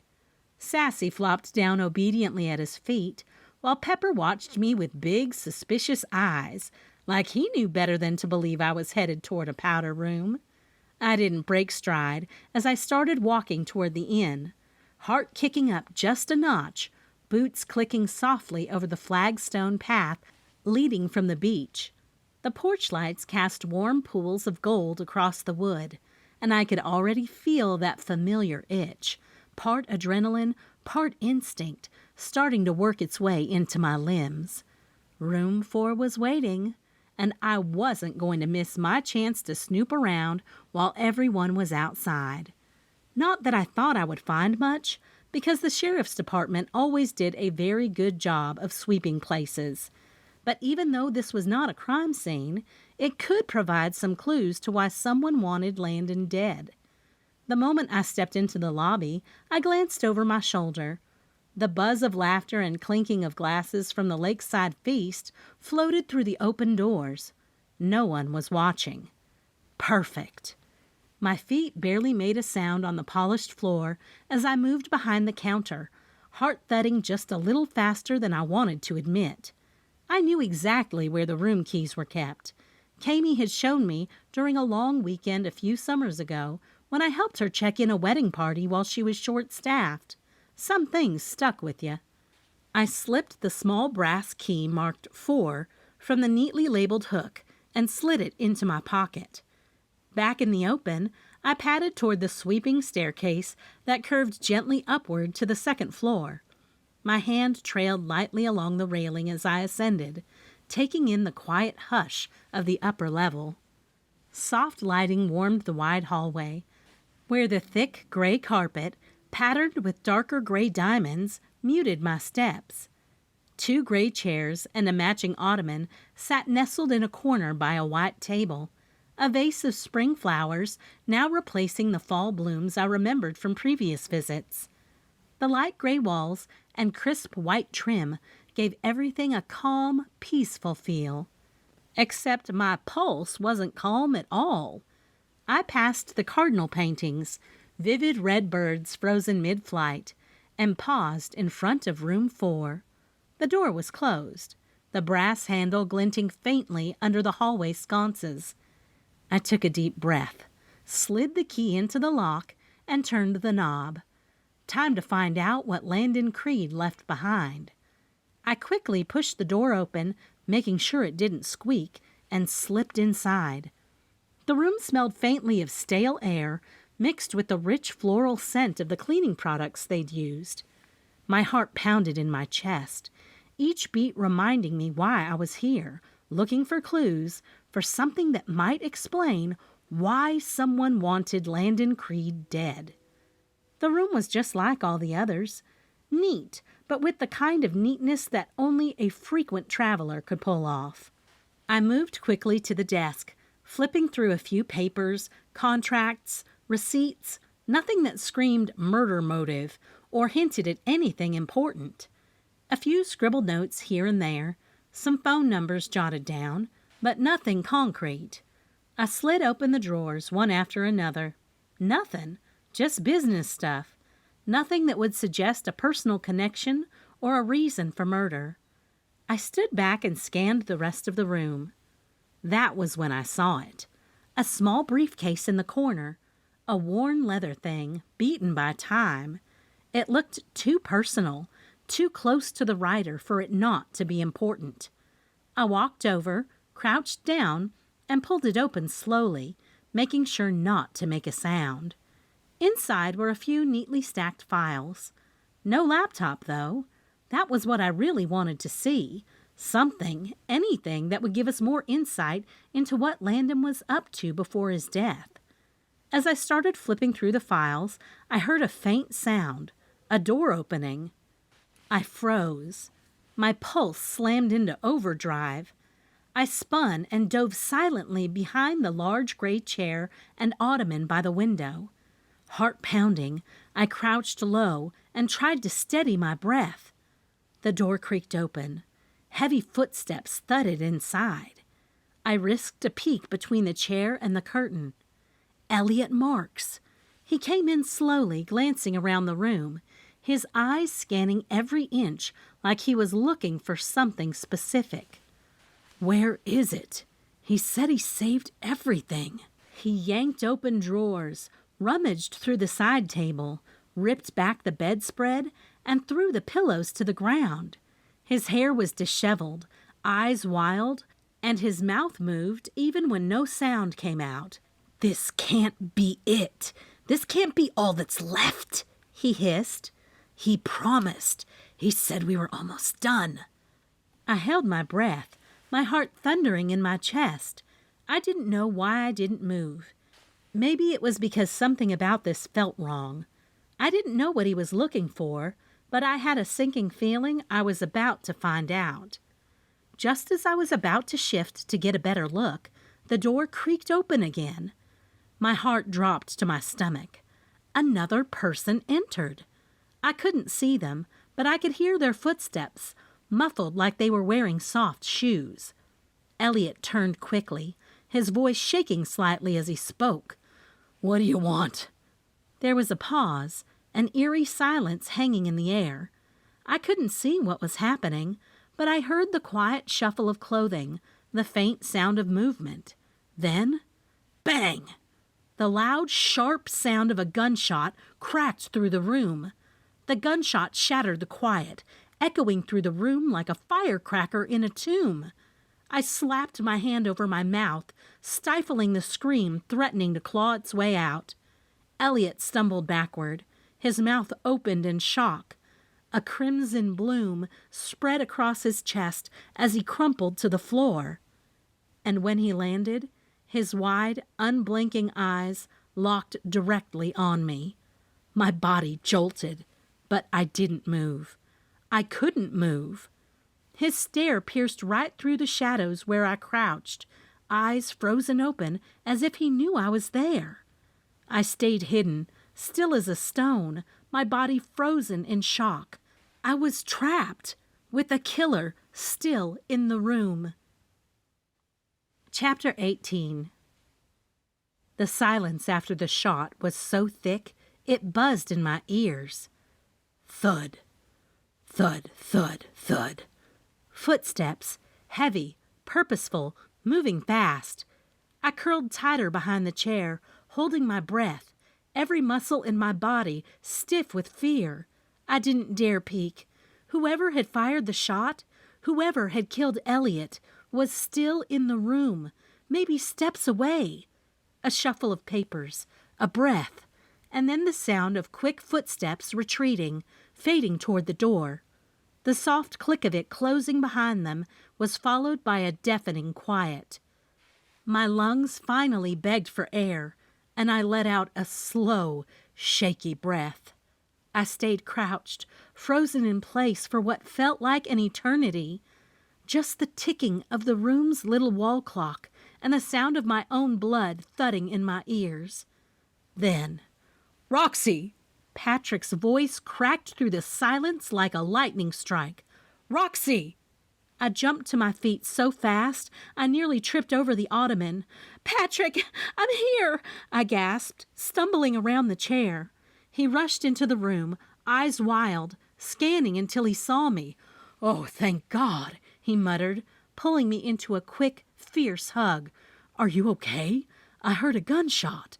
I nodded, still breathless. "Elliot, he—" Patrick's gaze dropped to the body crumpled on the carpet. "Oh, no." We both dropped beside Elliot. His body was still, his eyes open in that same eerie stare. Blood had soaked through his shirt and pooled beneath him, seeping into the carpet. My stomach churned. Behind us, hurried footsteps pounded up the stairs. A chorus of shocked gasps followed. Kami appeared in the doorway, her perfectly styled hair askew, her face pale. Behind her, a crowd of riders clustered in the hall, eyes wide and horrified. "Oh, Lord!" Kami breathed, pressing a hand to her chest. She pulled her phone from her pocket with trembling fingers and quickly dialed. "Yes, this is Kami Montgomery at the Cocoon Inn. We need an ambulance. There's been a shooting." She stepped farther into the room, her voice steadier than I expected as she gave the dispatcher the details. I stayed kneeling next to Elliot, my heart hammering. I couldn't stop replaying the moment, his voice, the shot, his eyes. I didn't see who pulled the trigger, but someone in this inn had just killed again. Chapter 19. The Cocoon Inn felt like it had been dunked in ice water. The cozy hospitality room, usually full of warm laughter and the clinking of coffee cups, was thick with murmurs, wide eyes, and the uneasy scent of fear. Riders were scattered across the lobby and tucked into corners of the inn's commonplace, their voices low and their stares shifty. The only sounds louder than whispers were the creaks in the hardwood floor every time someone shifted their weight or when a kettle whistled faintly from the kitchen down the hall. Upstairs, the soft thud of boots and the occasional crackle of a radio reminded us all that the sheriff's department was still working the scene. Yellow crime scene tape now blocked the top of the staircase, and a deputy stood stationed at the bottom, his arms crossed and his expression unreadable. I stood near the large stone fireplace in the hospitality room, trying to gather my thoughts, though the room buzzed with snippets of conversation I couldn't ignore. "I told him a year ago, Landon doesn't mentor, he manipulates." He played Elliot like a puppet. Poor guy probably thought this would make his career. Should have known better. Landon practically dared people to hate him. Celeste sat in one of the high-backed chairs near the coffee station, her hands wrapped around a mug she hadn't sipped from. Her auburn hair was mussed, her notebook lying forgotten on the table beside her. She stared blankly at the wall across the room, her normally animated face pale and drawn. I walked over and gently placed my hand on her shoulder. "You okay?" She blinked up at me, startled, then nodded slowly. "He was young, and so hopeful, you know?" Her voice cracked just slightly. "He believed Landon really saw something in him." I pulled up a chair beside her and sat down. "Did Elliot ever talk to you about what they were working on?" "Only bits and pieces," she said softly. "He said it was hush hush, big deal. I think he thought he was finally getting his break. But Landon, he always kept the upper hand." We both fell silent as the hush of upstairs gave way to a small flurry of footsteps. A moment later, Kevin, our local coroner, walked in from the staircase, his usual steady presence carrying a little more weight tonight. His expression was serious, his gloves already on. He nodded to the deputy, who stepped aside. A few people gasped quietly as Kevin made his way up toward room 4. Patrick's absence tugged at my attention, and I turned to look out the front windows. He was outside on the lawn, pacing slowly near the beach with Sassy and Pepper flanking him like four-legged security guards. I knew he'd give me the space to do what I needed in here, but I could feel the tension in his posture, even from a distance. The room grew even quieter, if that was possible, and I knew it wouldn't be long before Spencer Shepherd himself arrived to start asking questions. 2 people were dead, Landon Creed and now Elliot Marks. The murmur of hushed voices continued behind me when I felt a tap on my shoulder. I turned to find one of the deputies standing there, face solemn and eyes locked on mine. "Sheriff Shepherd wants to speak with you," he said quietly. "Upstairs." Celeste glanced at me, brows lifting with concern, but I gave her a faint nod and stood. My knees felt a little too wobbly, my chest still tight. As I stepped into the hallway and approached the staircase, I saw Kevin at the landing, guiding a stretcher carefully down. Elliot's body was now covered in a clean white sheet. The sight of it, final and still, hit harder than I expected. My throat closed up, and I moved quickly to the side of the hall, pressing myself against the wall as they passed. Tears burned at the corner of my eyes. I wiped them away quickly with the sleeve of my hoodie. I was still steadying my breath when I heard Spencer's voice. "Roxy?" I looked up to see Sheriff Spencer Shepherd waiting just past the tape. His expression was softer than I expected, not stern, not cold, but concerned. He gave a nod to the deputy and stepped into the hallway, motioning for me to join him away from the crime scene. "I figured you'd be shaken," he said quietly. "I'm fine," I lied, though my voice wavered. Just a little shocked. "I need to ask what you were doing in there," he said, his voice calm but official. I took a deep breath and steadied myself. At the writer's retreat today, I overheard some talk about Elliot Marks working on a project with Landon. Celeste Brighton mentioned it too. Apparently it was a big deal, but hush-hush. Elliot told people Landon had the only copy. I told him. Spencer's brow ticked. "And you thought there might be evidence in the room." I did. I know it's a long shot, but I figured if there was something that tied Elliot to Landon, maybe something motive-related, I could find it. It was a long shot, I said again, almost apologetically. Obviously, he's off the suspect list now. Spencer nodded, absorbing it all. "Did you see who shot him?" he asked. No, I shook my head. I was behind the chair. I heard Elliot talking to someone, then the shot. I stayed hidden. I didn't even dare look. I was scared out of my mind. He rubbed the back of his neck and let out a slow breath.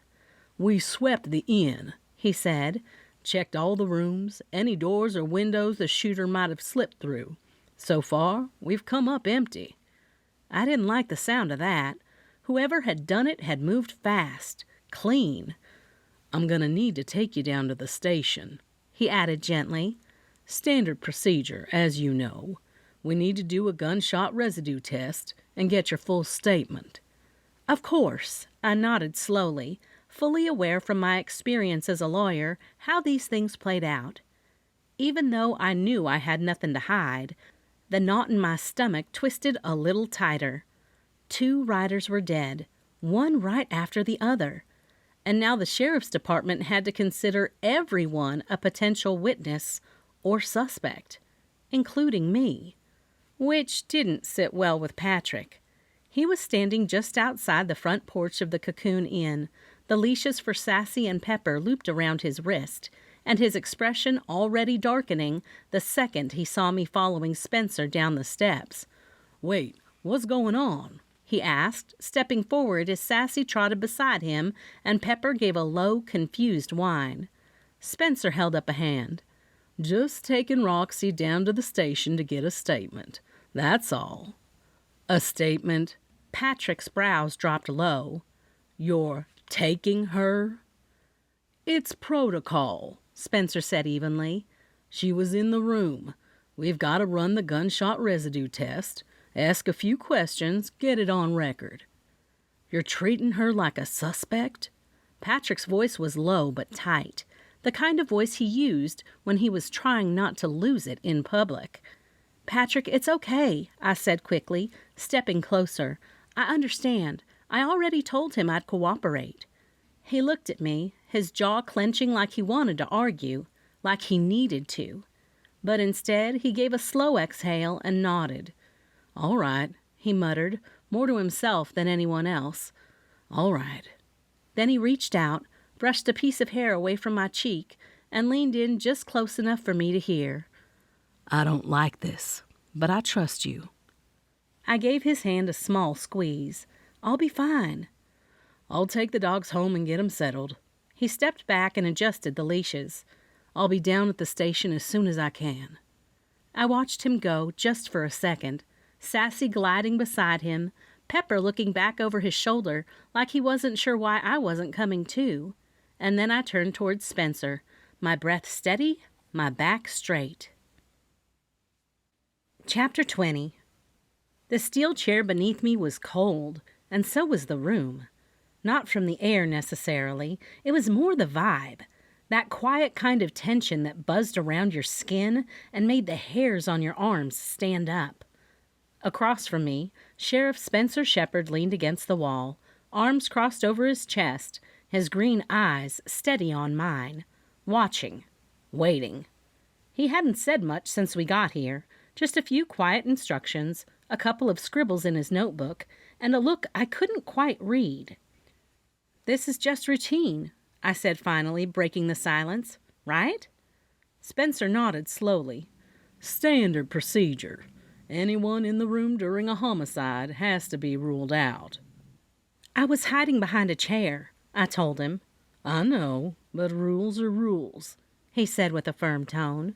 Spencer stepped forward and pulled out the chair across from me.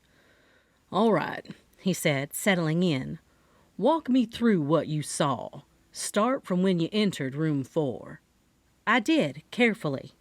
Told him about how I knew where the keys were from helping Kami in the past, how I thought maybe there'd be something left behind that could prove Elliot had motive, that I just wanted to see if something Landon had tied them together, maybe even that missing manuscript Celeste kept mentioning.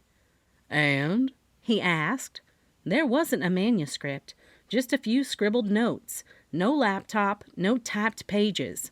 But I did see a journal, plain black, leather-bound, tucked in the side drawer next to the bed. He straightened. "We didn't find any journal during the sweep." My brow furrowed. "Then someone must have taken it. After I saw it, but before you got there." Before Spencer could reply, a knock came at the open door, and Kevin, our ever-calm coroner, stepped in, clipboard in hand. "Sorry to barge in," Kevin said, eyes flicking from me to Spencer. "Just wanted to drop some early notes on Elliot Marks." "Go ahead," Spencer said, his attention tightening. Kevin flipped a page. "Obvious cause, gunshot wound. Entry wound indicates close range, clean kill. But here's the interesting part. I found residue on the tips of his fingers. Ink. Thick, dark ink. And fibers. Leather." "Like a journal," I whispered, my stomach dropping. Kevin nodded. "Exactly what I thought." "She just said she saw one," Spencer said, looking at me. "It was there," I said firmly. "I didn't touch it, but I saw it. Drawer right beside the bed. It was the only thing that looked remotely personal." Spencer's jaw tightened. "Then it's gone now." Kevin nodded once more. "Someone was looking to hide something."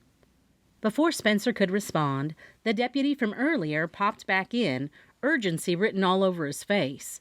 "Sheriff, just got a call on the tip line. Anonymous. Caller says they saw Penelope Price outside room 4 tonight. Said she looked nervous. Kept glancing over her shoulder. Pacing. Real twitchy."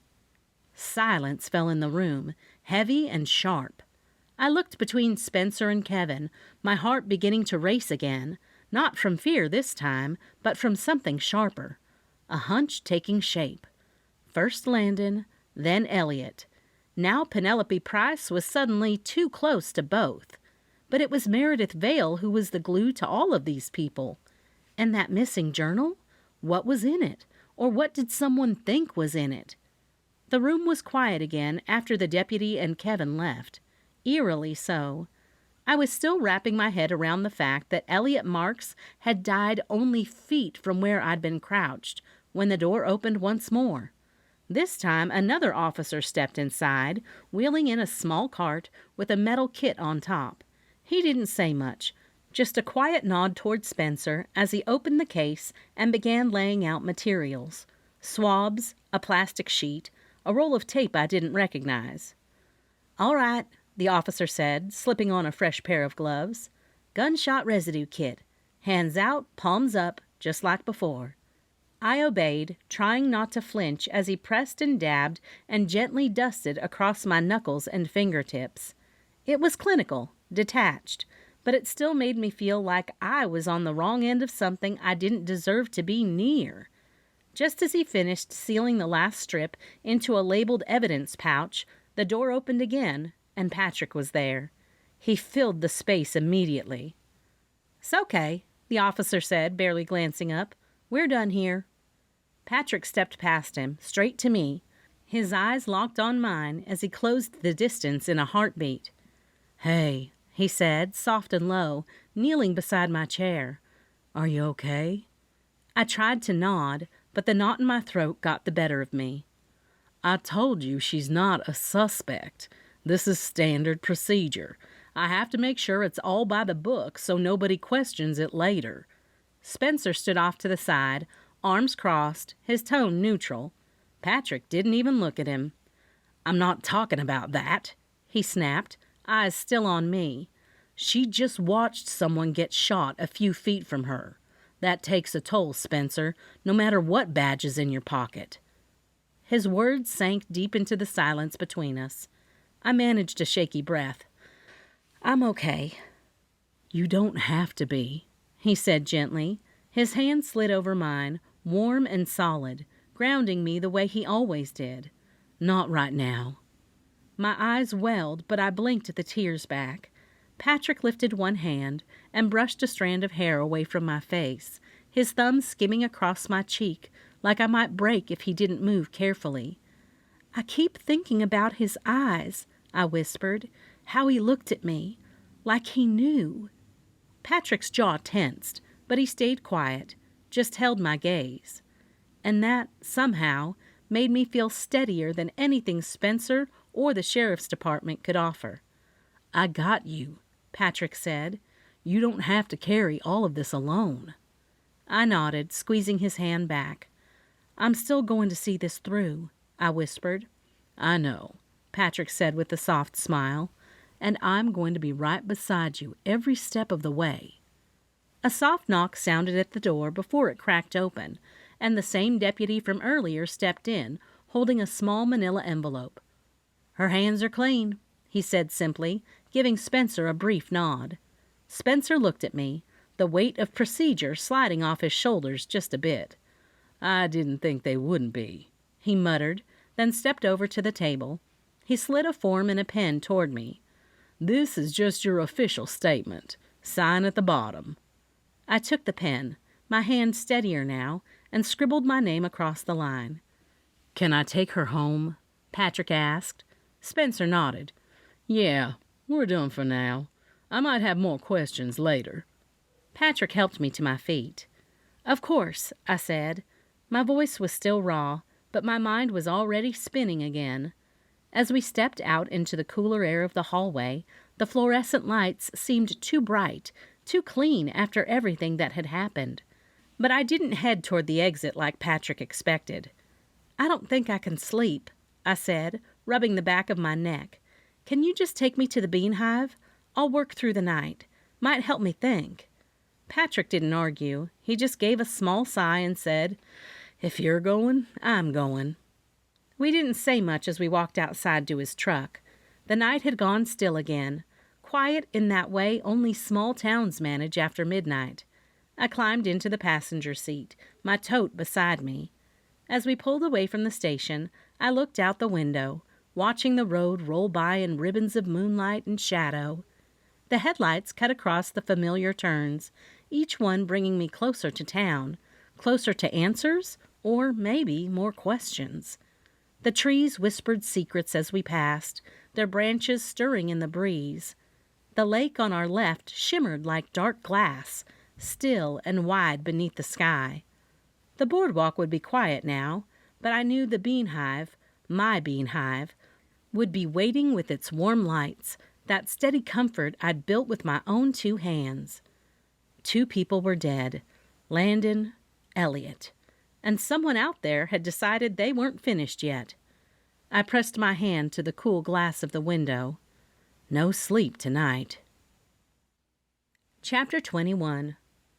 It took a lot of convincing for Patrick to leave me alone and go home to be with the dogs. "I'll be fine," I'd promised, brushing a kiss across his jaw. "Go on, give Sassy and Pepper some love for me." Now, the quiet of the bean hive wrapped around me like a warm quilt. Espresso, the little ferret who'd charmed half of Honey Springs and turned up his nose at everything I'd offered the past couple of days, still sat curled in his corner of the cat tree, looking more forlorn than usual. "You've got to eat, buddy," I told him as I crouched in front of his bed, worry curling in my chest. "You've got a fan club now. You've got a reputation to uphold." I pulled out my phone and quickly typed into the search bar, "What can I feed a picky ferret?" A few swipes and taps later, my eyes landed on a line that made me pause. "Ferrets can eat raw eggs in moderation, high in protein, and a good treat now and then." "Well, look at that," I murmured, glancing down at Espresso, who hadn't budged from his spot on the cat tree. "Lucky for you, I've got a fridge full." I stood and headed back into the kitchen, the swinging door giving its usual whoosh as I passed through. The cool air from the walk-in refrigerator hit me the second I opened it, and I reached in for a shallow white ramekin of 2 farm-fresh eggs from Jean Hill's. After cracking both into the dish, I gave them a quick stir with a fork, watching the yolks swirl into a golden ribbon before I walked the bowl carefully back out to the front of the bean hive. Espresso sniffed the air before I put the dish on the floor. "Well now, somebody's interested," I said, crouching as I set it down in front of him. His whiskers twitched once, then again, and then, like I'd just offered him the holy grail of snacks, he dove in, slurping at the egg like it was the best thing he'd tasted in weeks. A smile tugged at the corner of my mouth as I sat cross-legged beside him. "That's more like it." I gave him a little head scratch with my nail. When he finished, he nudged the bowl away with his little nose and scampered up to the next level of the cat tree, did a little bounce, and pounced on a ball with a bell inside. "Well, now we're getting somewhere." I sat there for a second longer, letting the comfort of that tiny moment settle over me. The way Espresso's paws batted at the toy, the jingle of the bell, the hum of the mini refrigerator behind the counter, it all made the bean hive feel like home again, if only for a beat. Then, tap, tap, tap. I just about jumped out of my skin. Whipping my head toward the big front window, I squinted in the darkness, heart thudding. A pair of faces stared back at me, one framed in curly hair under a bright scarf, the other with reading glasses hanging from a chain. Leslie and Aunt Maxie. I let out a breath and waved them around to the back door before unlocking it for them. "Land's sakes, you scared me half to death," I said as they filed in, the cold night air trailing behind them. "Well, Patrick called me," Aunt Maxie said without apology. "Said you were too stubborn to come home and needed someone to make sure you weren't running yourself ragged."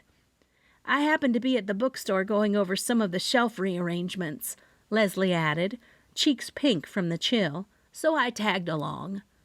Espresso darted down from the cat tree and made a little circle around their feet, his energy suddenly back like someone had flipped a switch. "Looks like someone's feeling better," Aunt Maxie said, bending to wiggle her fingers at him. "What'd you feed him, rocket fuel?" "Raw egg," I grinned. Apparently he's a fan. We all stood there for a second, watching the ferret chase his tail across the rug. The moment wasn't dramatic or loud or anything that would make headlines, but for the first time all day, It felt like something in my chest had loosened just a little, and I wasn't alone. I leaned my back against the counter, the warmth of the egg-slicked ramekin still in my palm. Aunt Maxie was pulling her scarf loose, while Leslie rubbed her hands together to thaw them out. "I know Patrick already filled you in," I started, voice soft, "but I need to say it out loud, to work through it." They both nodded and waited.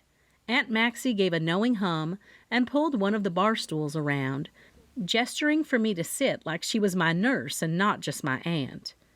"I was hiding," I said, sitting heavily on the stool, "behind a chair in Landon's room.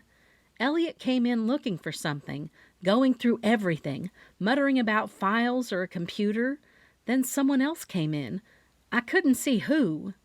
And he was shot. I saw it. I saw him fall." I didn't realize my hands were shaking until Aunt Maxie gently wrapped hers around one. "Oh, honey," she said, "you did what you had to do." Leslie was quiet for a moment, and then she asked, "Did they say anything? The second person?" I shook my head. Just, what do you want from Elliot? Then the shot." Silence settled around us until I broke it. "Leslie," I turned to her, "I meant to ask you earlier, do you still have the receipts from the day Landon was killed?" Her face pulled into a grimace. "I did, but Spencer came in with a warrant that same night. Took them all before I could even go through them." "Drat," Aunt Maxie muttered, arms folded. "Well, we'll just have to outsmart them." That was when the idea hit me, clear as a bell. "Wait!" I jumped up and darted around the counter to grab my bag. "The retreat program." I fished out the glossy booklet and spread it open on the counter under the glow of the pendant light. Photos of all the attending riders smiled up at us from the pages, names, bios, even hometowns listed in tidy print. "Do you remember seeing any of these faces come in to buy Landon's book before the signing?" I asked Leslie, pushing the booklet toward her. She leaned in, her glasses sliding down her nose. "I might," she murmured, eyes scanning the rows. "I rang up a bunch of them myself that day. If I can put faces to a time frame, we can rebuild the customer list ourselves," I said, heart picking up speed. "Even if Spencer has the receipts. If any of them paid in cash, their names won't be on the register. But if they were chatty, you might remember what they said." Aunt Maxie gave a satisfied nod and crossed the room toward the coffee maker. "Looks like it's going to be a long night," she said, grabbing mugs. "Let's put some more fuel on the fire." Leslie gave a half smile. "Let's do it." Leslie pushed her glasses up her nose and leaned in close over the glossy pages. The soft thunk of the coffee mugs Aunt Maxie set down beside us barely registered. I was too busy watching Leslie's finger glide across the page. Aunt Maxie, never one to sit idle when nerves were buzzing, stood up with a determined huff and marched toward the coffee bar. "We can't be talking murder without something hot to sip on," she muttered, more to herself than us. I heard the familiar click of the glass carafe and the hiss of the water line as she started a fresh pot, even though the machines had already been scrubbed down and shut off for the day. "This one," Leslie tapped on Phoebe Ramsey's photo. "She came in early that morning, before the shop really got going. She bought Landon's book and chatted for a second about how she wasn't staying at the inn anymore. Mentioned she was up in a cabin now. Thought it was quieter." I nodded. "That tracks." She flipped the page. "And Celeste Brighton, super bubbly. She came in with 2 other women, friends, I think. Bought a few romance novels and Landon's book. One of them made a crack about how they could have just printed Landon's signature and saved everyone the trouble." That earned a snort from Aunt Maxie, who had returned. "Rude?" Leslie gave a sheepish shrug. "It got worse. Penelope Price came in shortly after. She said she didn't need a copy of the book since she already had one from Meredith Vale," I supplied. She nodded. "Yep. Penelope stood at the counter, doing a full-on impersonation of Landon. Exaggerated voice and everything. It wasn't flattering. She rolled her eyes so hard I thought she'd hurt herself." "Really?" I said, the pieces starting to stack up in my mind. said, and I quote, "This PR stunt isn't going to work. That book is awful. Not even Meredith Vale can fix this mess." "Wow," I breathed. "That's not just shade, that's a thunderstorm." "Right?" Leslie said, flipping to the next page. "And of course Meredith came in too. Didn't buy anything, just breezed in and gave me one of those fake smiles. You know the kind. She asked if the posters had arrived and then barked out some instructions like she was running a Broadway show. I got the feeling she wasn't used to hearing no." "She's definitely the pushy type," Aunt Maxie muttered into her coffee. A second later, the swinging door to the kitchen flapped as she disappeared behind it. "And Elliot?" I asked. Leslie sighed. "He was quiet.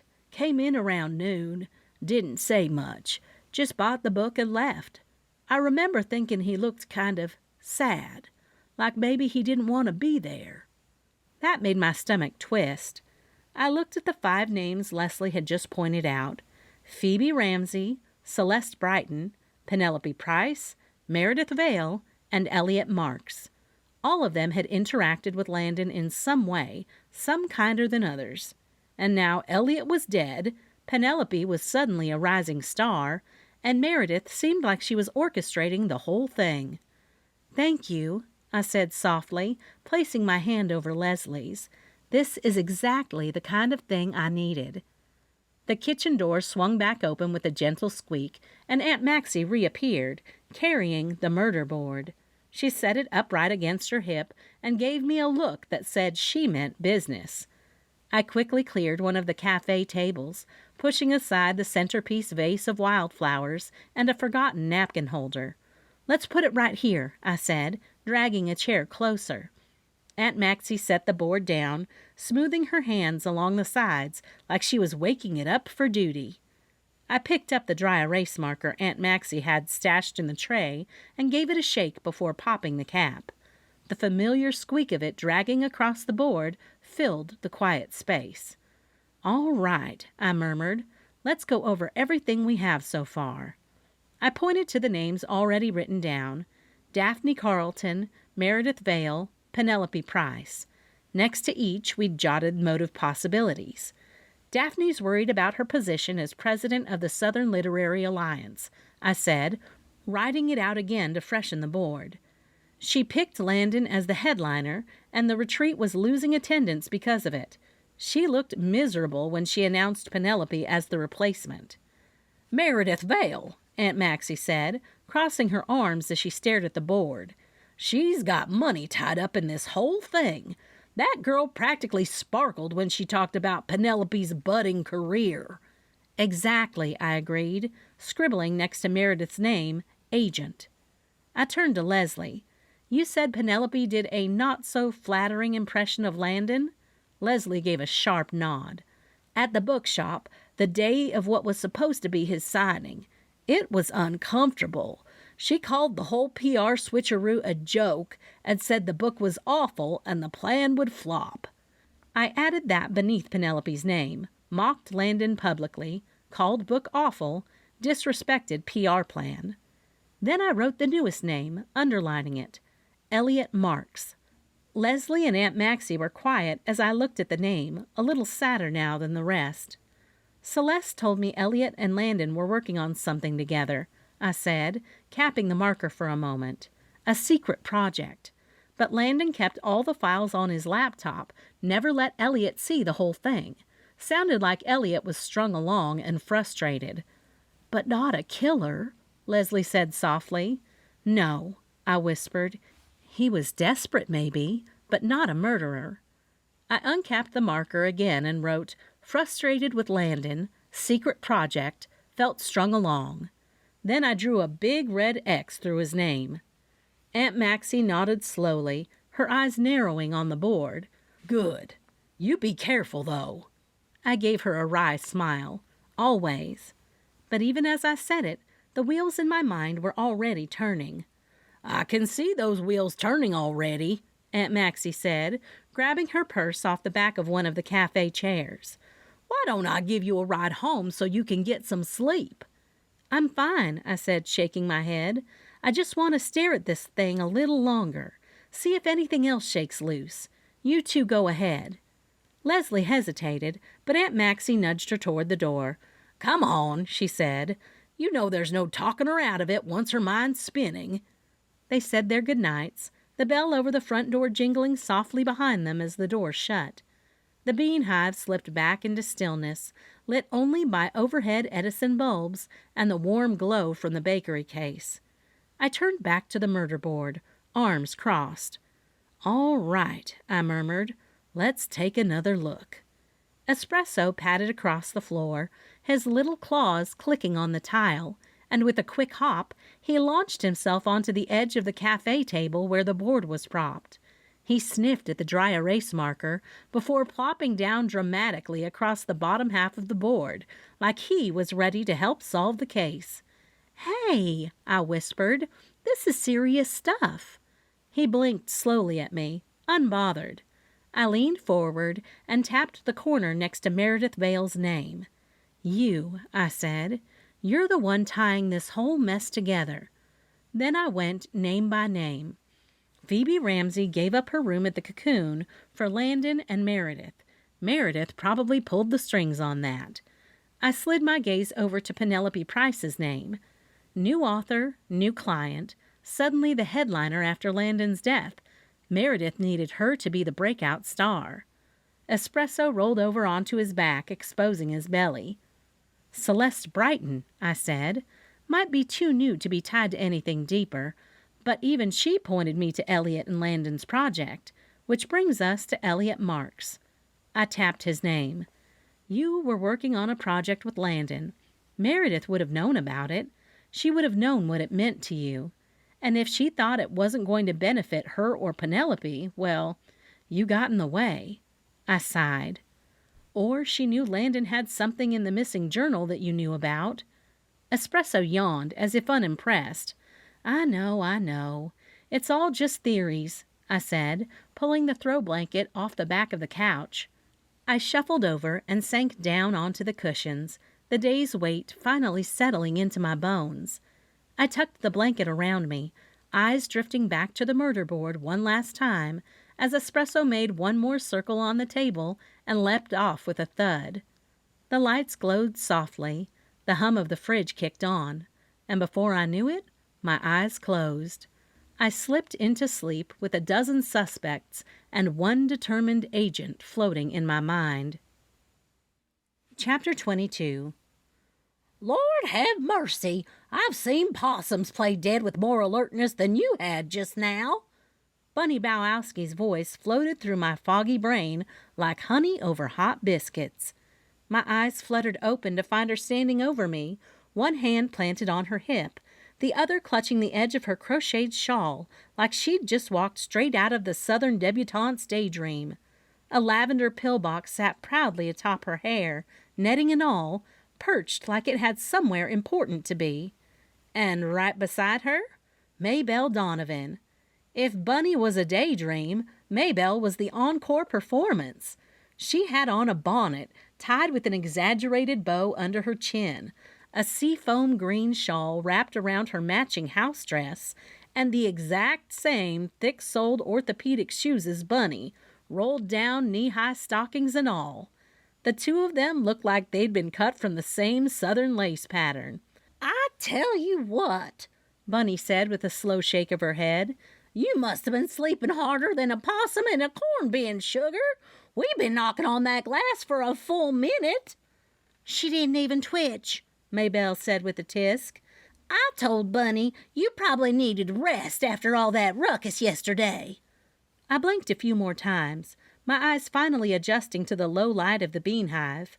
Espresso was still curled up in a ball on the cat tree beside me, his little chest rising and falling in rhythm with the coffee shop's humming fridge. "Well," I yawned, sitting up slowly. "Now that I'm up, how about we get the coffee pots going? Because come 7, this place is gonna be hopping." Maybelle grinned and nudged Bunny. "That's our girl." Bunny just gave me a knowing look. I'll go turn on the house blend. You go rinse the sleep off your face before someone mistakes you for a scone left too long in the oven." In the little customer bathroom just off the main coffee shop, I splashed cool water on my face. The soft hum of the overhead vent, mixed with the clink of mugs and the quiet chatter starting to drift in from the front as Bunny and Maybelle got the coffee shop completely ready for opening. I patted my cheeks dry with one of the floral hand towels Aunt Maxie had insisted we use to make the place feel more hospitable. It still had a faint lavender scent from the last wash. The mirror wasn't lying. My hair was sticking up on one side like a rooster, and there was a very distinct couch pattern across my cheekbone. I sighed and smoothed my hair down as best I could.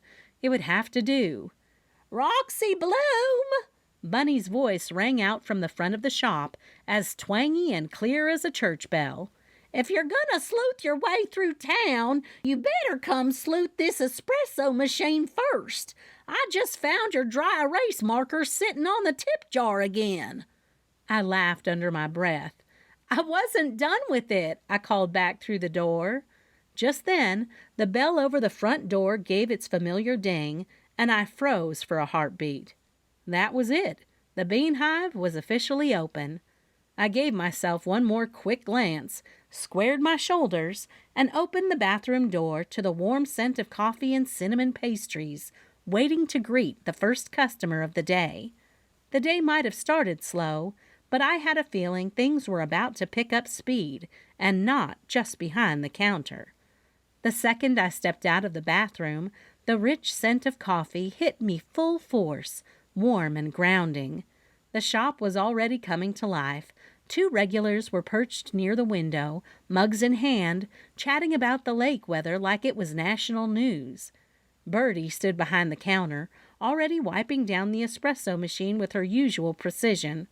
Her blonde ponytail bounced as she looked up, then glanced at me once, then again. Not judgmental, but definitely curious. I gave her a sheepish smile. "You sleep here last night?" she asked, brow lifting slightly. "Sort of," I muttered, tucking a piece of hair behind my ear as Bunny bustled through the kitchen door, murder board in hand. She walked right past us with it clutched under one arm like it was a birthday cake. "I'm taking this back where nosy Nellies won't gawk at it over their scones," she announced, disappearing into the kitchen with a dramatic flap of her shawl. Bertie didn't even blink. "That what I think it is?" "Yep." "Well," Bertie said, grabbing the first couple of labeled carafes off the warmer and placing them into insulated to-go holders. "I'm headed out to the retreat to drop off this first round. You want a ride? I know you're going back over there." I blinked, surprised and grateful. "You sure?" Bertie shrugged. "You'll just end up there anyway, right?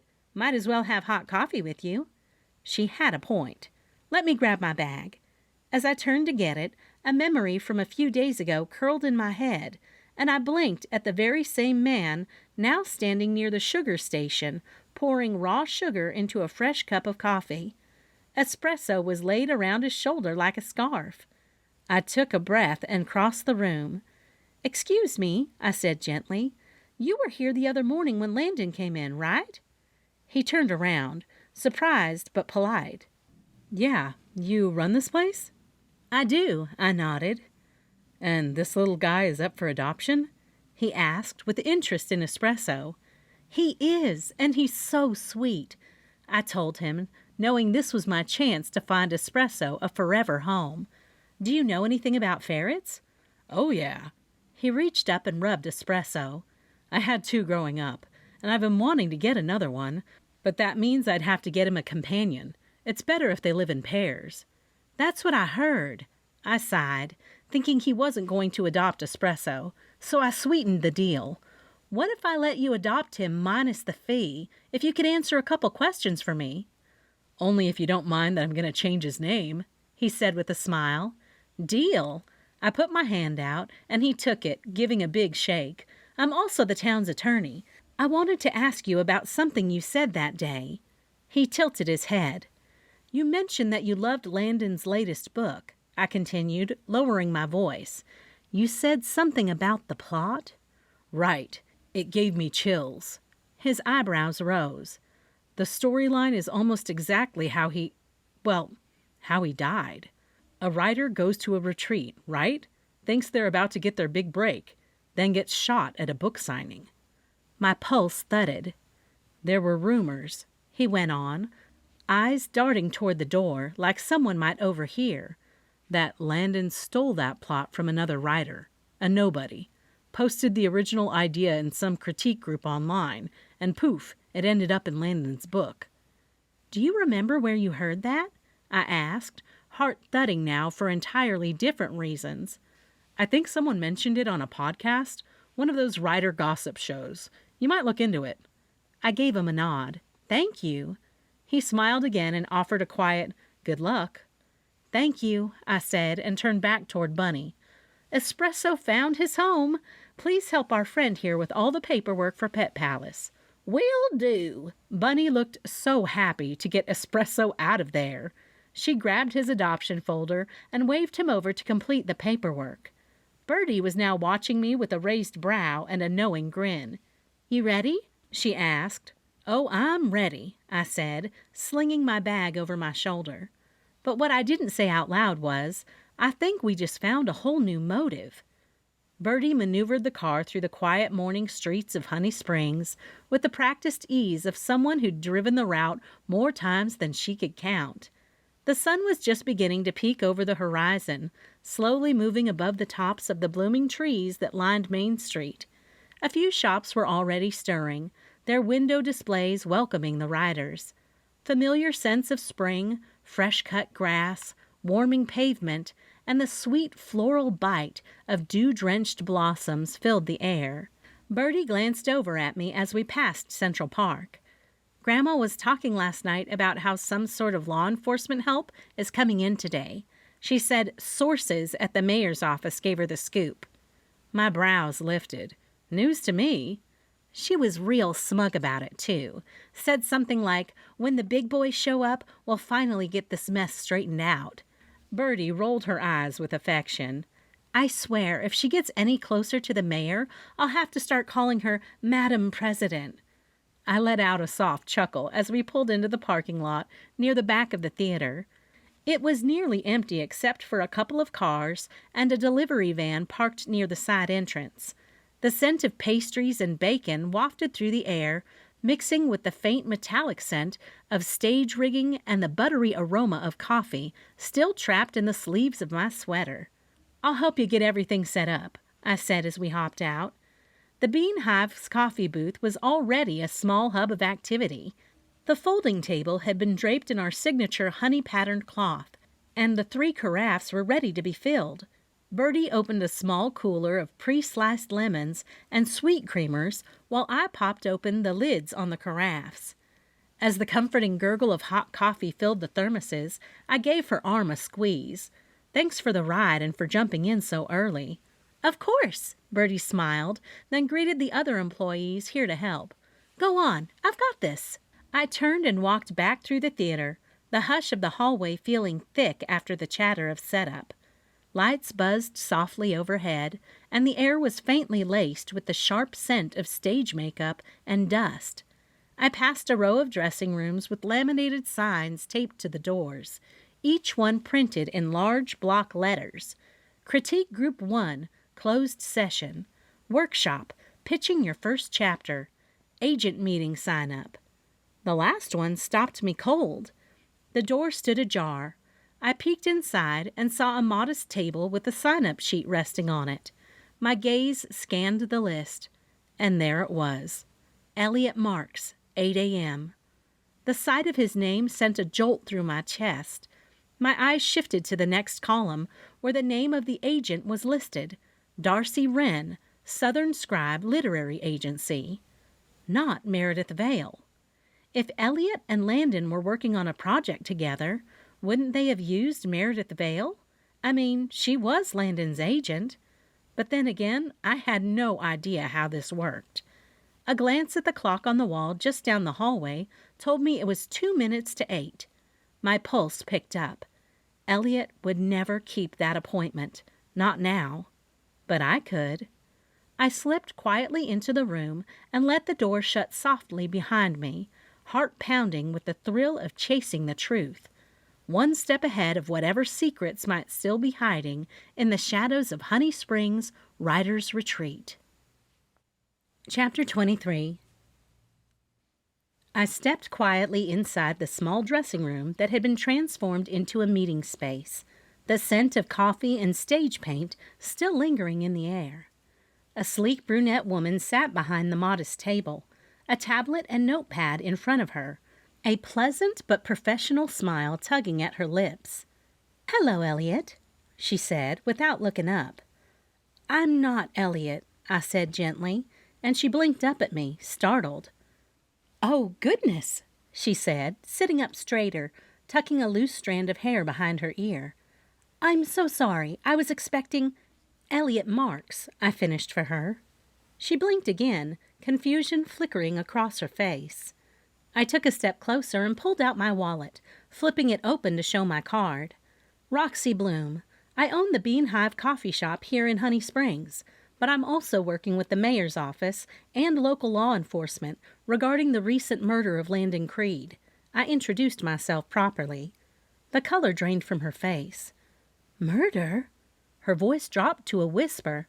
"Landon Creed was murdered? I knew he died, but no one has said murder." "I think they just made an announcement today in the news," I told her. "And Elliot Marks was found dead last night in his room at the Cocoon Inn." She clapped a hand over her mouth, her eyes wide as saucers. I nodded again, giving her a moment to process it before continuing. "I noticed he had an appointment with you this morning, and I wanted to ask you a few questions about your role and how all this usually works. I'm trying to understand what connections might have been in play here," I told her. She lowered her hand slowly and took a deep breath. "Yes, of course. I'll help however I can." I sat across from her, feeling the slight wobble of the folding chair beneath me. "I'm with the Southern Scribe Literary Agency," she began. "We specialize in emerging and mid-list Southern authors, but occasionally we have the opportunity to expand. Elliot submitted to us last year, and we've been in contact since. He was passionate, green, but with promise. This meeting was supposed to be to discuss a partial manuscript he sent." "And Landon?" I pressed gently. "I know Landon's agent was Meredith Vale, but Elliot and Landon were working on something together. Wouldn't that have involved Meredith?" Darcy shook her head. "Not necessarily. That depends on the agreement between them. If Elliot wrote a portion or was co-authoring under his own name, he might have secured representation separately. Meredith Vale is notoriously difficult to work with unless she sees huge financial potential. If she didn't believe in Elliot as a solo writer, she likely wouldn't have signed off." I tucked that information away. "So how does the agent-writer relationship work? In terms of commission, rights?" "Once an agent sells a book," Darcy explained, "they usually take 15% of everything the author earns from that project. Royalties, advances, foreign rights, you name it. And that's for the life of the contract. If Meredith Vale brokered any deals for Landon, she'd still get her cut, even after his death." A thread of unease tugged at me. "So Meredith still profits," I said slowly, "even if Landon's out of the picture?" Darcy nodded, her expression tightening just a little. "Of course. Sometimes posthumous sales even increase. Sad but true." I tucked that away. "What about co-writing? Couldn't someone use a pen name?" Darcy perked up a bit. "Absolutely. In fact, it's really common in the industry, especially for collaborations or when an author wants to write in a new genre. A pen name offers flexibility, anonymity, and sometimes even market strategy." She leaned slightly forward, resting her forearms on the table. "Let's say someone named Elliot Marks had written something with Landon. If a publisher wanted to distance the book from a debut author and keep the focus on Landon's brand, they might slap a pen name on it and keep Elliot in the background. Or," she added with a smile, "they might have asked Elliot to change his name for another reason entirely." I raised an eyebrow. "For shelf placement," she explained. Think about it. Marks? That puts you in the middle of the alphabet, which means your books aren't being shelved near the top or the front of a section in a bookstore. She made a little sweeping gesture with her hand, like she was smoothing down an invisible book display. But Bloom? Now that's a prime spot, right near the B's, top row, eye level, depending on the layout. Short, memorable, friendly. You'd be amazed how much shelf position affects visibility and sales. I blinked. So, my name's good for marketing? Darcy gave a light laugh. Honey, if you ever decide to write a book, you've already got the name for it. Roxy Bloom? That practically sparkles on a cover. I leaned back in the chair, Darcy's words churning in my mind. 15% of everything, for the life of the agents. Did Meredith hear Landon was going to take a pen name to be able to co-write with Elliot? And now Landon was dead? So was Elliot. And Meredith Vale was still collecting her commissions. My thoughts were already spinning as I offered Darcy a grateful smile. Thank you, you have been really helpful. Darcy gave me a tight nod, her fingers fidgeting now with the corner of her notepad.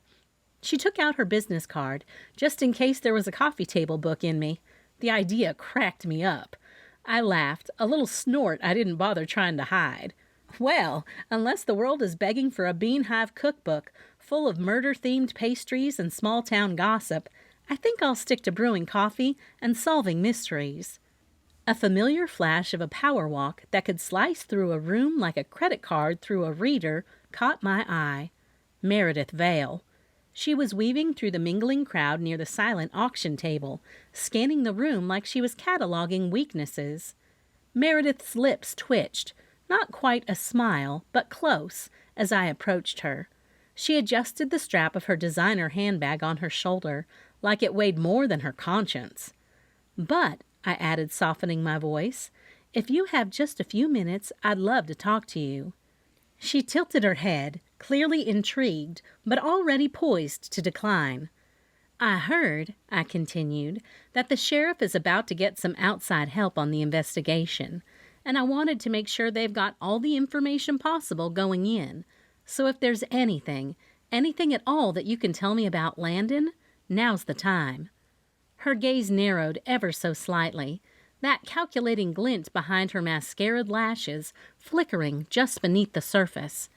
If you really cared about Landon, I said, holding her gaze steady, then you'll straight talk with me.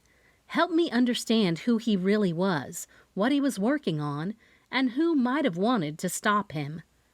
There was a pause, the kind that hangs heavy between two women who both know how to play a room. Well? I asked, waiting. Meredith held my gaze for another beat before she nodded once. Fine, she said, her tone clipped but not cold. Let's talk somewhere private. She turned on her heel with the practiced grace of someone who was used to being followed, her heels clicking a steady rhythm across the old floorboards of the theater. I trailed behind her, weaving past a few murmuring writers and retreat staff until we ducked into a dressing room that had yet to be claimed for appointments. Meredith shut the door and leaned against it, arms crossed, lips pursed. Well? She asked, arching an eyebrow. Thank you, I said, keeping my voice even. I won't take much of your time. She made a noise that could have been a scoff or a sigh. I took it as permission to continue. Let's get the obvious out of the way, I said. Landon was your client. Penelope replaced him as headliner. From the outside, it looks like you had everything ready to go before his body was cold. Meredith didn't flinch. You think I had something to do with his death? I think I need to ask the questions so no one else does. She sighed, this time clearly annoyed. I'm a businesswoman, Ms. Bloom. When one client flames out, murdered or not, the show must go on. I'm paid to secure opportunities. If Penelope had a chance to step in, it was my job to make sure she did. I nodded. Okay, so tell me about the night Elliot Marks was killed. Her brow creased. We were at the inn, Penelope and I. There was a group of us outside on the beach lawn for the mix and mingle. You can ask anyone. I didn't leave the party once. Neither did Penelope. That's a solid alibi, I said. But what about the tip that placed Penelope near room 4? Who gave a tip? She asked. I heard it was anonymous. I realized what she was saying and straightened my shoulders, knowing she was insinuating the caller could have been the killer. Meredith rolled her eyes. Probably someone who saw her on the stairs earlier in the day. She went up to get a spare copy of her book from her room. That room, by the way, is 3 doors down from Landon's. So you're saying neither of you went near room 4 after the party started? I asked bluntly. I'm saying we were in plain sight all night, she said firmly. Unlike Elliot, who'd been brooding by himself half the evening. He was furious Landon hadn't turned over the rest of their manuscript. That got my attention. So there was a manuscript. There was something. A thriller, co-written under a pen name, I believe. That's why Elliot came to me. He was worried Landon wasn't going to follow through on their end of the agreement. Wanted me to take him on solo. Would you have? Meredith paused. Only if the material was good, and I'd have needed Landon's written release, which Elliot didn't have. So the project was stuck. She nodded, and that drove Elliot crazy. But for what it's worth, I wouldn't have signed him anyway. He didn't have the solo track record. I leaned back against the vanity, folding my arms. And you would have made commission on Landon's sales, dead or alive. Exactly. I had no reason to stop him from breathing, she said flatly. I get 15% of his entire catalog in perpetuity. If anything, his murder could increase his sales. And Penelope? Penelope's success is icing. But she's a risk. New author, big spotlight. She's not the reason I sleep at night. I studied her for another long second. She didn't look nervous, just tired, maybe even resigned. I nodded. Thank you for being honest. Don't mistake my honesty for warmth, Ms. Bloom. I didn't like Landon, but I didn't kill him. She gave me a pointed look. Penelope Price may have stood to benefit. Meredith certainly didn't grieve. But neither of them pulled that trigger, which meant someone else did. Can I ask you another question about Landon? I asked, my voice even. Meredith turned back mid-step, clearly irritated, but curious enough to pause. Go on. I heard a rumor from a reader, I said, that Landon's most recent book, the one he was to sign at the book signing, might have been plagiarized. Something about it being too close to another writer's work. I didn't bother mentioning how eerily similar the death of the victim in the book was to Landon's own demise. Her expression didn't change, but I saw the brief flicker in her eyes. Not surprise, recognition. Yes, she said coolly. It's been whispered around for over a year now. The writer Landon was accused of stealing from was actually his mentor, Charlie Pickett. Big name years ago. Brilliant, but erratic. Landon idolized him, worked under him for years. But then Charlie passed a year ago, and then Landon's book came out, and the comparisons started. Were they valid? I asked. Ideas aren't infinite, Miss Bloom. She gave me a look. There are only so many ways to kill someone in fiction. What makes the difference is how it's written, the author's voice, their perspective. That's what I told Charlie Pickett's daughter, Ivy, when she came knocking. Ivy Pickett? I said slowly, making sure I had her name correct to click it in my mind. Yes, Meredith nodded. Ivy's convinced Landon stole her father's work. She's a writer too, or at least wants to be. She hasn't had much success. She's more famous for stirring up trouble than anything she's published. Did she ever confront Landon directly? Oh, repeatedly, and very publicly. He finally had her banned from attending events he was scheduled at. She showed up at a retreat last year and nearly had a meltdown during one of the panels. Ever since, I've made sure she's not allowed anywhere near this retreat. Are you certain she's not here?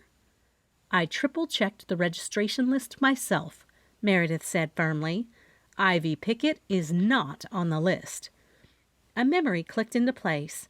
Someone had mentioned Landon getting a writer banned, At the time it had seemed petty, but now... That might explain a lot, I murmured to myself, wondering if Ivy was here but no one had seen her. What was that? Nothing, I said quickly. Thank you again for your time.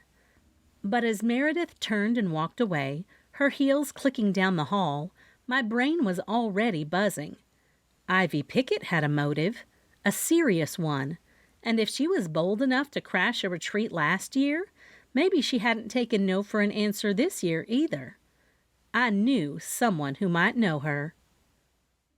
Chapter 24.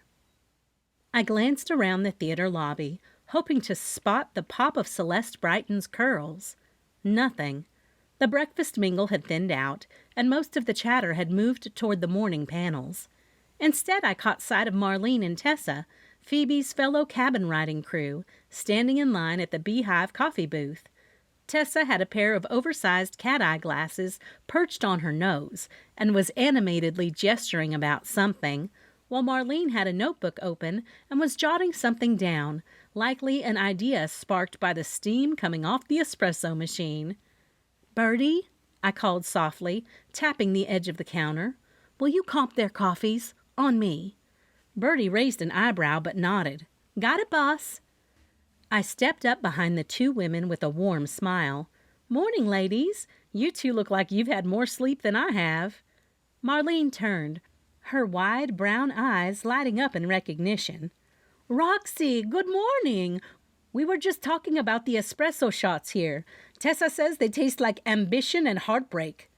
"That's because I haven't had breakfast," Tessa said with a laugh. "But this place is a godsend. Phoebe told us your shop was the heart of Honey Springs." "Celeste, too," Marlene said. "High praise," I said, feeling a swell of pride. "Speaking of Celeste, have y'all seen her this morning? I was hoping to catch up." "We're heading to the Twist and Turns, pacing the Perfect Mystery panel with her," Marlene said, tucking her notebook away. "Starts in 10. Want to join us?" "I would love to," I said quickly. "I could use a few pointers myself." We headed down the side hallway, our footsteps echoing off the polished floors. The soft buzz of activity filtered in from dressing rooms converted into writing offices and panels. Posters for the retreat lined the walls, each featuring quippy taglines and moody author headshots. "So what do you write?" I asked, keeping my tone casual. "If you don't mind me asking." Tessa grinned. "Mystery mostly. My last series featured a ghost coroner who solves crimes in a town with one road and too many secrets." Marlene chuckled. "I write culinary cozies. This year it's a bake shop in Savannah where the recipes are clues. My editor's obsessed with lemon bars right now, so I had to write a murder weapon involving a tart pan." "That's incredible," I said. "Got any advice for someone who's thinking about jumping in?" "Start with what you love," Tessa said immediately. "And don't be afraid to murder your darlings. Figuratively, of course." "And snacks," added Marlene. "Always have snacks." We reached the door of the panel room just as Celeste popped out, coffee in hand, her eyes lighting up when she saw us. "There you are," she said, greeting us. The room was still mostly empty, the scrape of chairs against the tile floor echoing like little reminders that things would soon fill up. Celeste and her friends, Marlene, Tessa, and Phoebe, had settled into a row near the middle, their heads bowed together as they quietly chatted and giggled about which panels they were hitting today. I didn't want to interrupt their flow. Not yet. Besides, I had a few minutes before the session started, and something Meredith had said was still rattling around in my head like a loose coin in a dryer. I slid into a seat a few rows behind them, pulled out my phone, and quietly opened a browser. Charlie Pickett. I typed his name slowly, methodically, the way I would when researching for a court case, making sure I didn't misspell it or toss in unnecessary words that might muddle the search.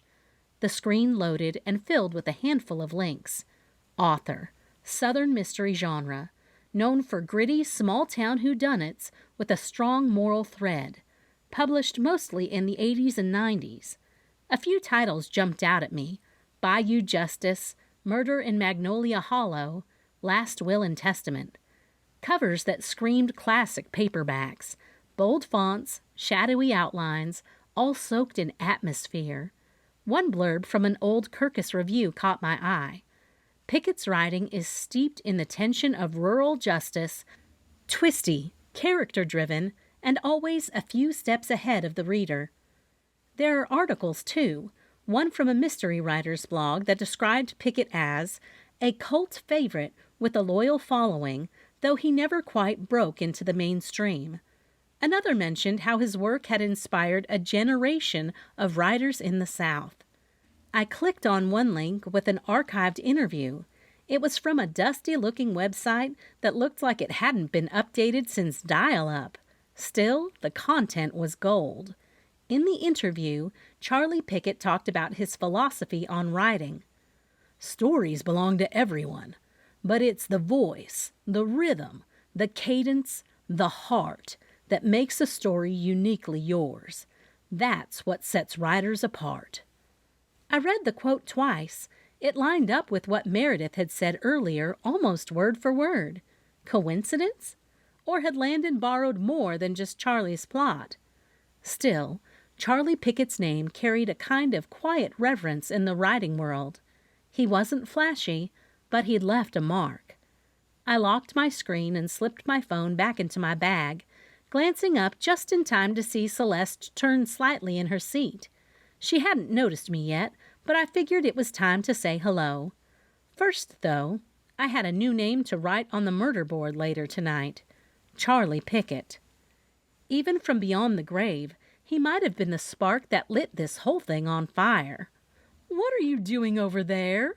Celeste's voice cut through the low hum of the emptying hallway. She twisted around in her seat and blinked at me, surprised. I smiled sheepishly and stood, tucking my phone back into my bag as I crossed over to where she and her friends were sitting. "Sleuthing," I said simply, pulling out a chair beside her. I was looking up Charlie Pickett. Celeste's brows lifted, thick auburn bangs sweeping just above her curious eyes. "Charlie Pickett? Like the Charlie Pickett?" "Yep.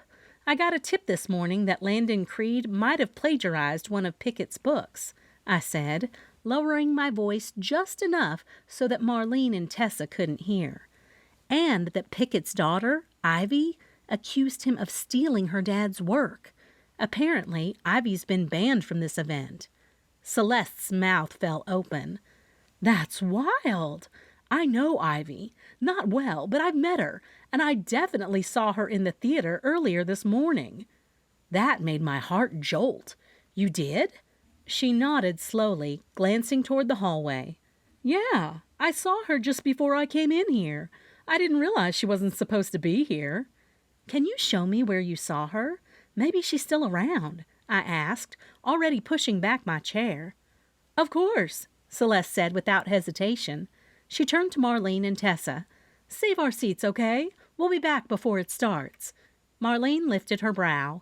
Without saying more, Celeste slipped out of the row with me close behind, the two of us weaving through the still settling crowd. My pulse thumped with each step, anticipation curling in my chest. If Ivy Pickett was here, despite the ban, then she'd gone out of her way to hide it. We moved down the hushed hallway, the rhythm of our steps swallowed by the thick carpet underfoot.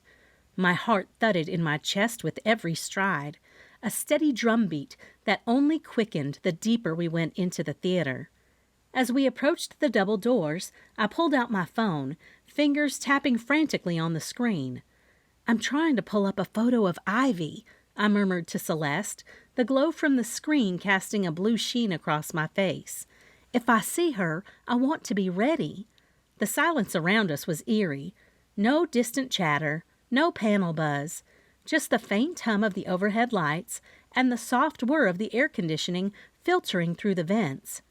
The moment I pushed open the doors to the theater, a strange chill ran down my spine. Empty. The theater was completely empty. Rows and rows of cushioned seats sat quiet and untouched, bathed in the soft amber glow from the stage lights. The curtain was pulled back, revealing a small setup for the next headliner. There were a couple of high-backed chairs, a little table with bottled water, and a small banner at the back that read, "Spotlight on Romance, Penelope Price," in bold, curling font. I stepped down the center aisle, glancing over the vacant rows. "Shoot," I breathed, slowing to a stop near the front. "She's not in here." That's when I heard it. The unmistakable click of a safety being released. I turned just in time to see Celeste reach into her oversized purse and pull out a sleek black handgun. "She's here," she said smoothly, raising the gun until it was pointed square at my chest. "She's standing right in front of you. She's standing right in front of you. Celeste Brighton is my pen name." The bottom dropped out of my stomach. Celeste's expression had gone cold. Her earlier warmth vanished like the morning mist. Her auburn hair framed her face in soft waves, but her eyes, those wide, intelligent eyes, were flat, focused, dangerous. I didn't move, couldn't. And I was staring down the barrel of a gun at a woman who clearly wasn't who she said she was. Chapter 25. My breath caught in my throat, freezing in my lungs like a Kentucky frost as I stared down the barrel of the gun. Every instinct screamed at me to run, but I couldn't move, couldn't blink, could barely breathe. My brain scrambled for logic while my body locked up like it had forgotten how to function.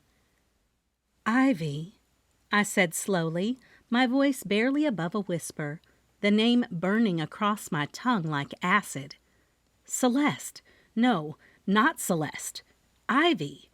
She let out a small, humorless laugh, the kind that chilled your bones. "Took you long enough." "Ivy Pickett."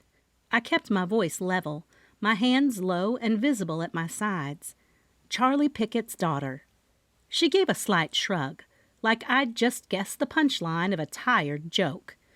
"The invisible one, the unstable one, the industry's favorite urban legend," she scoffed. "The one who's been screaming into the void about Landon Creed for years, just to get labeled a bitter nobody." Her voice cracked, her eyes wild. "Even though I never got the chance to be anything at all." "Ivy," I tried, but she cut me off with a growl.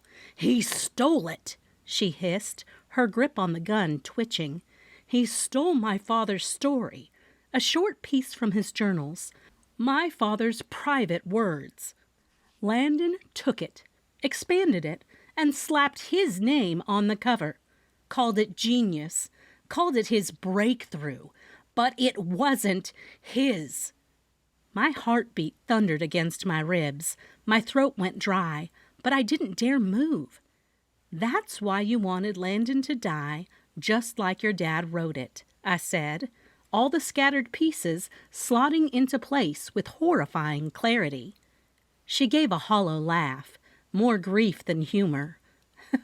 "After the funeral, Landon came to pay his respects, or so he said. But he wasn't there to mourn. He was there to take. That journal was all my father left me. And Meredith had the audacity to tell people my dad gave it to Landon. She knew it was a lie, but the story sold, and no one questioned a word of it." Her shoulders heaved once, her voice dropping lower.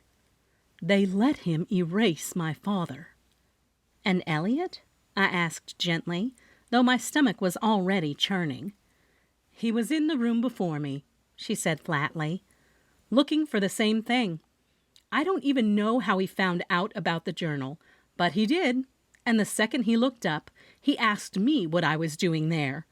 Her hand trembled, her jaw clenched. "So I did what I had to do." There was no regret in the tone of her voice.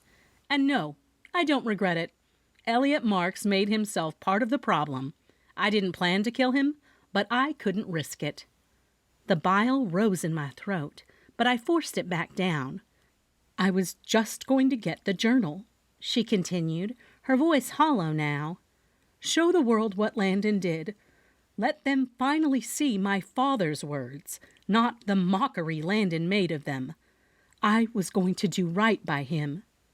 I inched forward, slowly, carefully. "Ivy," I said, soft as moss, "you've done what you came here to do. But it doesn't have to go any further. You have a choice right now. You can make this worse, or you can take a breath and finally let the truth come out the right way."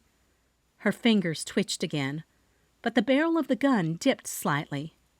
"You're smart," I went on, slowly shifting to her left. "You created an entire persona. You fooled an entire retreat. You blended in, made friends, stayed invisible just long enough to execute your plan. You're not crazy. You're grieving. You're someone who wanted to make her father proud." Tears welled up in her eyes, catching in her lashes. "And if you're the one who tells this story," I added, "you can finally make sure the world knows your dad's truth.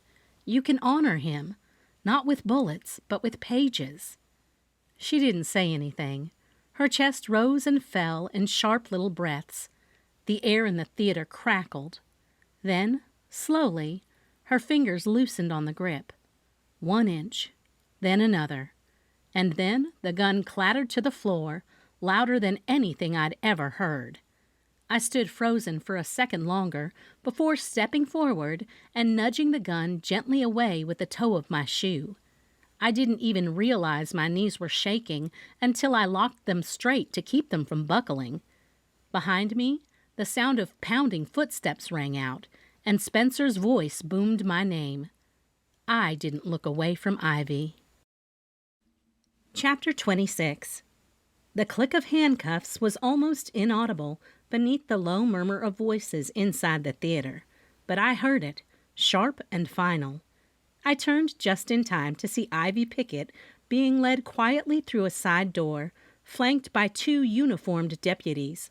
Her auburn hair, once glossy and pulled back in that poised, riderly way, had come loose, strands curling around her flushed cheeks. Her head was held just high enough not to seem ashamed, but not so high that it dared challenge what was coming. Spencer had made sure it didn't turn into a spectacle. No crowd, no flashing lights, just a discreet removal and a handful of professionals doing their job like they had something to protect, which they did. Honey Springs wasn't a big city. Around here, even whispers could echo loud.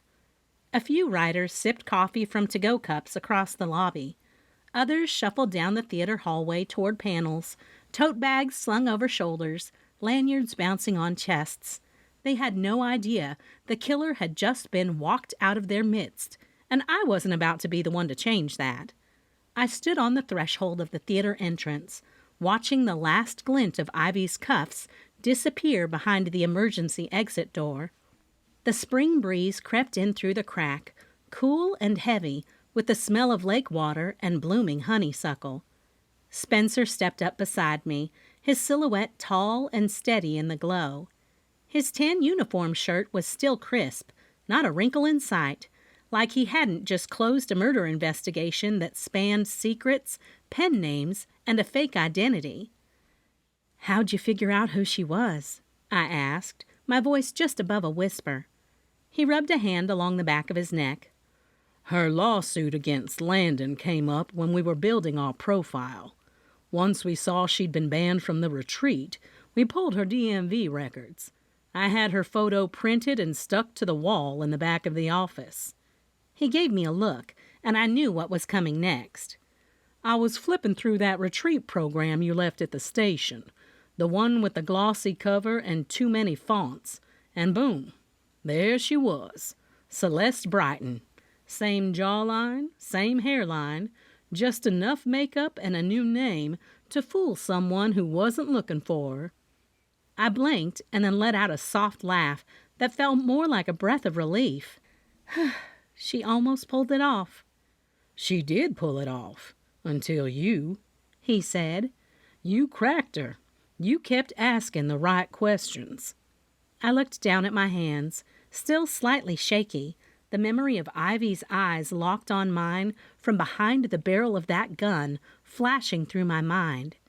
She was angry, I said, but she wasn't wrong. No, Spencer said, but she was dangerous. He paused, then glanced over at me again. Are you okay? I gave a wobbly nod, a shaky smile following close behind. I've been better. You need a ride? Only if you promise not to arrest me this time. He raised an eyebrow. I never arrested you. Close enough, I muttered, tugging my cardigan tighter around me.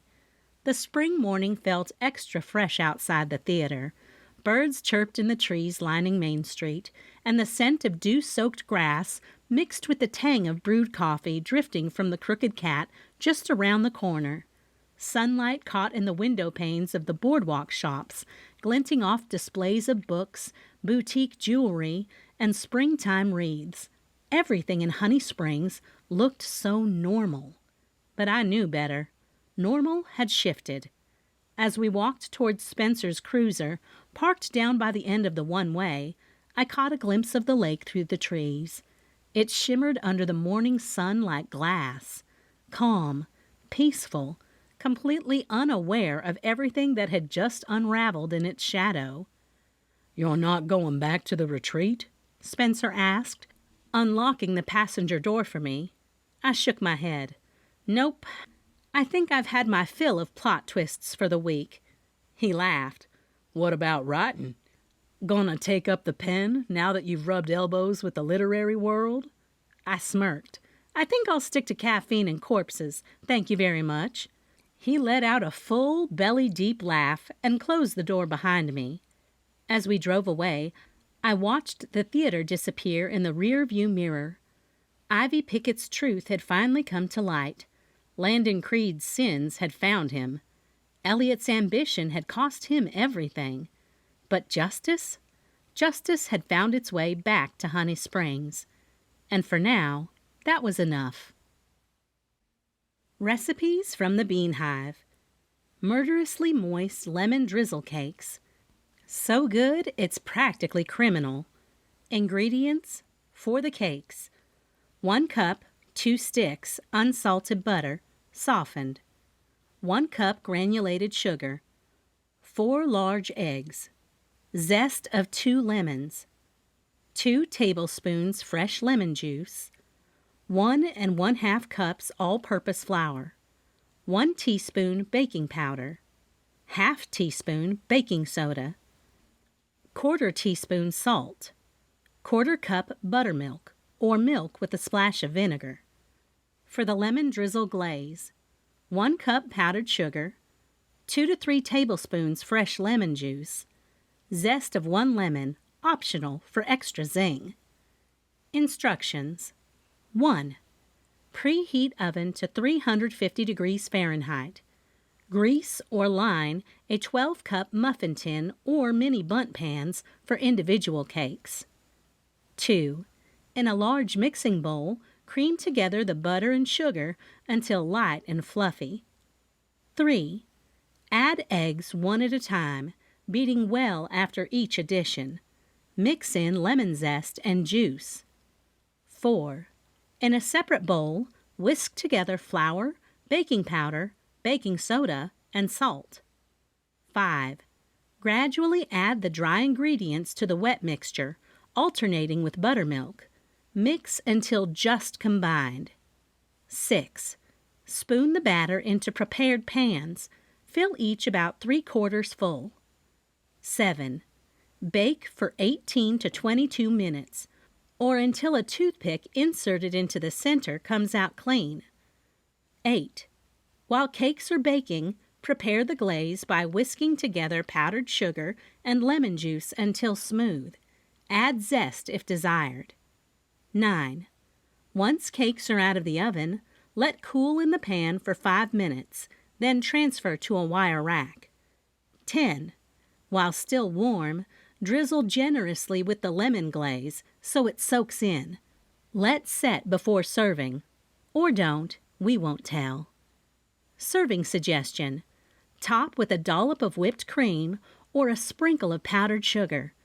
perfect with a steaming cup of cliffhanger cold brew or a cozy killer cappuccino. Suspenseful strawberry shortcakes. The mystery, is it the sweet heat in the berries or the secret layer of vanilla cream? Ingredients. For the strawberries, the plot thickens. 1 pound fresh strawberries, hulled and sliced. 1/4 cup sugar. Zest of 1 lemon. 1 tablespoon lemon juice. Optional twist, a pinch of black pepper or a dash of balsamic vinegar for an unexpected flavor cue. For the shortcakes, the solid foundation. 2 cups all-purpose flour. 1 tablespoon baking powder. 1/4 teaspoon baking soda. 2 tablespoons sugar. 1/2 teaspoon salt. 1/2 cup cold unsalted butter, cubed. 2/3 cup cold buttermilk, plus more for brushing tops. 1 teaspoon vanilla extract. For the vanilla cream, the sweet alibi. 1 cup heavy whipping cream. 2 tablespoons powdered sugar. 1 teaspoon vanilla extract. Optional, 2 tablespoons mascarpone or cream cheese for a richer texture. Instructions. 1. Set the suspense. Prep the strawberries.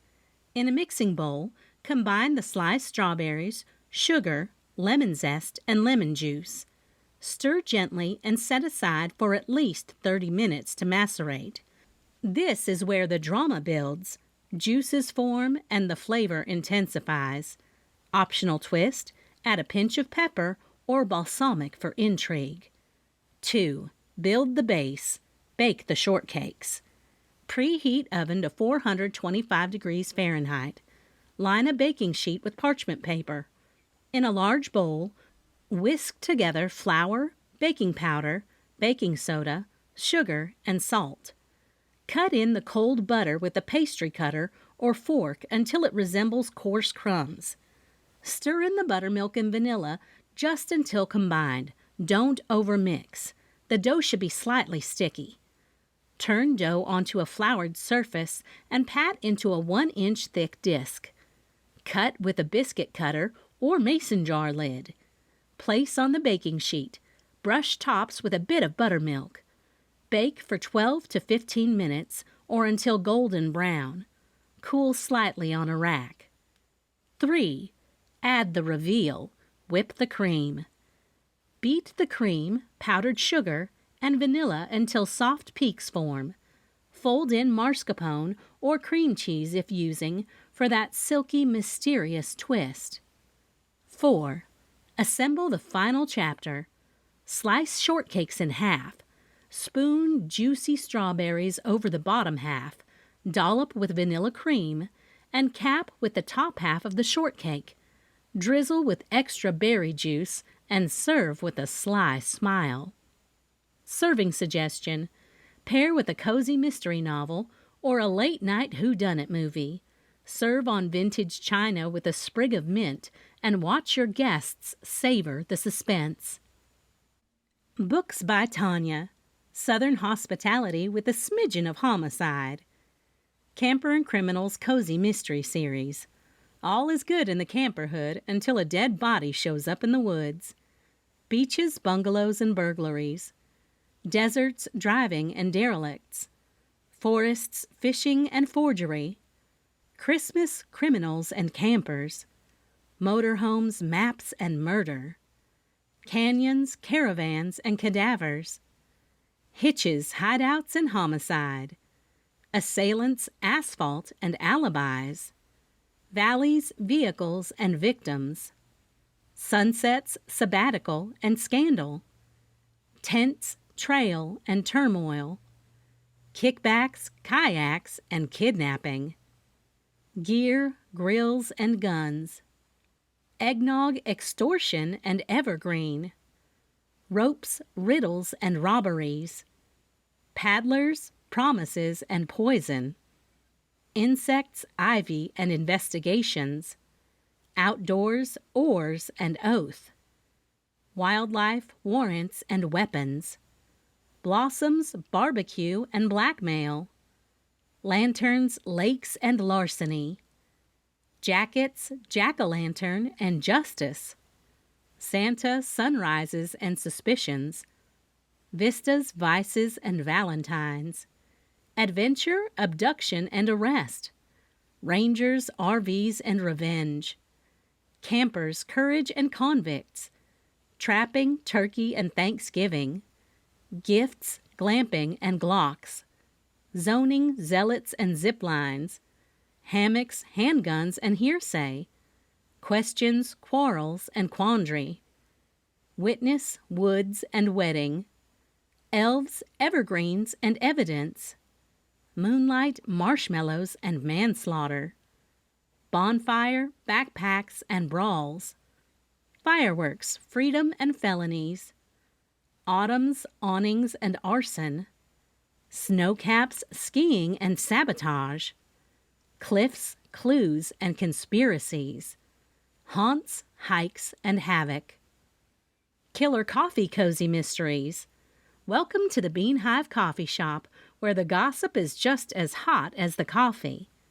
Scene of the grind, mocha and murder, freshly ground murder, cold-blooded brew, decaffeinated scandal, a killer latte, holiday roast mortem, dead to the last drop, a charming blend novella, crossover with magical cures mystery, frothy foul play, spoonful of murder, barista bump off, cappuccino criminal, macchiato murder, pour over predicament, iced coffee corruption, steamed secrets, a perk of trouble, brewing up bones, holiday cozy mystery series, celebrate good crimes, four-leaf felony, Mother's Day murder, a Halloween homicide, New Year nuisance, chocolate bunny betrayal, 4th of July forgery, Thanksgiving treachery,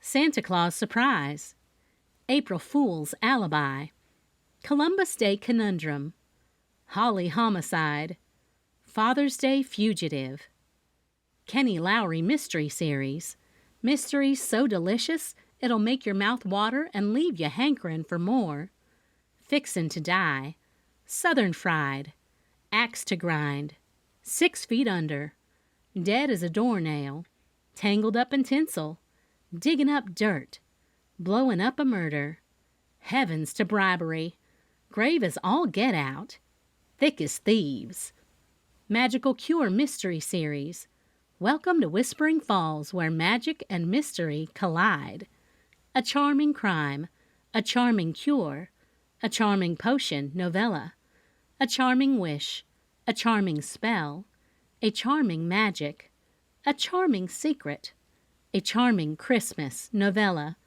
A Charming Fatality, A Charming Death novella, A Charming Ghost, A Charming Hex, A Charming Voodoo, A Charming Corpse, A Charming Misfortune, A Charming Blend, crossover with a killer coffee cozy, A Charming Deception, A Charming Hexorcist, Mail Carrier Cozy Mystery Series. Welcome to Sugar Creek Gap, where more than mail is being delivered. Stamped Out, Address for Murder, All She Wrote, Return to Sender, First Class Killer, Post Mortem, Deadly Delivery, Red Letter Slay, Maisie Doss Mystery, Sleight of Hand, Tangled Lies, Grave Deception, Southern Magical Bakery, Spellbound Scones and Secrets, Wand, Waffles, and Whispers, Mystic, Muffins, and Murder. About Tonya. Tonya has written over 150 novels, all of which have graced numerous bestseller lists, including the USA Today. Best known for stories charged with emotion and humor and filled with flawed characters, her novels have garnered reader praise and glowing critical reviews. She lives with her husband and a very spoiled rescue cat named Ro. Tonya grew up in the small southern Kentucky town of Nicholasville. Now that her 4 boys are grown men, Tonya writes full-time in her camper she calls her shamper, she camper. Join my newsletter and see all of my books on Amazon. Find all these links on my website, tonyakapis.com. For a full reading order of Tonya Kapis novels, visit www.tonyakapis.com.